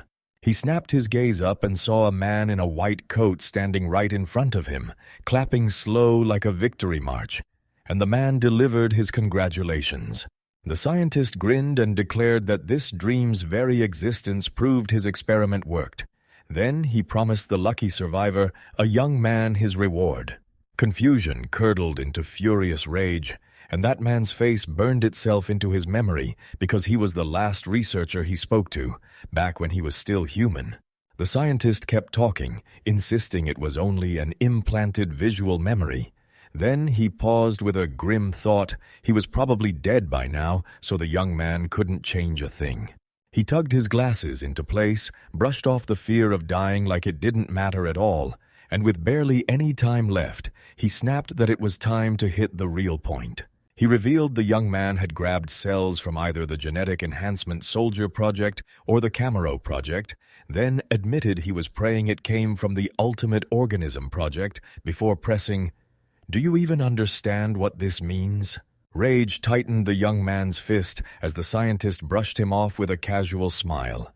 Then the scientist just told him to go see the truth with his own eyes. His vision lurched and suddenly two grotesque, blood-soaked monsters stared back at him. Then it hit like a knife. If those things were humans once, just like him, then everybody he's killed was a human too. The young man reeled from the revelation as the scientist's projection flashed one message: their time was over, and the scientist turned back with calm, almost cheerful eyes. He faced the seated young man and laid out every detail of his transformation, swearing backed by the scientist's own guarantee that no matter what came before, he had now become a terrifying new life form. His grin is stretched wide, so is that really him pouring out his heartfelt wish that they'll meet again? He explains that the tech only lets their time together last so long, so this session has to end, but he swears that in the next memory they play, he'll finally reveal his real purpose. Then he casually tossed the young man a sickening thought to chew on. What if he'd been eating something that was once human? He smirked as he ruthlessly reassured him, saying not to worry because the memory of this conversation would be sealed shut until the next viewing. The scientist's mocking projection snapped into nothing with a violent glitch, and the young man, stunned, seething, and shaking with disbelief, was forced to wrestle with the terrifying truth he'd just been handed. A declaration goes out because Mariah says it, backs it now our style. Gardel gets the green light to be made amicable. A blindfolded elf number 08 snaps with rage, tears the document clean in half, and roars about the injustice. Her rage crashes straight into Marius, the woman who pushed Arceli Gardel for the job, because she's convinced Marius is a lunatic who swallowed the truth of a love that was supposed to belong to her. Rage had been simmering since a past run in a gorgeous elf man couldn't stop staring at her chest. And even after she made it crystal clear she wanted nothing to do with him, he kept closing the distance, begging her to be his. She said no, and his refusal to stop turned into exactly what happened next. Right now, Maria Zessa squares up to her, demanding to know why she's furious, then spits that she seduced that man just because her chest is huge. The blindfolded elf keeps reading, stuck on the fact that everyone's blaming her body, and it only drives her crazier knowing Marius is some big-shot noble. She keeps hammering her accusations, saying Zessit's family has a shady past of stealing glory from defeated tribes and that her personality is pure rot. With that blindfold still on, the elf blurts out. The fear in her mind was this whole scheme cooked up just to get her out of the way. That honor they shoved on her isn't real at all. Being a Miko means becoming a living sacrifice for the nightmare of the forest. This beast carries a massacre in its wake. 10 years ago, it crashed into the world as the elves' natural nightmare, slaughtering or swallowing over 1,000 of them. Then, a year ago, Sword Saint Schubart finally struck it down, and everyone thought he'd paid the ultimate price. The monster is back again, and Schubart's finally revealed. Alive but old and still writhing in pain from the wounds of their last battle. Now a nightmare is closing in, and the devastation it could unleash is terrifyingly beyond imagination. That's exactly why the Miko exists. Mariah lays it out. Her official job is to seal her own vision, sharpening everything else so she can spot the nightmare's stealth. But then she leans in and drops the real truth. Her purpose is something far darker. She pictured the worst future imaginable, an endless distance from any rescue until the nightmare finally caught her, dragged her in, and left nothing but darkness behind. But that moment hadn't come yet, so with a heavy heart, she started her life as a Miko in training. And even though Zesit's choice was made without her say, she didn't fight it, unable to stand against the tide. Her training turned into pure frustration. She'd been promised that sealing her sight would unlock amazing results, but all she felt was emptiness. Then an instructor stepped in and challenged her. "Which way do you sense the other elves?" She fired off guesses north, then southeast, then two to the west, yet every answer wobbled as she fought to lock onto the truth. He said her present sensing power was finally enough for Miko, and right beside them, Mariah Zesit smirked. Thrilled her rival proved mediocre, while Arsail drowned in panic and screamed that it was all her fault. Marius later fired back with taunts, warning her not to run wild with the subjugation plans, and she answered by making a shameless offer, lifting Arsaile's clothes for her service. Red-faced and shaking, Arsaile begged her to stop. Her patience finally snapped. Number 8 was the name they feared. She clenched her fists, twisted her face with pure rage, and roared for all of them to die. Before she even had time to breathe, the day of the subjugation slammed into place. She moved through the ranks of warriors, threw out every flirt she could, and begged for their attention. Yet they brushed her off again and again. Rage simmered in her chest as she realized they were too stupid to see what they were up against, truly believing they could crush the nightmare. She switched tactics on the spot, sobbing for help and yelling at the men who'd been shadowing her for days to step in right now. Then they strolled past like she was invisible, unimpressed, and told her it was time to do her job, giving up on them. She snapped that she didn't need useless men anyway. Then her senses screamed, because across the river she caught movement, and it wasn't the nightmare's roar she'd been drilled to fear. Overconfidence surged through her like a drug. She really believed she'd finally got it, that she was about to become a legend. Then a brutal, sickening crack tore her pride apart. The nightmare had arrived. Pure terror ripped out of her as the warriors around her staggered in shock, blindsided and powerless. The guard girl is snatched up by a brutal, thick tentacle, and she screams that she never even saw the monster coming, begging anyone to save her and sobbing out apologies for failing. As her panic spirals, she even laments that she'd be more useful if she were naked, insisting she's actually great at domestic chores. As she keeps begging, insisting she's usually deadly good at her job, but luxury has turned her weak. A brutal blast slams through the appendage that's holding her. Then a towering white-armored giant rockets in and grabs her mid-fall, leaving her staring at the wreckage like, what just happened? He clamps her tight in his arms, and she blurts out, "Who's there? Who saved me?" Then she offers payment in kind help if they'll accept her thanks, and the rescuer, recognizing her, just stares down at the elf he's suddenly got cradled in his grasp. He grabs her with iron resolve and yanks her close right then. She blazes out that he's her destined soulmate. She immediately sizes him up, eyes snapping to his massive chest, and she can't stop herself from thinking, those arms are insanely thick, so thick and hard, they might even be too big and solid for my life. Like, he still has a grip on her. She panics and begs, "Are you truly my fate?" because she fears he'll vanish if she overthinks it. Then she says, "I know you're battling that nightmare, but please take me somewhere safe first." Without a word, he lowers her onto her own feet, steady, careful, and weirdly gentle.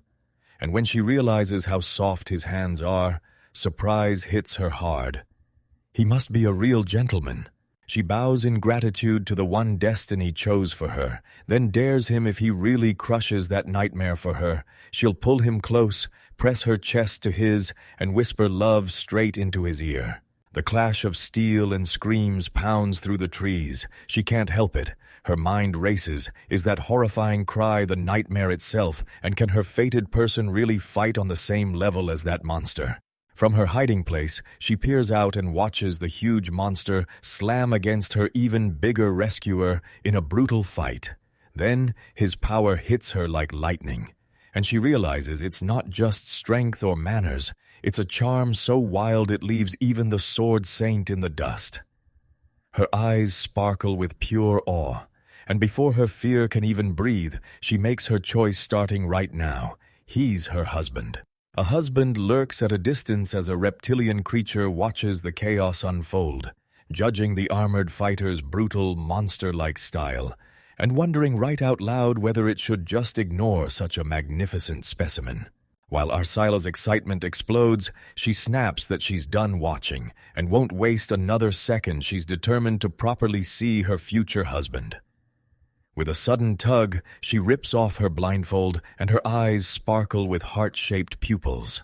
Her choice hits right as Uno gets hammered non-stop by the octopus monster. Its brutal tentacles slam down on his armored body again and again, splashing dark fluid across the ground with every crushing strike. Seeing the sheer brutality unfold, Arsila's expression locks in place, her eyes bulge with razor-sharp focus. Her mouth snaps open in a silent gasp, and her eyes lock onto the brutal chaos unfolding before her. Now the blindfold is finally ripped away, and as her eyes open, even with their look still hidden, they drink in the whole staggering chaos of what's happening. Moments later, her voice comes out calm and steady as she rushes in with a sincere apology, then demands that her last declaration be wiped clean and treated as null and void. In the Einher Republic, an elf-only land, everyone lives in harmony with the trees they've raised, tucked into villages they've cultivated with their own hands. So when humans assume elves never touch nature, they're dead wrong, because the forest is managed with careful hands.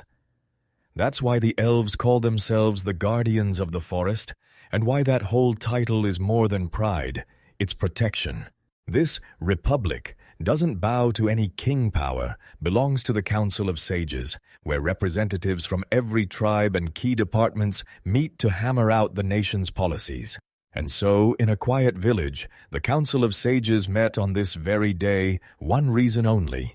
One nightmare on the agenda, the forest's terror. An elderly elf with a long, white mustache kept rubbing his chin, lost in heavy, twisting thoughts. He called out that the sacrifices had hit 12. Then a thinner elder snapped, "You've got it wrong." Before long, a stout elf broke into a chuckle and pointed out that Aspa, the one who spoke first, had already told them the story of the 31st victim. Stout Elf burst into hearty laughter, saying Elder Ortel made the count 13, so it wasn't even a full count at all. Then a younger councilman snapped back, brushing the worry aside and insisting they were shrinking, so they should just add more coldly. He even urged they lock down their bloodline, claiming elves don't truly start aging until after 300, with a lifespan hovering around 400. More than half of the 24 representatives were ancient, clocking in at over 300 years old.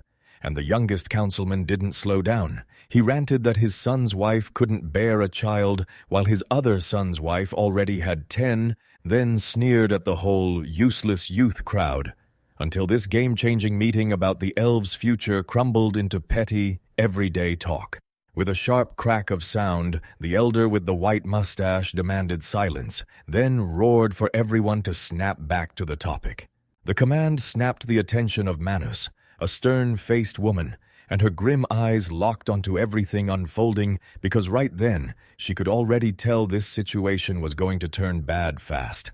The ambitious councilman snapped her attention back to the nightmare, demanding how they could fight it when their livelihood was on the chopping block, and he pushed to send Schubert's forces in before another councilman stalled. Insisting they couldn't lean on Schubert for everything, rage tightened Manis's fist as she shot back, asking whether they really planned to bank on the 388-year-old Schubert to take on the demon by himself. She let out a frustrated sigh like her soul hit a wall. No passion, no spirit at all. She wished the younger generation would actually push harder, but she knew it was a pointless dream for anyone who'd never tasted the reality of war.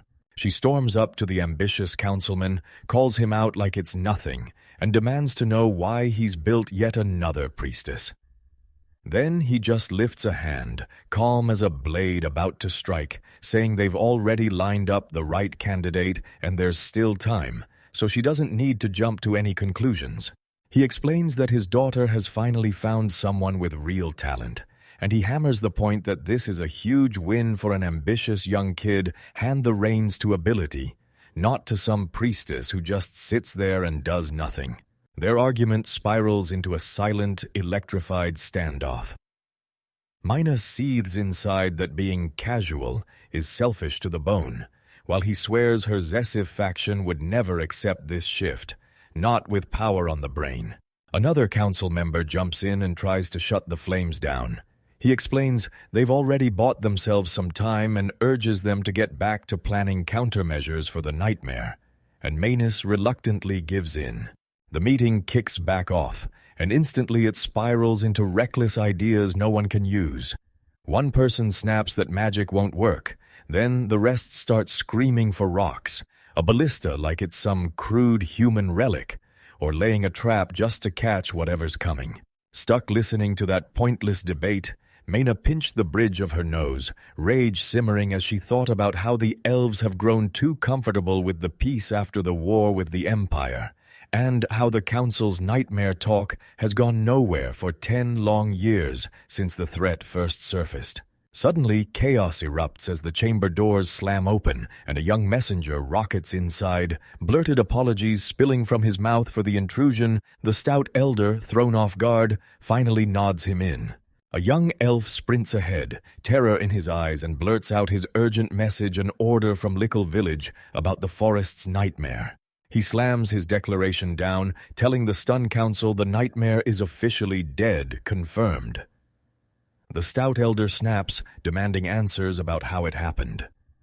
The messenger swallows hard and admits he doesn't have the full details, but he delivers the heart of the report: the nightmare was devoured by a monster.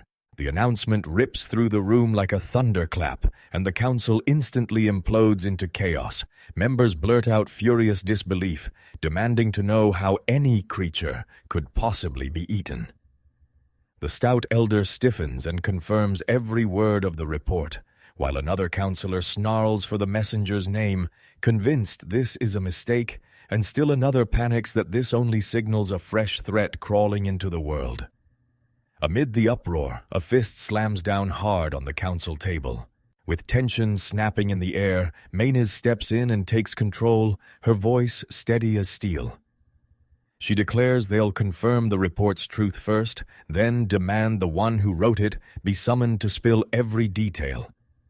And if anyone saw the monster that devoured the nightmare, they'll be dragged in next for questioning. The pragmatic approach gets met with sharp caution from the ambitious councilman. He snaps that they know nothing about this new monster, and demands they hold off until every scrap of information is collected before they make a single move. He clamps his fist and fires back that even if elven magic couldn't touch the nightmare, one truth still stands: our terrifying enemy is dead. Another council member grumbles in agreement, swallowing hard as he confirms the words are real. Minus doesn't buy into that optimism at all. She knows this news might finally calm Einherr, but it's far from safe. The moment she pictures the creature that wiped out their old nemesis, a gigantic tentacled beast, looming as a silhouette against the moon, dread claws up her spine. Then one question burns in her mind. What kind of monstrous abomination could it really be? In a jagged, rocky cavern, Uno drags himself up from the ground inch by inch, heavy and slow in his bones, yet he makes himself believe he's still alive. He stays on his knees, gripping the moment, forcing strength back into his body.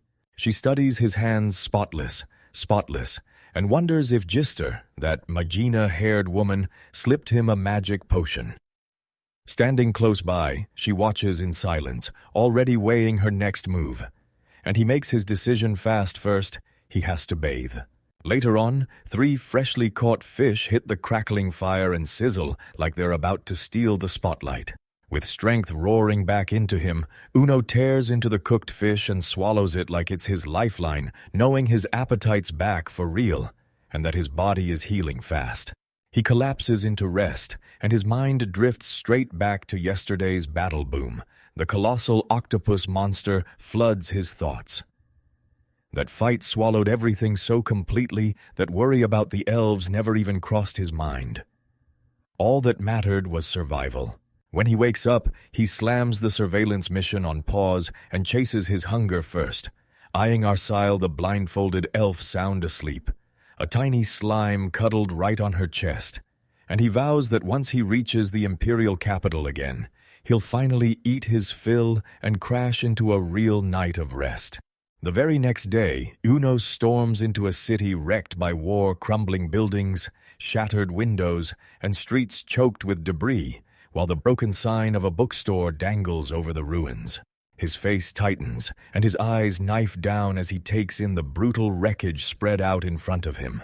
In that crumbling bookstore, he's suddenly hemmed in by stacks of adult magazines and lurid photos. He recognizes the trap instantly, like he's seen this exact twist before. And now he has to invent a believable excuse for why he's there.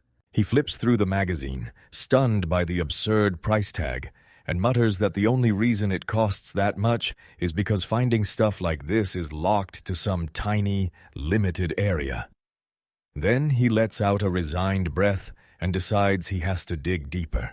He couldn't track down the exact cookbooks he wanted in the main bookstore, so he snagged 7 different volumes instead, convinced the purest knowledge would live in a library, and then he set his sights on their necks. He soon spotted a library massive, impressive, and looming like a forgotten giant. But the moment he got close, it looked wrecked, half-rotten, and ready to fall apart. Staring at the shattered windows and crumbling front, he knew he'd have to step like a ghost, or the whole place would collapse on him. Inside, the books themselves looked surprisingly untouched shelves neatly sorted by genre, even with guide plates that made it way easier to track down exactly what he came for. And for once, the luck actually swung his way. He yanked a book off the shelf, cracked it open, and found nothing but blank pages staring back at him, like his own eyes had just betrayed him. He shoved that thought aside and dove straight into the search. This wasn't going to be quick, not even close. The search demanded razor-sharp focus, and his brow knotted tight as he strained to find it. After a while, he finally pulled his findings together. 25 books on seasonings and cooking, plus 7 adult magazines, then spread his equipment out and started reading, and the truth hit him hard. Making seasonings was way more brutal than he ever pictured, demanding real-time, grinding effort, and ingredients like fruit for sauces, until exhaustion crashed over him. That hit like a gut punch. He sagged forward, groaning that even the simplest recipes demanded ingredients he couldn't get, and all he could think was, if only the imperial farms were still standing. Then, like a switch flipping, he snatched his composure back in seconds. With 2 nations still standing to the south, asking for their help was a hard no. The High-Level Republic and the High-Lay Federation, both lying south of the Empire, had a reputation for betrayal and zero trust. He clenched his fists and let the truth sit in his chest. He was holding a deep, burning grudge against them. His rage dug deep into the past. An empire that once tried to conquer the world was slammed by elves from the west. And while the imperial army was tied up, 2 southern nations tore up their treaties and surged in, sacking the cities the West had barely left alive. They snapped people into slavery, turning lives into nothing but toys for their conquerors, and he could never bring himself to ask those broken souls for help. He clenched his fist, already locked in, because dealing with a shattered empire wasn't a question, it was a plan. He knew, for absolute certain, the southern part of the old empire wasn't safe, and that was exactly why he'd sworn to be ruthless the moment he stepped into it. He understood that looking away from the wreckage wouldn't undo a single thing that already happened, yet some stubborn part of him still froze in place. He weighed the risk if he confirmed what he feared. The last shred of restraint he had might snap, and that could give him the perfect edge. His eyes dropped, and a grim truth slammed into place. The only thing keeping him together was those emotion control functions. And then it hit. He was teetering on the edge of losing himself for good. Gister's cheerful grin yanked him out of his brooding, bragging that her assets help her get things done. Who knew? So he snapped back from the dark spiral and decided this was the last step for now, because hunting down seasoning ingredients could drag out his day, and he kept trying to tell himself he was still okay. He decided to tear through the piles of accumulated stuff, scanning that messy, cluttered space, and then froze because the amount they'd collected was wild, like someone had dumped shopping mall spoils in one corner. More panting from the strain, he burst out of the cave, while the slime creature hung right behind him. He even muttered that he might have pushed himself too hard, then spun back with a grin at the perfectly arranged stash of items he'd dragged out. He slid into his chair, grabbed a book from the desk, licked his fingertip, and turned the pages with slow, careful focus. As he flipped the pages and exposed those daring pictures, his breath caught. He couldn't believe he'd gotten so wrapped up in the work that he might have started seeing things. His fist clenched hard as realization hit like lightning. This wasn't in his head. The memory of that day slammed back in, and with it came the same deep, lingering dread that had haunted him ever since he blacked out. A razor-sharp awareness surges through him. His whole body clicks into full focus and starts responding like a finely tuned weapon, even while he runs. He feels his strength and speed sharpening with every step. But that book he snagged won't flip open for him as easily as he's hoping. This power hits him like a shock, and it leaves him completely baffled. Did he really imagine it at first? Or did surviving that octopus monster's ruthless poison somehow kick this power into gear? He can't stop thinking about those wild moments where a character crawls back from the edge of death and somehow comes back stronger than ever. Then the terrifying part hits. What if that kind of miracle could actually happen to him? Fist clenched, he throws a punch and suddenly everything clicks. That's how he crushes his clumsiness, with his already ridiculous physical stats supercharged even more. He realizes this kind of power isn't for harmless scouting. Sending him out for recon feels like squandering a war machine. Bottom line, he's the ultimate weapon, plain and simple. His mind snapped to the elves after seeing their soldiers up close. He couldn't shake the feeling they weren't that impressive at all. And now he suspects the Empire's years of claiming they're unstoppable might be a massive overhype. An internal council erupts inside his mind. One voice whispers that the elves are weaker than expected. Another urges sneaking into their territory to learn the truth, and a harsher, cautious voice cuts in. The octopus monster crushed them without magic, so the elves' real power is still a secret they haven't seen yet. The argument surges hotter by the second. One side insists that with his power right now, he can shut down any magic the elves throw at them, while another pushes, "Don't let this opening vanish." Then a more prideful streak snaps back that it's an insult for an Imperial soldier to sign up for something as small as a surveillance job, and the rest roar in agreement. Ever since the choice to slip into elven territory was made, Arsile blindfolded flashes in his mind, pulling him forward like a silent command, as if she's saying, "If we're going through with this, then we're heading to the river." He kicks off his mission, and even with that fresh confidence blazing in his chest, he refuses to act reckless because he's still outnumbered. So he makes a plan: scout everything first, then inch forward, slow and precise, widening his reach step by step. Reconnaissance hits hardest when the world is hiding in darkness, so he spends the daylight locked up at his camp, settling in to devour the book he salvaged, quietly waiting for nightfall to turn the hunt loose. He crept forward like a shadow, knowing that even with all his stealth, Number 8 was bound to feel him coming, so he clamped down on every movement and held his breath as a sudden splash cut through the air nearby. After hours of recon and non-stop travel, he finally stumbled onto something unreal, an entire settlement of artificial buildings fused into and wrapped around colossal trees. From his hidden spot, He listened in and caught voices that confirmed his gut feeling an elven village. And as he spotted more ordinary wooden buildings deeper inside, he questioned what they were doing there, then decided there was no rush to blow his cover. He stopped beside the stream for a breath, feeling his enhanced reconnaissance power and the longer reach it gave him. Then he clenched his resolve and pushed on because he remembered he'd spotted number 8 somewhere around here. Number 8 was still his biggest worry. He had to find her fast. He told himself he had 0 wicked plans, just to know where she was, even if it meant seeing her broken and exposed, and he kept trying to believe it was true. On his very first mission day, he pinpointed 2 separate settlements, one right away, and the second only after a 20-minute trek, where the vibe felt totally different, and the guards were tighter near the river. He still hadn't found number 8, but he decided that was good enough for the day's win.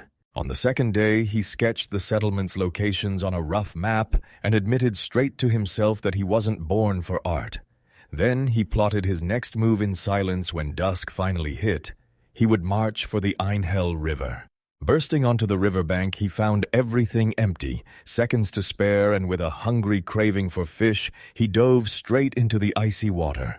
He crashed his tail down on the water with a thunderous smack to stun a fish, and as he watched, he thought, once that octopus monster was gone, the locals would be back to their normal routine in no time. But then his hunt got ripped away. A wave of gut-twisting unease slammed into him, and he whipped around to scan the forest, yet his senses found nothing. No odd sights, no strange sounds, no weird smells. Still, that deep, undeniable dread that something was terribly wrong wouldn't let go.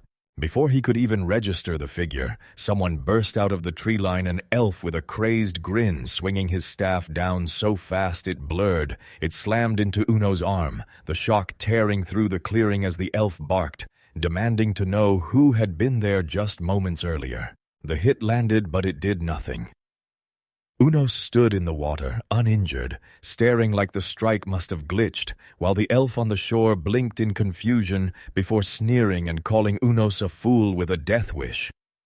Then rage sparked in Unos's eyes. He surged out of the river, splashing hard as he charged straight for his attacker. As he barreled forward, his own body slammed to a stop, lurching against his will, and horror hit him.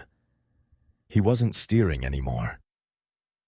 On the shore, the elf blew up with wild, maniacal laughter, bragging that his magic finally landed. Uno thrashed, fighting the invisible grip, swearing as it clicked that first attack that looked like it missed wasn't a fail at all. It was a spell meant to lock his movements in place. Mishado surfaced yet another threat. A lace-veiled elf woman, calmly puffing on a pipe like she owned the night, because she wasn't just strong, she was the real puppeteer. She sneered at the very idea of using manipulation magic, flicking a warped insult at Uno's form, and as Uno strained to keep control, it hit him too late. His fatal mistake, he'd been careless, and even with all his fighting, his consciousness started slipping away, fading into nothing. In the quiet of an elven village, Uno materializes staggering, stunned, and asking where he is, while Carigio, a stern elf woman nearby, fixes him with a cold stare and realizes he's the one who messed with her. Magic's grip finally loosens and fades, and he can move again. He clenches his fist, holding himself back because charging in would be a bad move. Carigia glares at him, and her irritation practically burns the air. Suddenly, the world blurs into a hazy, intimate space. Then he's face to face with Arsail Gardel, her gentle smile burning into his nerves. She tells him straight that magic hauled him here, asks why he came, and offers a shocking payment for his help, a promise to repay him with her own body. The illusion cracks apart, snapping him back into the village square beside Kirizia. She tells him that this magic is pointless, and announces that his reality escape time is officially over. She swivels around to face the elfman closing in, totally calm, and Carigia snaps that he's finally here after all that waiting. Then the elf just smirks back, saying it suits him perfectly that she showed up when he called. Behind her, whoever it is can't believe what they just realized. She suddenly grasps that he knows Elven, and he keeps staring at the word convenient, stuck on the question, does it mean they're supposed to focus on catching the nightmare above everything else? Casual brushes off Karigia's worries, smirking that maybe she's only here because the Baba-sama magic was laid on him. He laughs off the danger, insisting that steering the Unos was worth every risk, and he's downright thankful, praying he'll level up after everyone calls him Baba-sama, all the way to Obasama. Then he turns to Karigia and admits her research passion is real, but snaps that it's starting to worry him. She shoots back, furious. What's wrong with my concern? Because that nightmare monster just lunged so close to their village.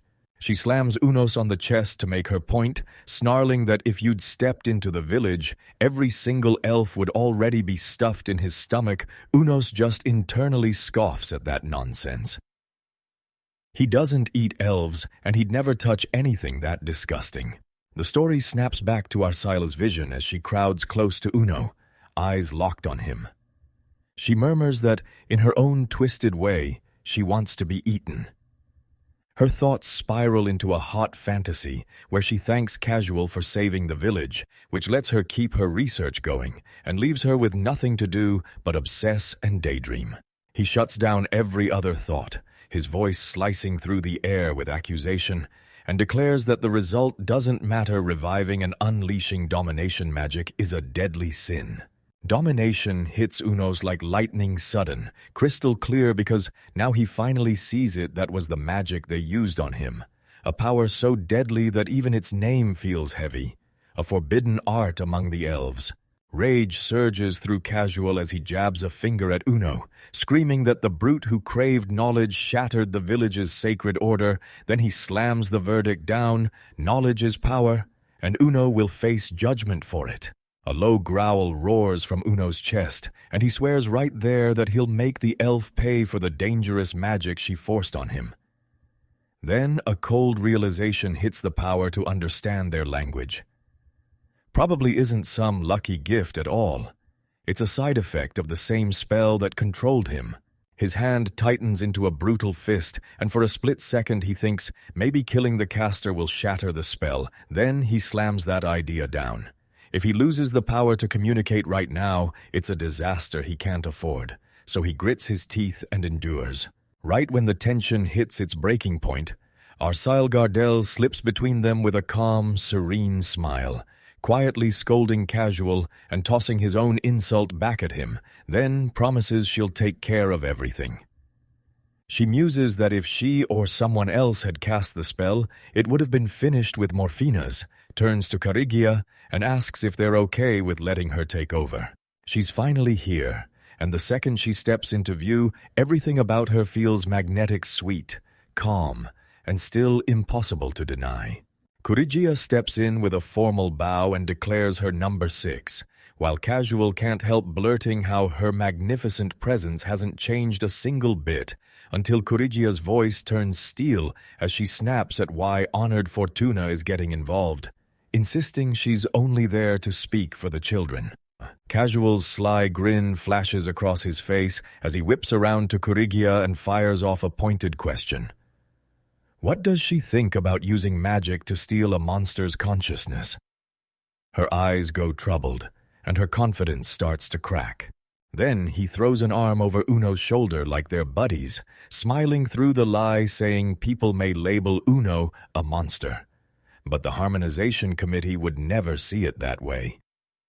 The name drops into the air and sticks, and here, in this exact place, it's revealed with a shock-stamp surprise. He kept talking, a sly grin twisting his lips while Karigia squirmed, and then he finally dropped the truth. The organization's real name is the Natural Harmonization Committee, meant to foster coexistence with monsters, but a few members pushed that idea past the line, raided a goblin nest inside the Empire, and the whole thing was later twisted into a totally different tale. Still, he clarified that the committee is mostly just ordinary elves who genuinely care about nature. Then he snapped his focus straight to Karigia, warning her sharply for turning everything into a mess and reminding her that using forbidden magic to resurrect someone is by itself a grave sin. Karigia dug in and refused to budge, insisting they couldn't just release Unos right now or they'd spark panic across the whole populace. Then she shot back, "Are we really supposed to wait for the Sages' Council to decide?" and warned that dragging this fight on would get them nowhere. Her eyes snapped narrow with suspicion as she accused him of siding with his acid. Casual froze for a beat, unreadable on his face, then turned back and calmly confirmed it. Mission, then. The confirmation slammed into her like a verdict. Arsile Gardel's voice promised she could use her own body to twist the Sages' Council into the result she wanted. Karigia's rage flared and she recoiled, shouting she'd never do anything like that. Arsile just gave a small chuckle, telling her to quit taking everything so seriously, and when the tension kept climbing, Casual calmly suggested they split up for now. Then, as the others started drifting away, he leaned in to whisper one last message to Karigia in private. With their fight finally settled, Arsile and Karigia faced the silent Unos only for Arsile to stare at this new name, Argos, and realize he'd crushed the Canaan Kingdom's army and mercenaries without so much as a scratch, the kind of monster you don't just underestimate. She snapped that Argos was openly hostile to humans, so they'd better treat him with ruthless caution. Carigio snapped back that Arsile was just meddling, and Uno, still processing everything, caught the new truth in Canaan. His moves had already become public, and he now had a brand new name, Argos. She whipped around to face him and declared, "Yeah, the name's weird, but I'm not taking it back." Annoyance flared when he dared call her an old crone, so she brushed him off like he was nothing. "Go Argo!" He spun around and strode off in silence for now, because he knew the truth he'd been manipulated, and it all traced back to his own indulgence. So he decided to go along with it, acting like the puppet, until the perfect moment finally arrived. Casual studies. Karigia up close, clocking that she's no magic user and has no rearguard. Then his mind snaps to the politics, labeling the man who fought Arsile Gardel as Zessit, a power broker with serious clout. He figures Zessit's faction hits the same weight as Fortuna and the 6S clan, and he can't help but think about the shock of seeing factions like that inside Elven society. Then she snaps to Uno, warning that if he tries to ignore her commands, his own body will betray him. Muscles going sluggish, every move dragged out against his will. Sure, he's been pulled into a nasty situation, she admits, but she insists his understanding of words is his edge, so he'll grasp her orders too, and her whole goal is simple. Keep him like this, and make him learn the Yelvish language. As she stares at him, one final thought chills her to the bone. His purpose is only temporary, and when he finishes it, that's the moment his story ends.